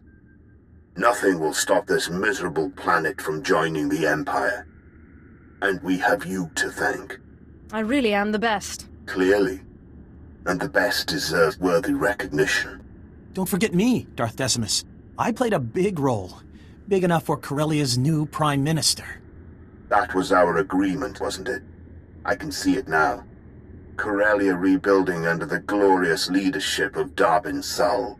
But freedom allows rebellion, and we've had enough of that. Perhaps we erase Corellia's would-be leader. We can kill him right here if we feel like it. Jane Corellia too tight, and you risk more violence. But show them trust, put Darbin in charge, and they'll peacefully bow to the Empire. Exactly. I'll show them the Empire's looking out for our best interests. That's enough, Prime Minister Sul. Save your enthusiasm for the official ceremony. This is a historic day, and it must be properly commemorated. Report to me at once, so the Empire can give you the recognition you deserve.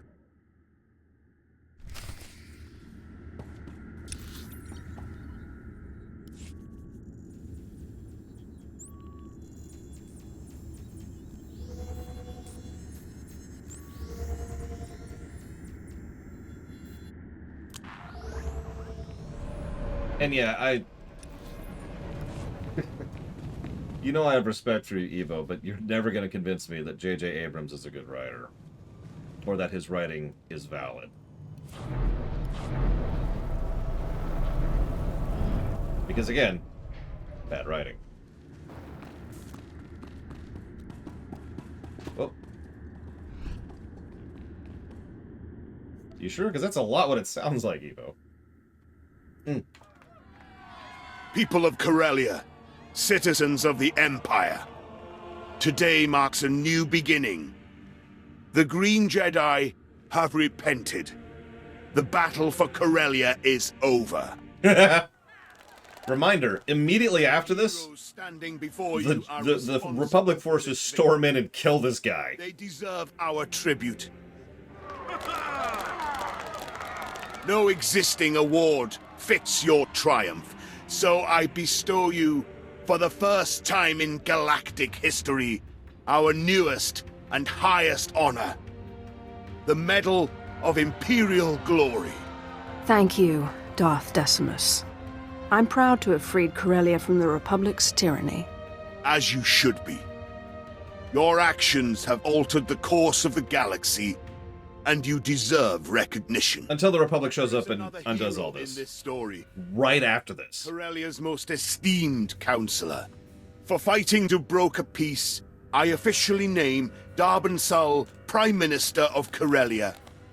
He will oversee this planet's future, with minimal Imperial oversight. Hit refresh, Oculus. That usually thank fixes you, it. people of Corellia, for your support, and the Empire for this chance to serve. Because I looked it up, Mike Kamano. You all deserve my greatest thanks for ending the rebellion and giving Corellia back its freedom. Also, it kind of has to happen right after this, because we can't kill Darth Decimus and free Corellia, and then help Darth Decimus conquer Corellia. That's... We made a good team, Darben.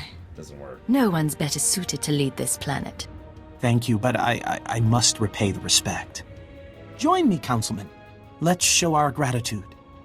Bow to Corellia's saviors. Councilor Jalta, take a knee. I don't answer to Imperial puppets. He can't say that to me. Kill him! I'll die for my planet. Strike me down. I won't be the last Corellian who opposes you. Okay. Your defiance means nothing. Look at your counselor. This is what happens when you spit in the Empire's face. Anyone else have something to say? Good. Councilor Jalta isn't alone. Corellia still crawls with the confused, the angry, the violent. Let us clear up their misunderstanding. As Prime Minister of Corellia, it is my pleasure to declare Corellia an official member of the Empire. Yay, until the Republic swoops in. I like to think it's literally like 5 minutes. Like, we don't know the exact timing, but like, just picture 5 minutes later. Oh god, here they come! Occasion with a few words. Something to inspire the galaxy.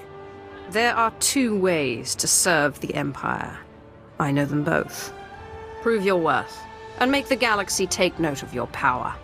All work as slaves, chained to cruel masters. You don't want that. Follow the Empire and escape torment. Don't make us take you by force. Corellia would join again if we could. Well spoken. Now let us close these proceedings. Corellia has finally claimed its rightful place with the Empire. The rest of the galaxy will follow. Nothing will stop us from winning this war. Long live the Empire! Long live the conquerors of Corellia!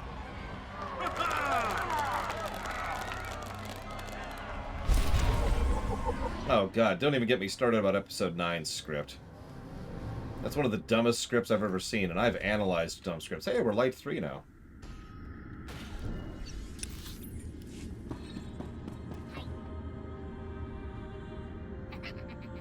Telegram. I know, it's weird, isn't it, Casual? Alright, let's wrap this up, shall we? First of all. That is in celebration for finishing Corellia, because we're done! Corellia's done! That was specifically Fire and Fury from StarCraft 2. Let's get out of here.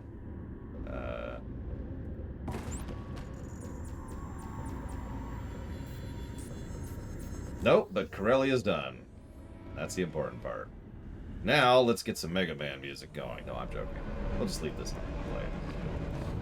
play. This is not where I want to be. I want to be here. Just pointing it out, Evo, that you're extremely evil. The evidence keeps piling up that Evo's actually the evil clown. It's weird. What? I don't see a side quest here on my screen currently, Jay Palmer. Are you okay? You feeling alright? Are you seeing things? It's okay. We're here to help you. We're here to help you. Hang on, that's the wrong song. Hang on. God damn it. Don't have time for you. Go away. Where am I? God damn frickin' multiverse. Hang on. Where's the song?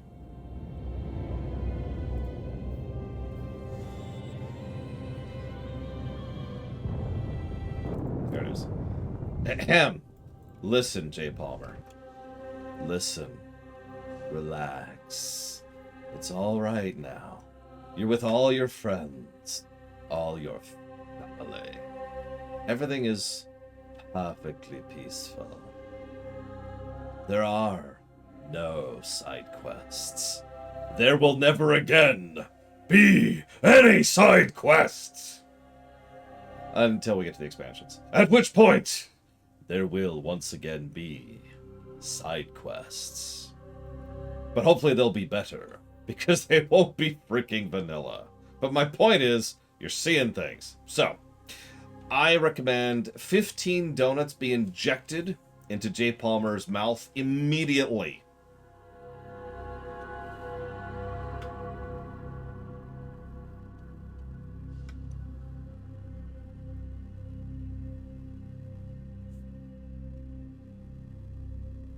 I still have those donuts. I'm looking forward to having one for lunch. Yep, 15. Thank you, Justin. Appreciate you.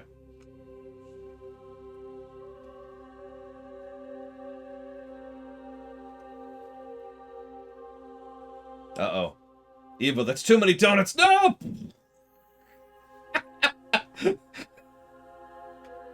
That's it, then. That's the last side quest.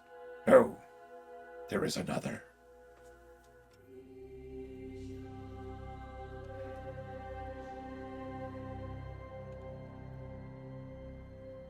But yeah, just plain glaze, Justin. I complained about it yesterday. So I ordered a baker's dozen of autumn flavors. Bunch of like cinnamon, pumpkin, you know, that kind of thing. And I got a bunch of glazed. Now, I can't really complain because I got them for free. Because I, said, hey, I got the wrong order. I need to, fix this. And they said, yeah, we'll just refund you the whole thing.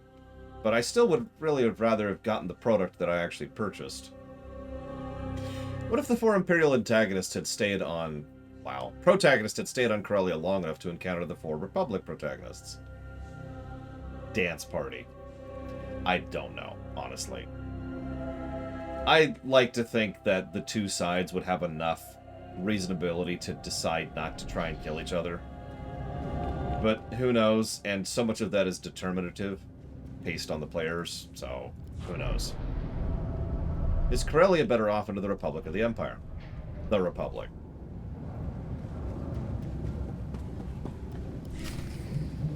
Yes, finally. Sith, Imperials, the Challenger has arrived.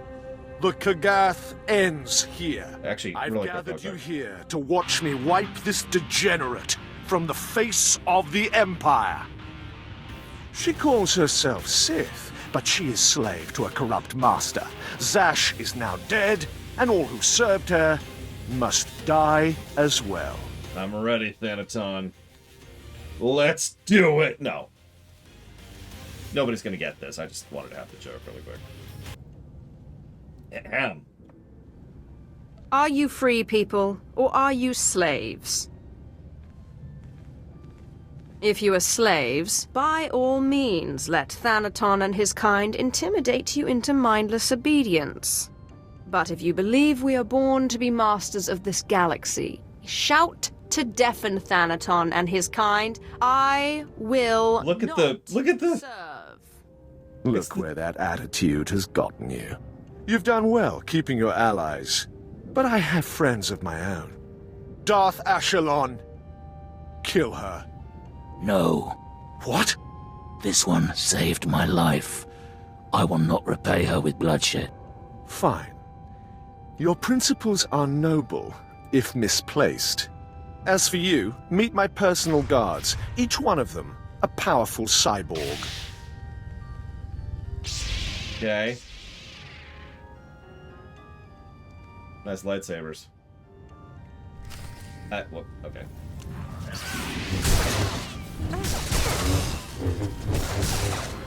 I still remember some of my combat I was going to say, Thanaton isn't into cyborgs. That's actually something that's already been established. Like, quite a while ago. All the way on Dromund Kaas, I want to say. It looks like it's just the two of us now, Thanaton. Peace is a lie. There is only passion Through passion, I gain strength. As a reminder, through strength, power. Through power, victory. Both codes are nonsense, and always have been. Anybody who adheres too strongly to the code invariably is both wrong and fails. This is a better sign than anything else of just how far Thanaton is being shoved into the corner at this point in time. Through victory, my chains are broken. The Force shall free me. I wish it hadn't come to this. Ironically, so do I. But at the same time, you have made me more powerful than anybody else has. So thank you for that.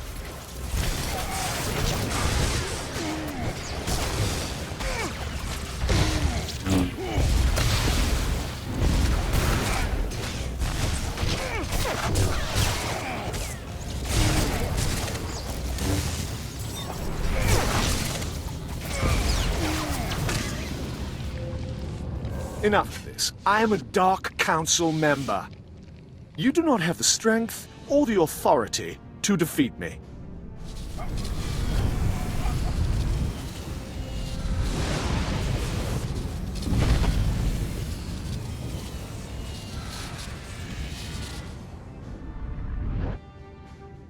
He's running away. That can't be a legal move. Does he really think he's safe anywhere in this galaxy? He's gone to seek the support of the Dark Council on Korriban. That was always his plan if this thing backfired. Be careful, my lord. Thanaton will be among allies. Ironically, no, he will not. I won the Kagath fair and square. I must hope the Dark Council sees the justice of my cause. Good luck, my lord. Let's wrap this up, shall we?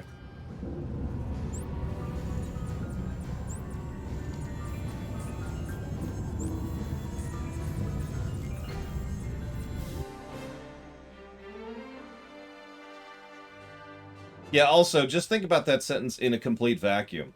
Running to the Dark Council for help after failing to take down someone who is supposed to be substantially your inferior. How do you think that's going to go?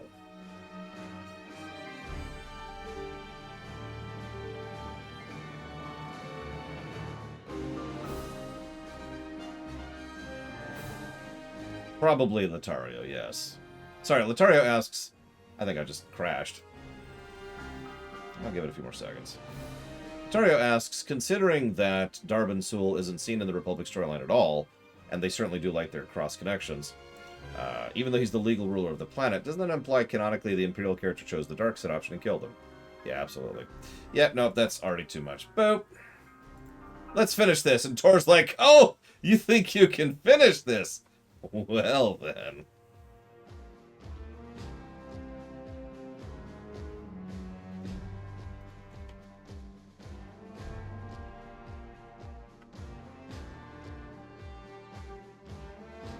Yeah, if I'd done the side quests. I know, Damashi. Hang on, I gotta... Reminder, it does this every time I launch the game. I have to resize it every single time.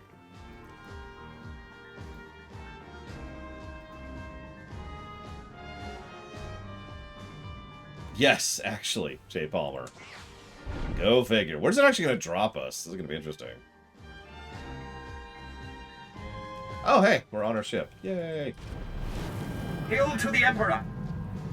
More importantly, hail to you, Master.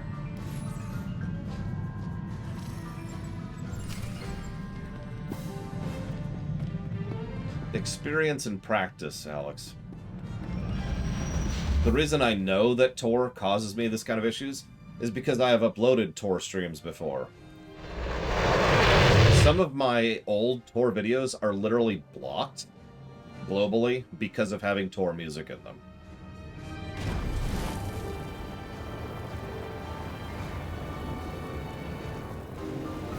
I would hurry if I were you, Evo.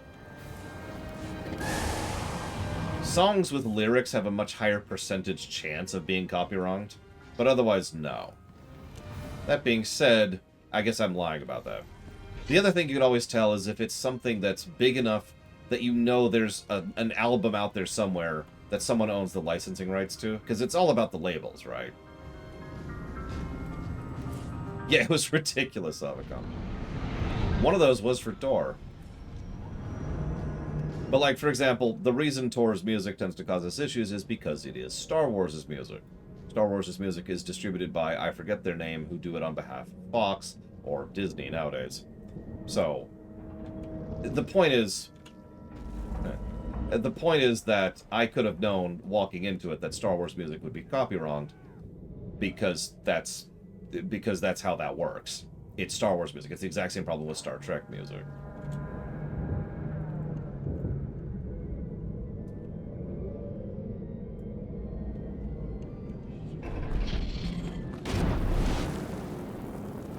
Possible, Mike Romano, but more likely what you're seeing is it's not so much they have their eyes on me as other YouTubers are bigger and more politically affluent than I am.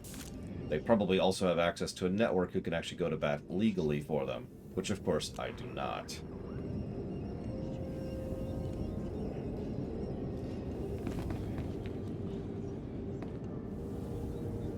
Yes, is the answer to that question, Evo. It didn't even occur to me that it was relevant to the main narrative plot at all. If you're asking why, I can only claim ignorance.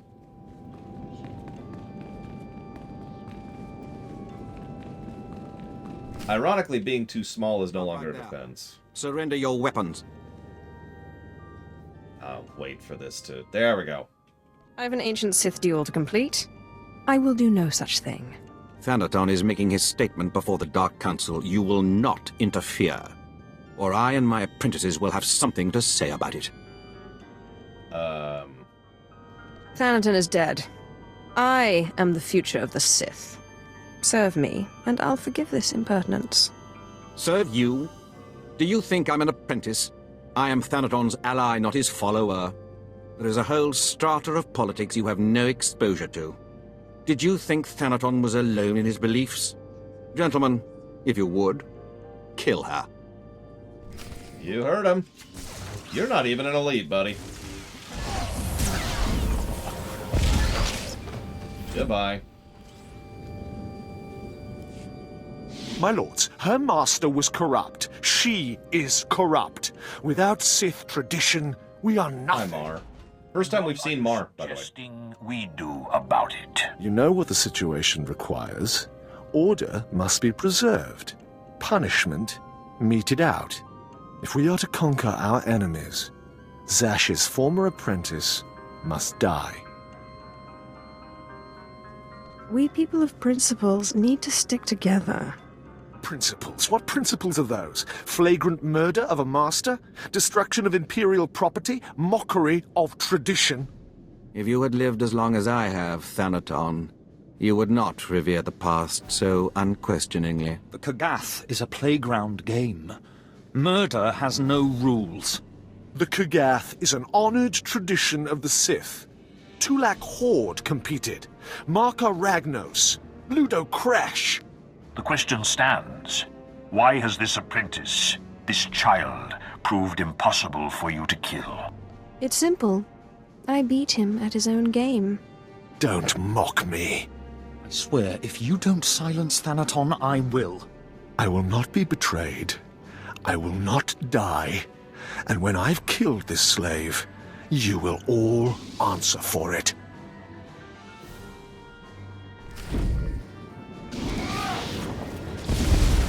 Yeah, notice their reaction. I love it.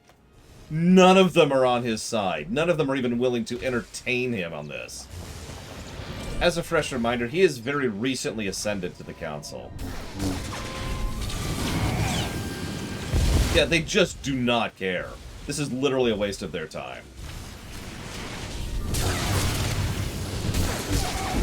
Yeah, I'm just gonna stand in this, buddy.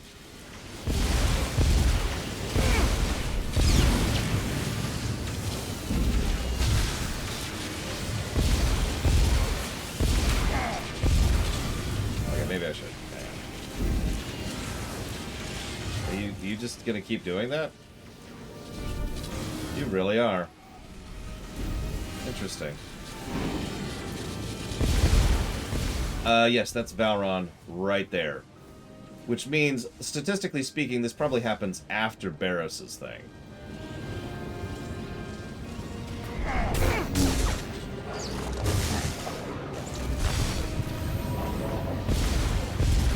Oh, never mind. Apparently Thanaton's on the council and that doesn't make any sense. Never mind. Ignore me. Ignore me. No. I won't be defeated. I can't be. I love Ravage's response to that. He just sits back like, yep. No. No.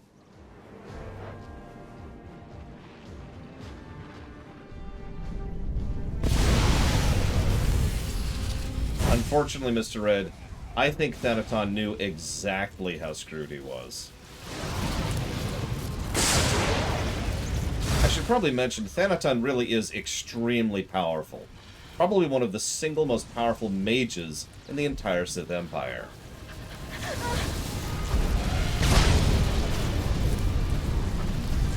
The problem is, we kind of prepped for this. And we cheated.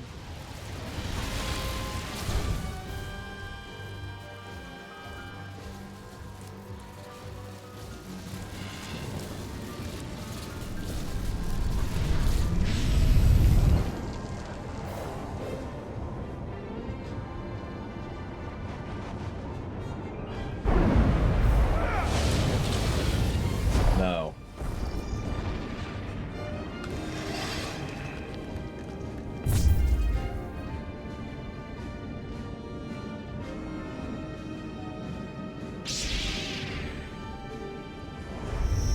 No.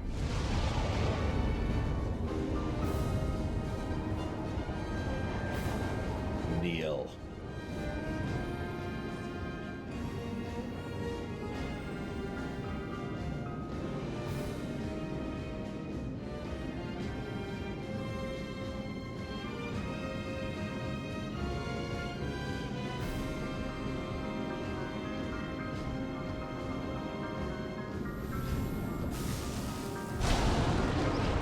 I'm feeling 3 pluses. Just for that scene. Honestly, I could argue more than 3. This is such a satisfying outro. This is so brilliant.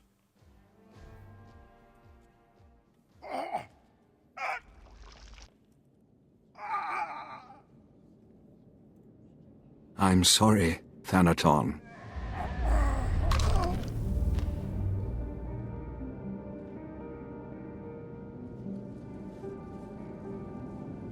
Good riddance to him. He was Shut a up, better Ravage. Sith than you give him credit for, Ravage. Thank you, Mar. Let us hope his successor is as worthy. My lord, your seat.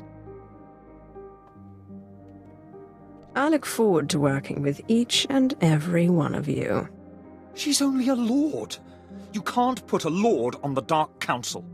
Quiet, Ravage. She's earned her place. Thank you, Mar. I look forward to seeing more of Mar. I really By do. order of the Dark Council, and in light of your reputation for serving the Empire, you are now Darth Imperius.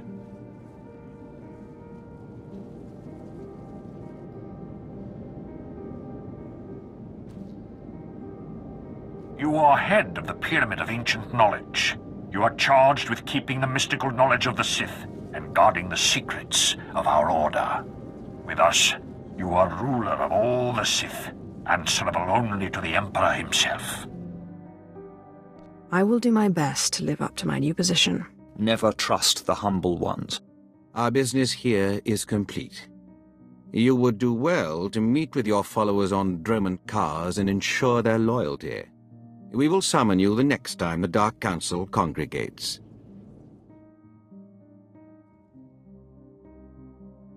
And yeah, it actually takes some serious work to become Darth Nox. I think that's why a lot of players respect it so much. It also sounds very cool. It would have been appropriate for me especially, for reasons that will take a minute. But we have a minute, so let's go ahead and explain. I have a character called Noxaith. He's actually one of my main characters in MMOdom.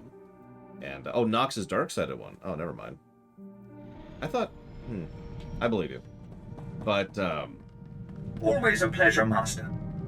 it would have been rather amusing to be able to be Darth Nox in this game. I probably would have made the character Noxaith just to really cap that off. But yeah, sorry, Oculus or Oculus is the hard one.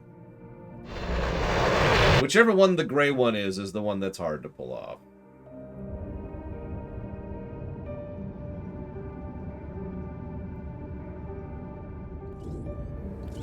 Honestly, ditto, casual. But, you know, whatever. I am going to chop off after Corellia, Alex.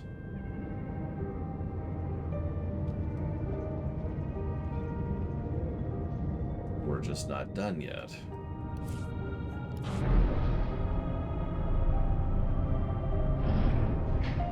What's for lunch? Donuts.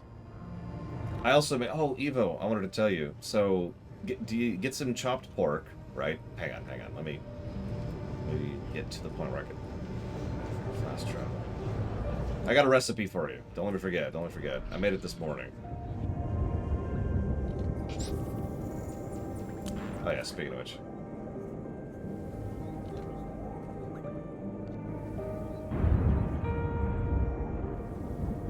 Oh, I guess I don't technically have the Darth title yet. I haven't actually technically finished the quest yet. We'll be starting the next class, Bounty Hunter, today. Ground pork, and I chopped up... So, okay. Pan, 1 bell pepper, 1 onion, chop. Put them in the pan, get a little bit of oil, salt, pepper, and a bit of sugar. Mix thoroughly, don't use too much oil. Let them go for a bit, then add white pepper to really add some spice to it, to make sure that it is both spicy and sweet. Then, shove that kind of to the side. In the same pan, slap down a thing of ground pork. Flatten it out first, make sure it starts to get cooked on one side. Flip it, and it finishes cooking on the other side. Then, chop it up a bunch, and then mix it in with the rest while mixing in a little bit of soy sauce, a little bit more sugar, and some chili peppers. It is very sweet and spicy. Here, I'll send you a picture. My master, your followers have gathered to meet you in your moment of victory. Whoa.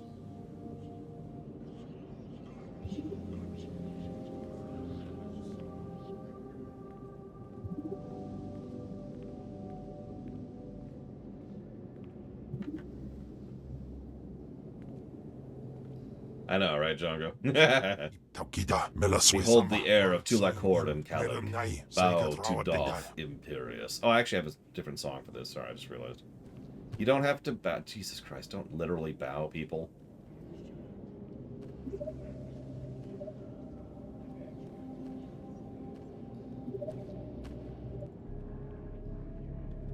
My lord, let me be as the lightsaber at your side, always at your disposal.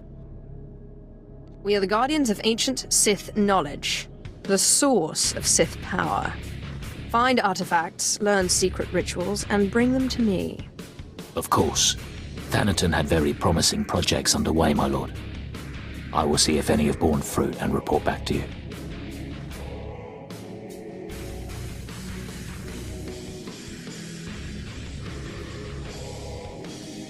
And hearken. Kill Zalek. Well for yourself, little snake.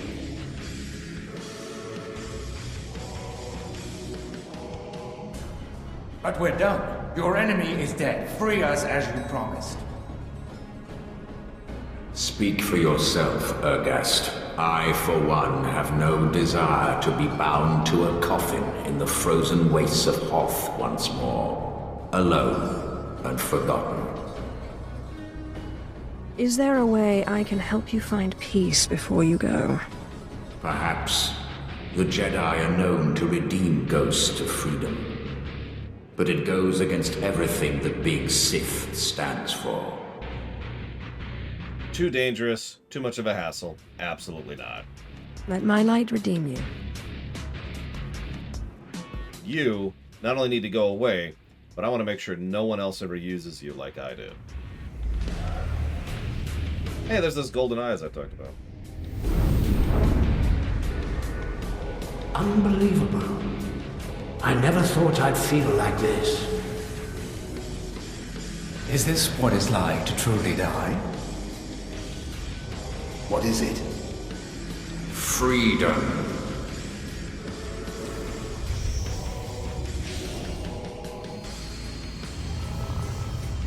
Prime rib. Easy answer, Russ.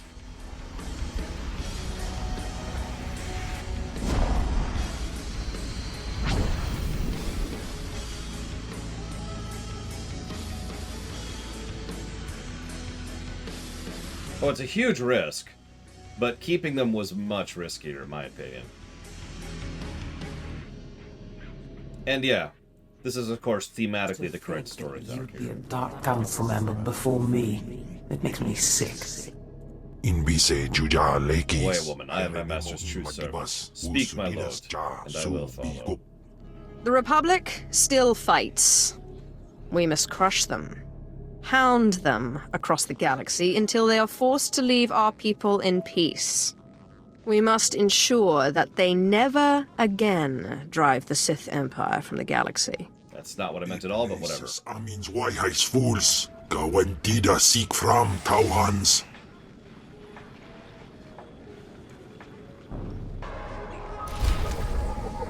And yeah, the last thing we want is Vitiate's attention.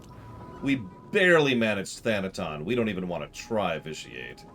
After all, we're not the sister of Takuvma.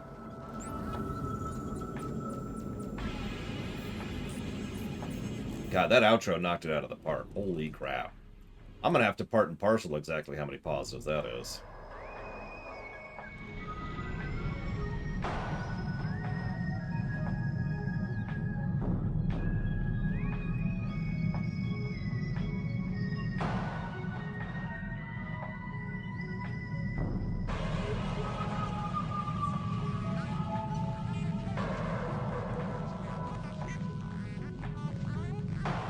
Yeah, I do actually remember the in-game music for that scene. It is quite good. Let's do our final wrap-up. Do you ever think maybe we're on the wrong side, doing the wrong thing? The Sith Order is a depraved place, but you can't hide from evil. You have to face it, head on. I agree. It's not enough to seek personal serenity when there's conflict everywhere. That's what I tried to tell Master Simon, but he wouldn't listen. But what does his opinion matter? He's just a hermit in a cave. I've been thinking about the future lately. About God, you talk about my babies. About the Empire. It's clear the Empire won't change overnight. I've accepted that. But what about when we're dead? I prefer not to dwell on such morbid topics. If you would allow it, I would be honored to pass on your legacy to your followers and your children, and to teach them what I know of the Jedi as well. That would be excellent. Even if we can't change the Empire now, the next generations will learn from your teachings and follow them.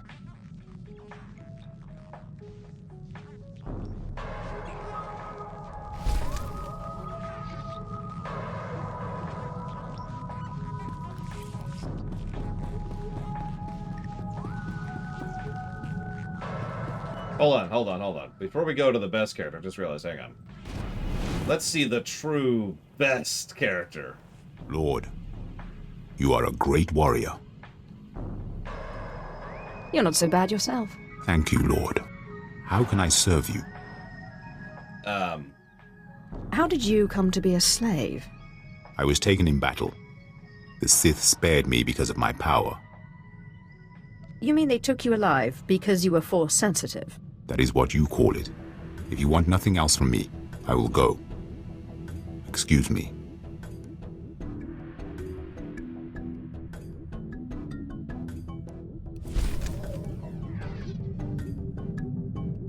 Lord, I want to continue my training. Did you have something in mind? The greatest of the Kalish become gods when they die. To do great things, I must learn. You have lofty aims. I'll give you credit for that. My great-great-grandfather and 2 of his wives led an outnumbered force to victory in the great clan wars. Our family prays at their shrines still. Your ancestor had multiple wives? Of course. Now, let us train.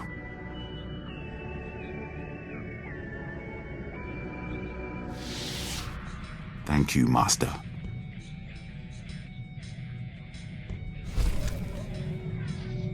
Lord, how can I serve you? Bring me rare artifacts, and you will serve me well. Yes, Lord.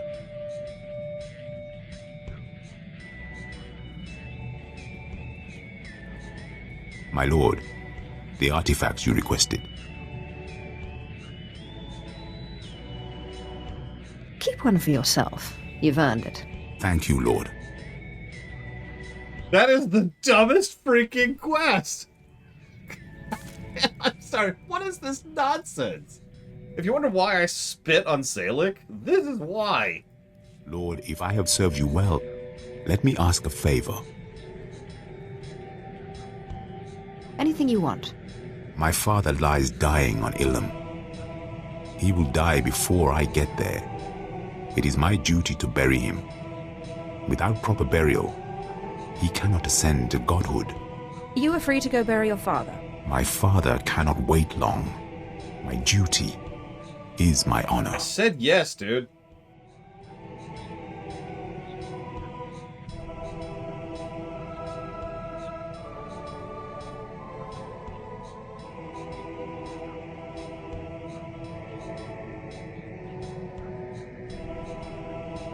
My father is gone. He was the last of my family. I follow you now. You don't seem too upset about it. He goes to become a god. I live.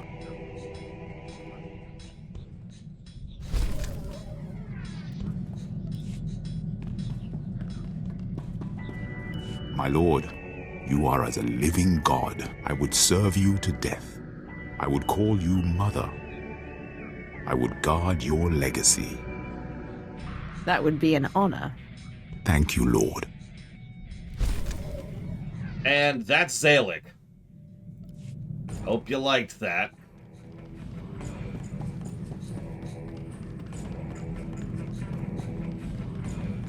Galaxy will continue trembling at your approach if it knows what's good for it, Master.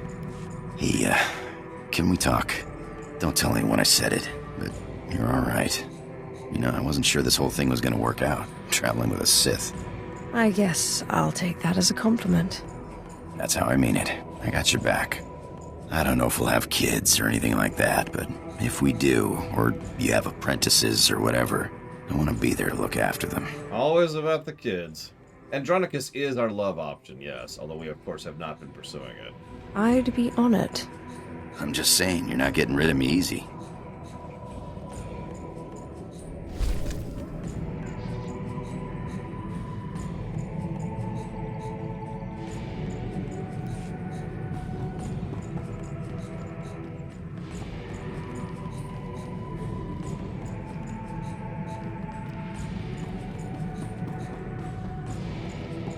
Apparently Savacom, but the only one I want to romance is this guy. My lord, I've solved it. The chain in the medallion contained a hollow frequency. Hold on. I wanted you here when I called it. I have a better song for him. Give me a sec. Don't waste any time. Call. Oh, it seems too good to be true. I must rely on your judgment that it's not a trick.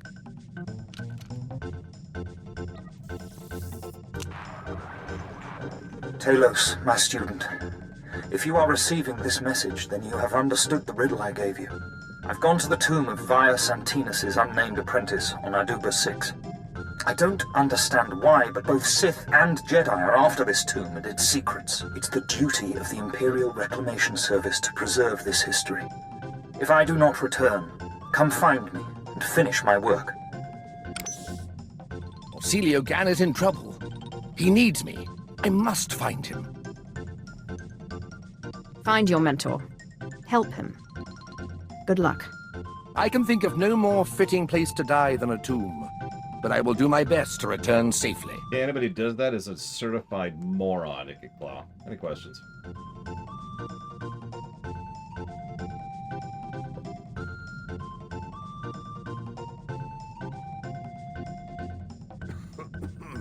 My lord, I return, but Orsilio Gan does not.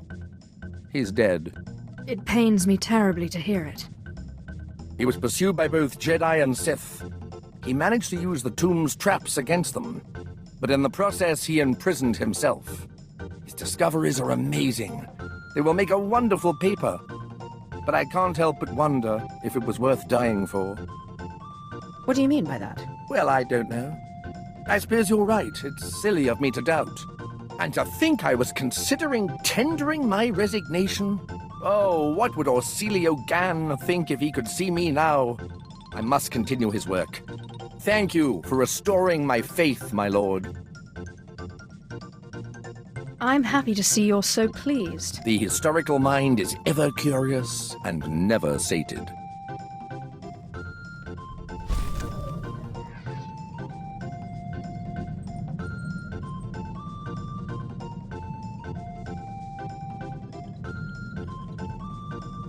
I mean, honestly, I think a lot of these probably should have happened before Corellia, because this is true for every class. Every class's finales happen after Corellia, so there's not a lot you can do about that. Oh, Talos is... I think I actually agree with that. My lord, I just wanted to thank you again. The wonders I have seen working by your side are more than I could have ever hoped. Truly, you are a paragon among Sith and the Empire. Thank you for your kind words. It's gone out of practice, but there's evidence that certain non-Force users used to pledge themselves as loyal vassals to true Sith. These vassals and their families were bound to the Sith and their family for generations. Will you accept my pledge to you and your heirs? I would be remiss And to my turn down heirs. such a heartfelt offer. It's an honor to serve you.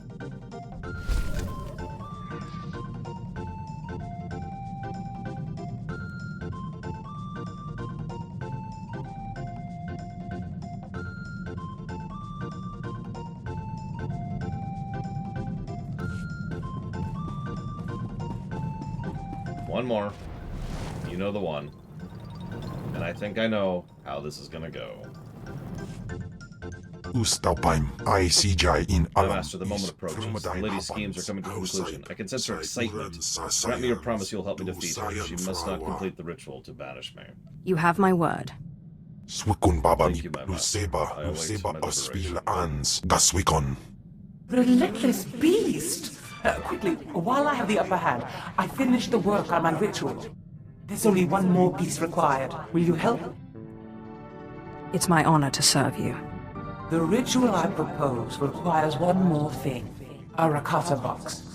A sort of mental prison employed by the ancient Rakatan Infinite Empire. One of these boxes has recently been discovered on Taris, of all places. It's being transported off the planet soon. We must recover it. What's the box for? I'll explain once we recovered it. Hurry. We must intercept the box at the Taris space station. The ritual can't be performed without it.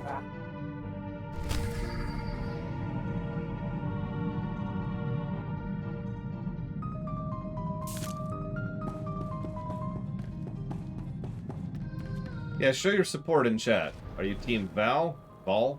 Galaxy will continue trembling at your approach if it knows. Or are you Team Zash? Maker knows I do.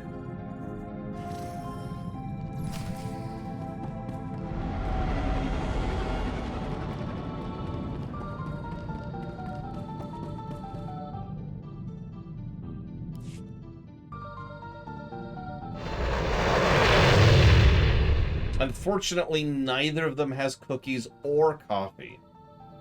But I have both. No, Dr. Winter. So, that's horrifically evil. We're not that horrifically evil.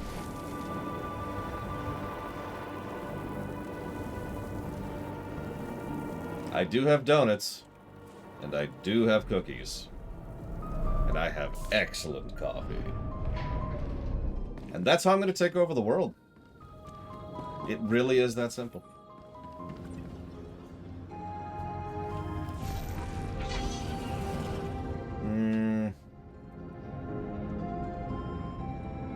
God, what is this? The November midterms?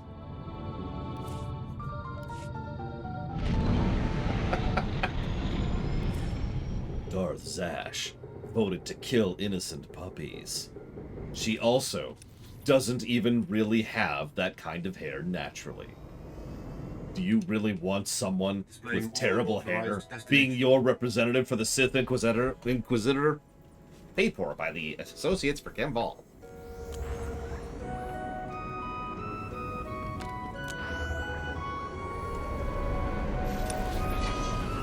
It's way out here, because of course it friggin' is.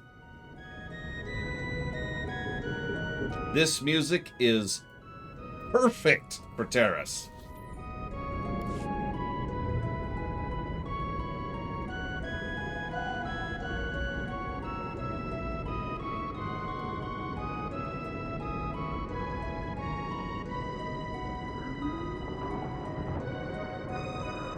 Let's get a shot of all the ruins and all the falling apart corpses and swamp as we're going along here.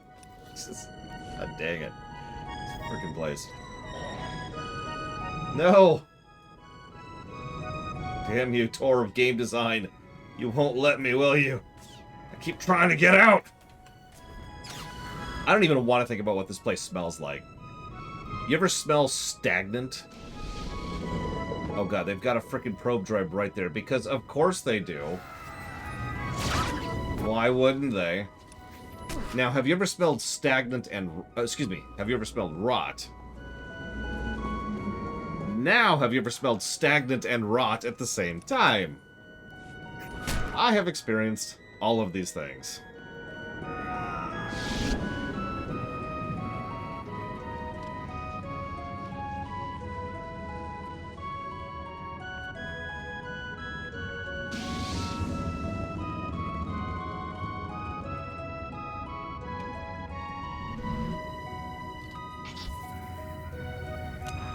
Oh my god. I have to have Kimball with me. Right. Goodbye. So I've actually already decided who we're supporting here. I'll explain why in a minute. No, we need mystery music here. Excellent. This Rakata box is key to the ritual. Even one as force-resistant as Ken won't be able to resist the box's pull. He will be imprisoned, and I will finally have this wonderful body to myself. One more thing. Once the ritual has begun, I need you to give me as much of your power as you can, so I can resist the box's pull. Understood? Won't any power I give to you also go to Ken? Once the ritual starts, our spirits will be separate enough that it shouldn't matter, as long as I maintain control. Now, let's get started. Yes, it's working. The box is activating. I can feel its pull. The monster is too strong. Quick, give me your power or I'll be pulled in.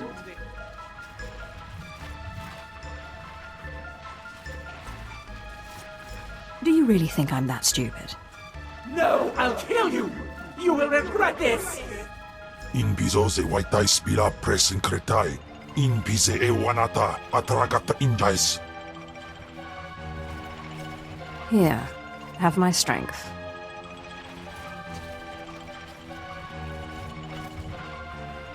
Baru Jamunja. No! What are you doing? We have a deal! Swaiwai Silbans in Iswish. You underestimate my master wish. Your snares are worthless, your schemes are nothing.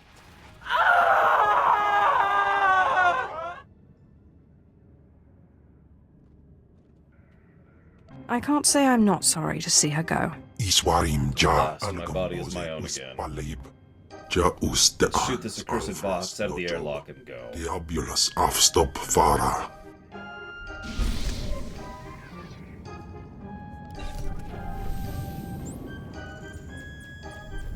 Yeah. Zash would have been more useful, but was always going to be a problem. And remember, we're playing an intelligently evil person. Also, always a pleasure, Master. I've never chosen Kemval before. So, you know, there's that too. You're the heir of Tulak Horde. Your strength is great, and I will guard your legacy forever. Please don't talk to me about children. You are the finest shadow killer I've ever met. Come, let's feast on our enemies.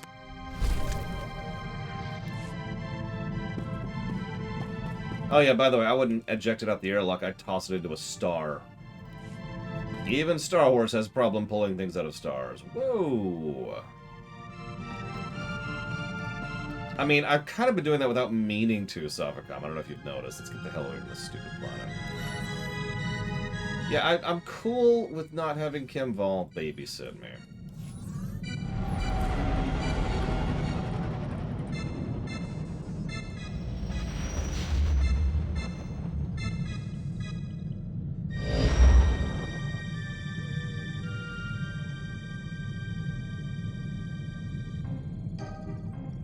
Let's figure out our bronze number, shall we?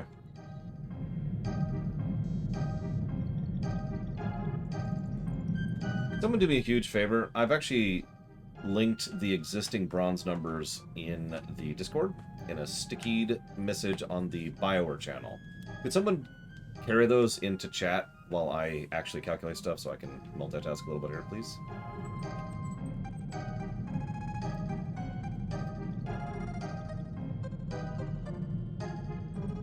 Thank you, Django. Thank you, Mr. Red. So there's our spread right now. Any guesses on this one?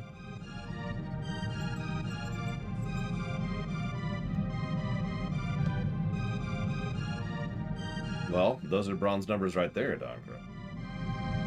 As a reminder, 40 is what we would generally consider to be an averagely good game, so even the highest we've had so far, Jedi Consular, would qualify as below average.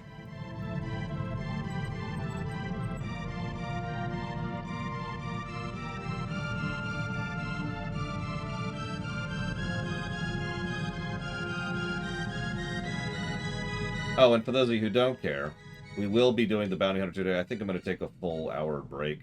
Sorry. And then I'll be back for Bounty Hunter.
Could I get a drum roll, please?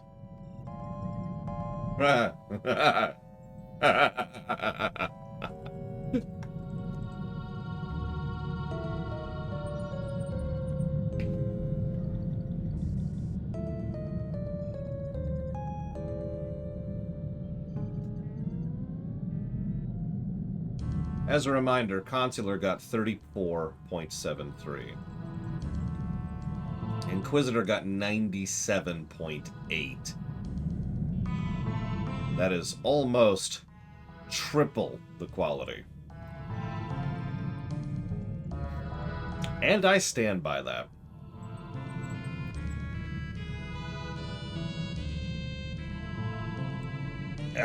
Yeah, that's about right, honestly.